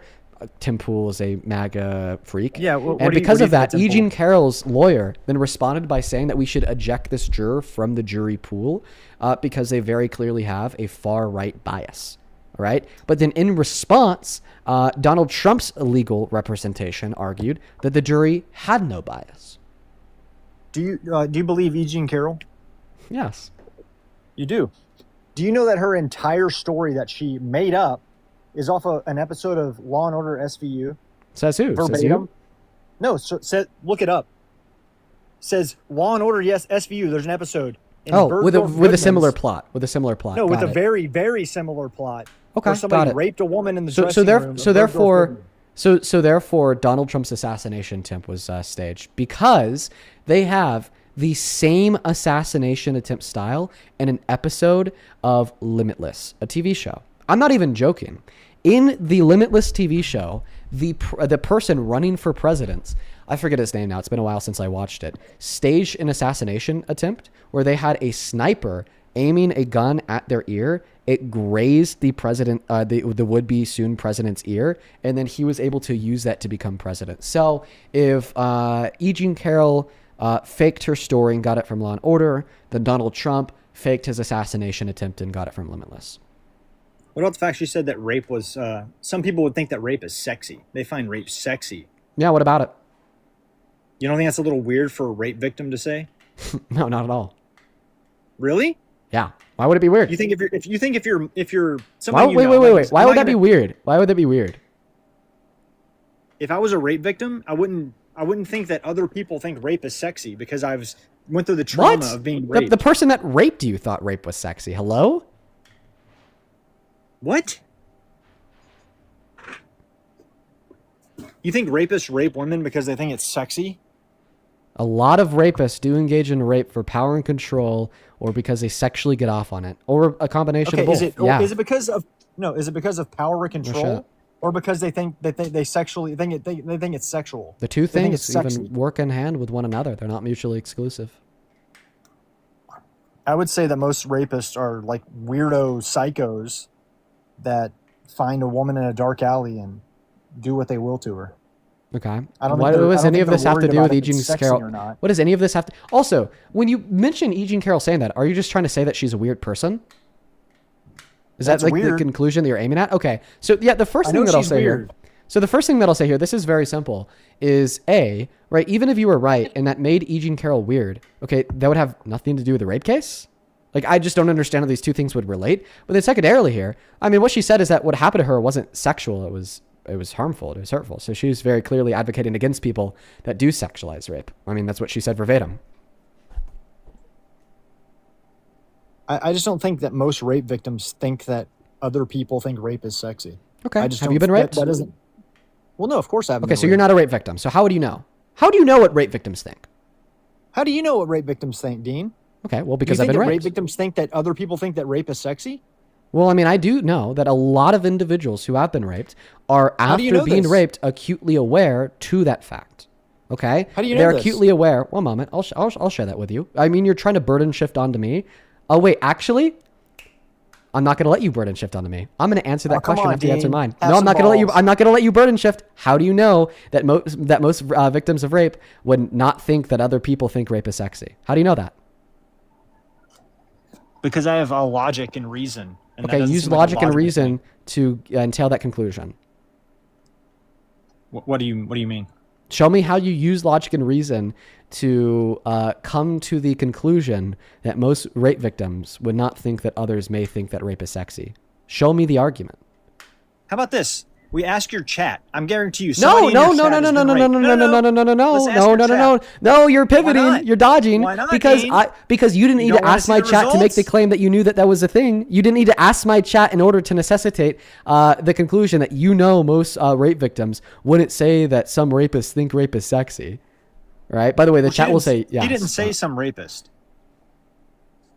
She said, I think most people think of rape Oh yeah, as some sexy. people. Yeah. What's the argument that most rape victims wouldn't think that some people think rape is sexy? What's the argument? And then she said, Can you just tell me what the argument is there? Can you give any reason? Give me any evidence. Then she said, think of the fantasy. No, yeah, Rape which was victims say that? which was the justification for why she thinks that other people think rape is sexy, because there's rape fantasies. 50 Shades of Grey is a great example.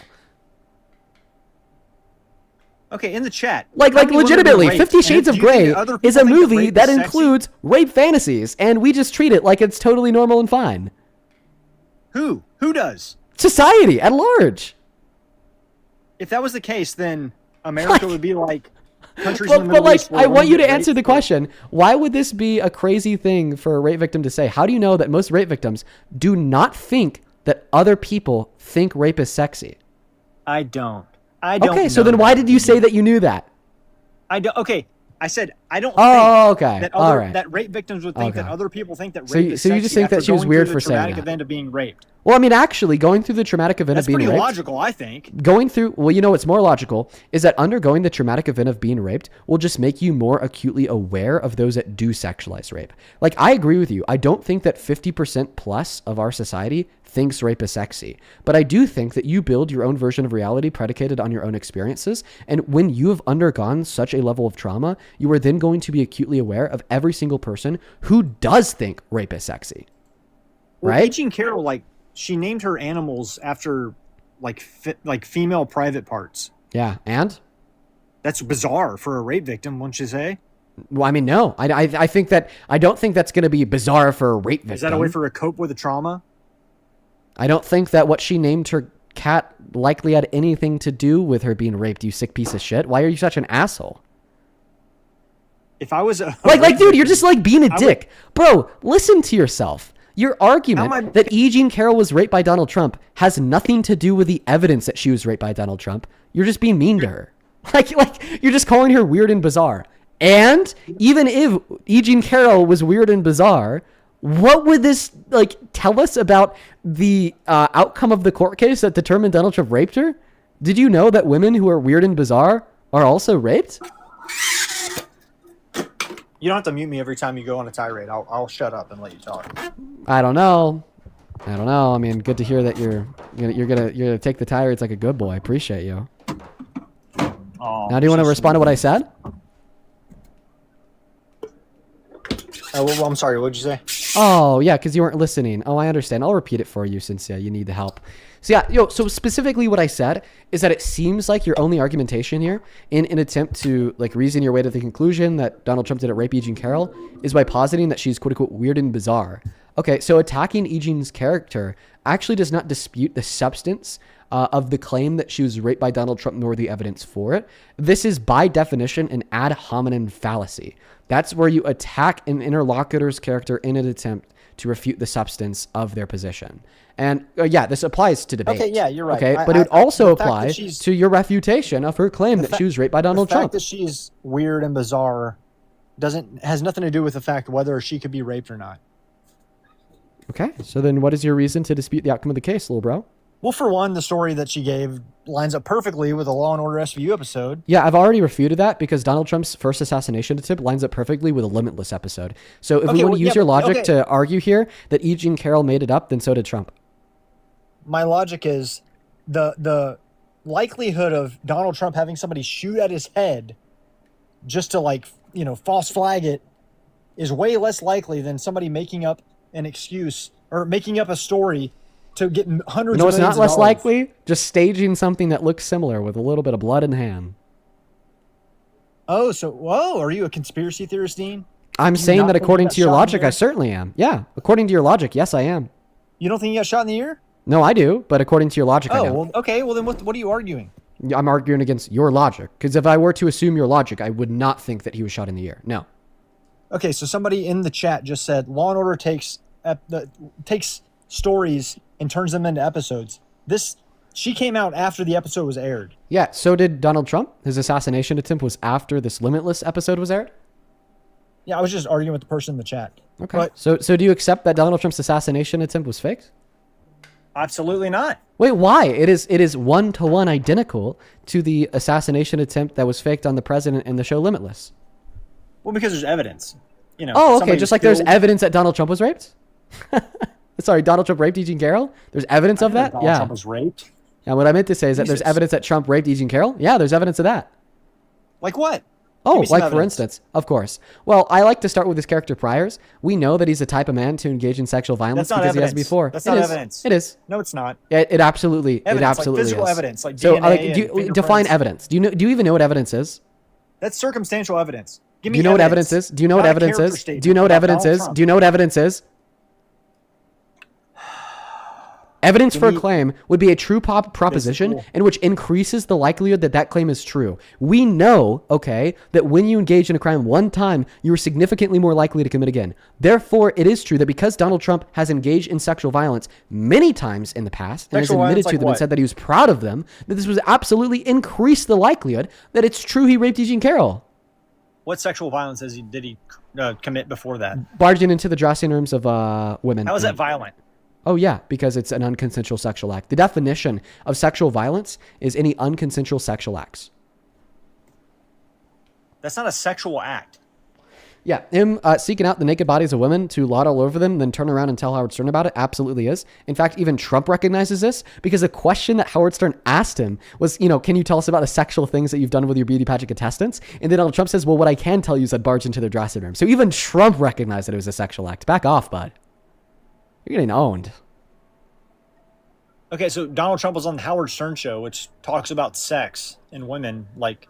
Right, talks about sexual actions. This just makes it even more clear that it was a sexual action. Why would you mention that? Why would you mention that? You just said that he was on a radio show talking about sexual actions when he was talking about barging into these dressing rooms. Oh, but that wasn't a sexual action. It makes it even more clear that a guy was on a radio show where they talk about sex and women, talking about sex and women.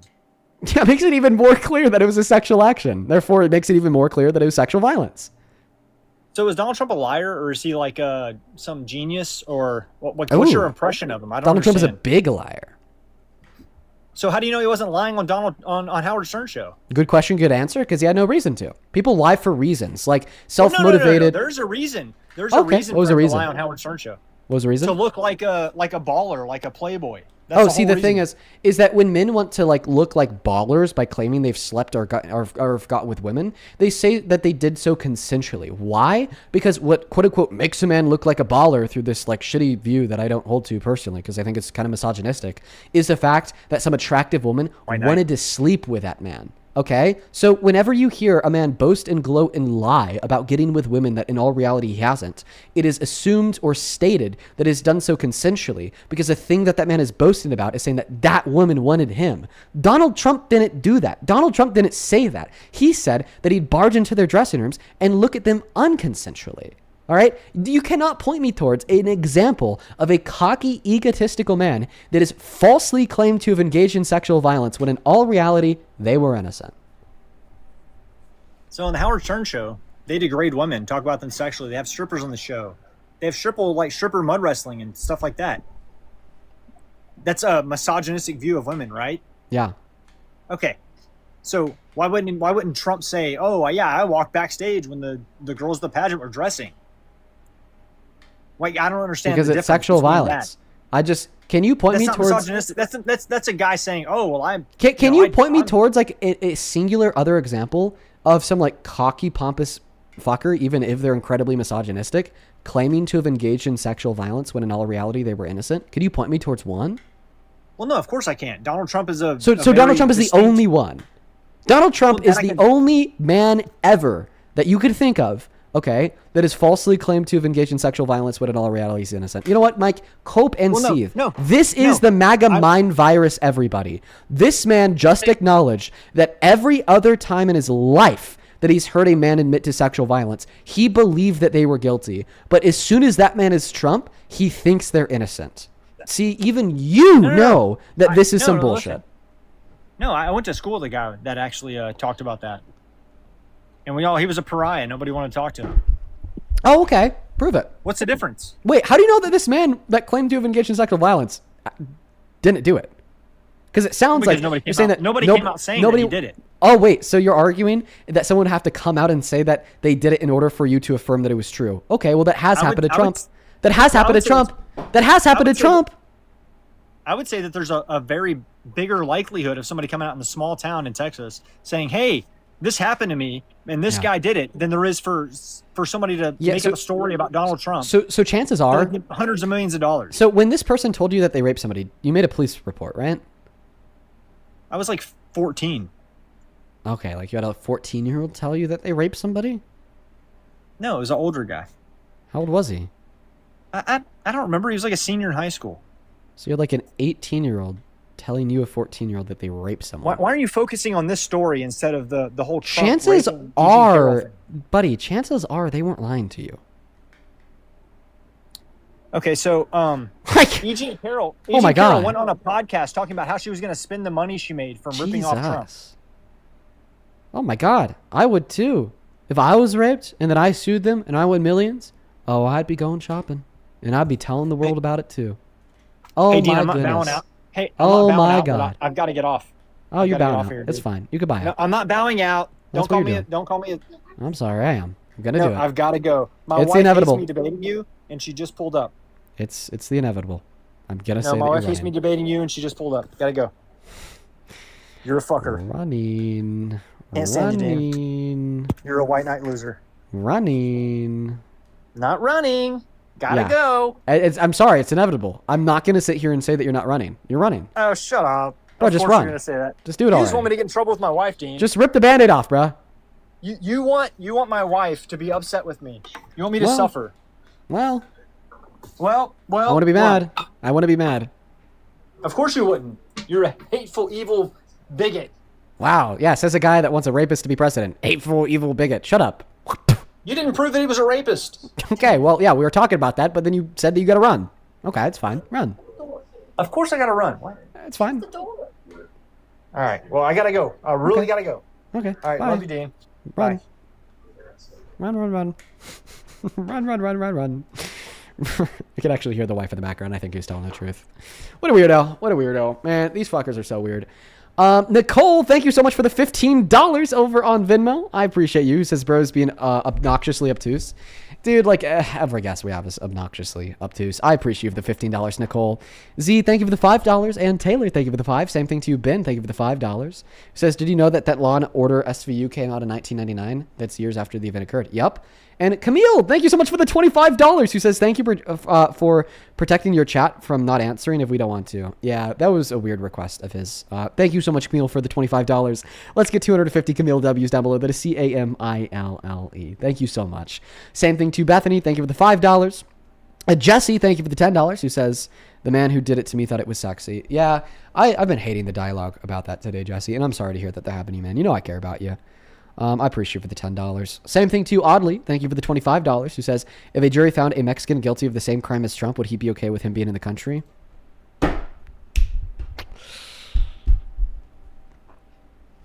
Oddly. You are smart. You are very, very, very smart. Thank you for the $25, Oddly. That is AUDLEY. What a good question to ask. Thank you for the $25. Andrew, thank you for the $10. Who says, ask him how he feels about the entire Trump family skimming off the top. That would have been a good one to ask him when he was talking about fraud. Danielle, thank you so much for the $10 as well.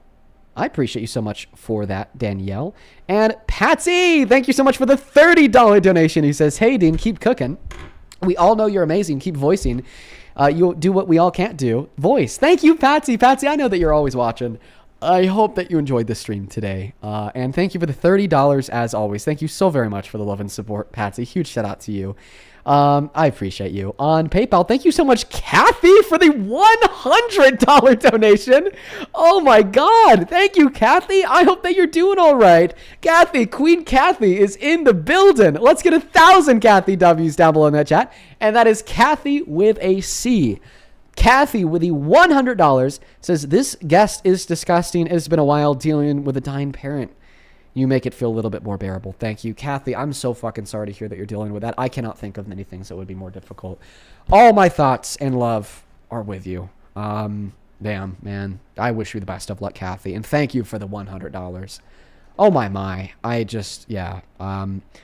What a terrible thing to have to experience. You know, something that most of us will gotta go through at one point or another, but just the thought of it is unbearable. You know, all the prayers for you, Kathy. Harold, I appreciate you for the $30 donation as well. I appreciate you so much. Who says, MAGA's been bashing the USA for decades now. Talking earlier about how he said that people from the Middle East like are against America or whatever. No, bro, MAGA is against America. What are we doing?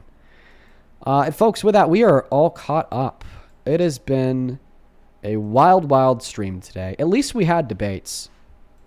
Unlike yesterday. It was so terrible yesterday. We're actually at 4 hours and 25 minutes. We are going to go to draw it here. That's going to be the last debate for the evening.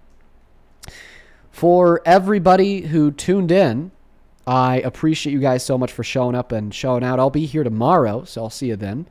Make sure to hit that follow button on TikTok before you leave. Drop a sub on YouTube while you're on your way out. And I'll see y'all tomorrow. Peace, love, good night, and goodbye.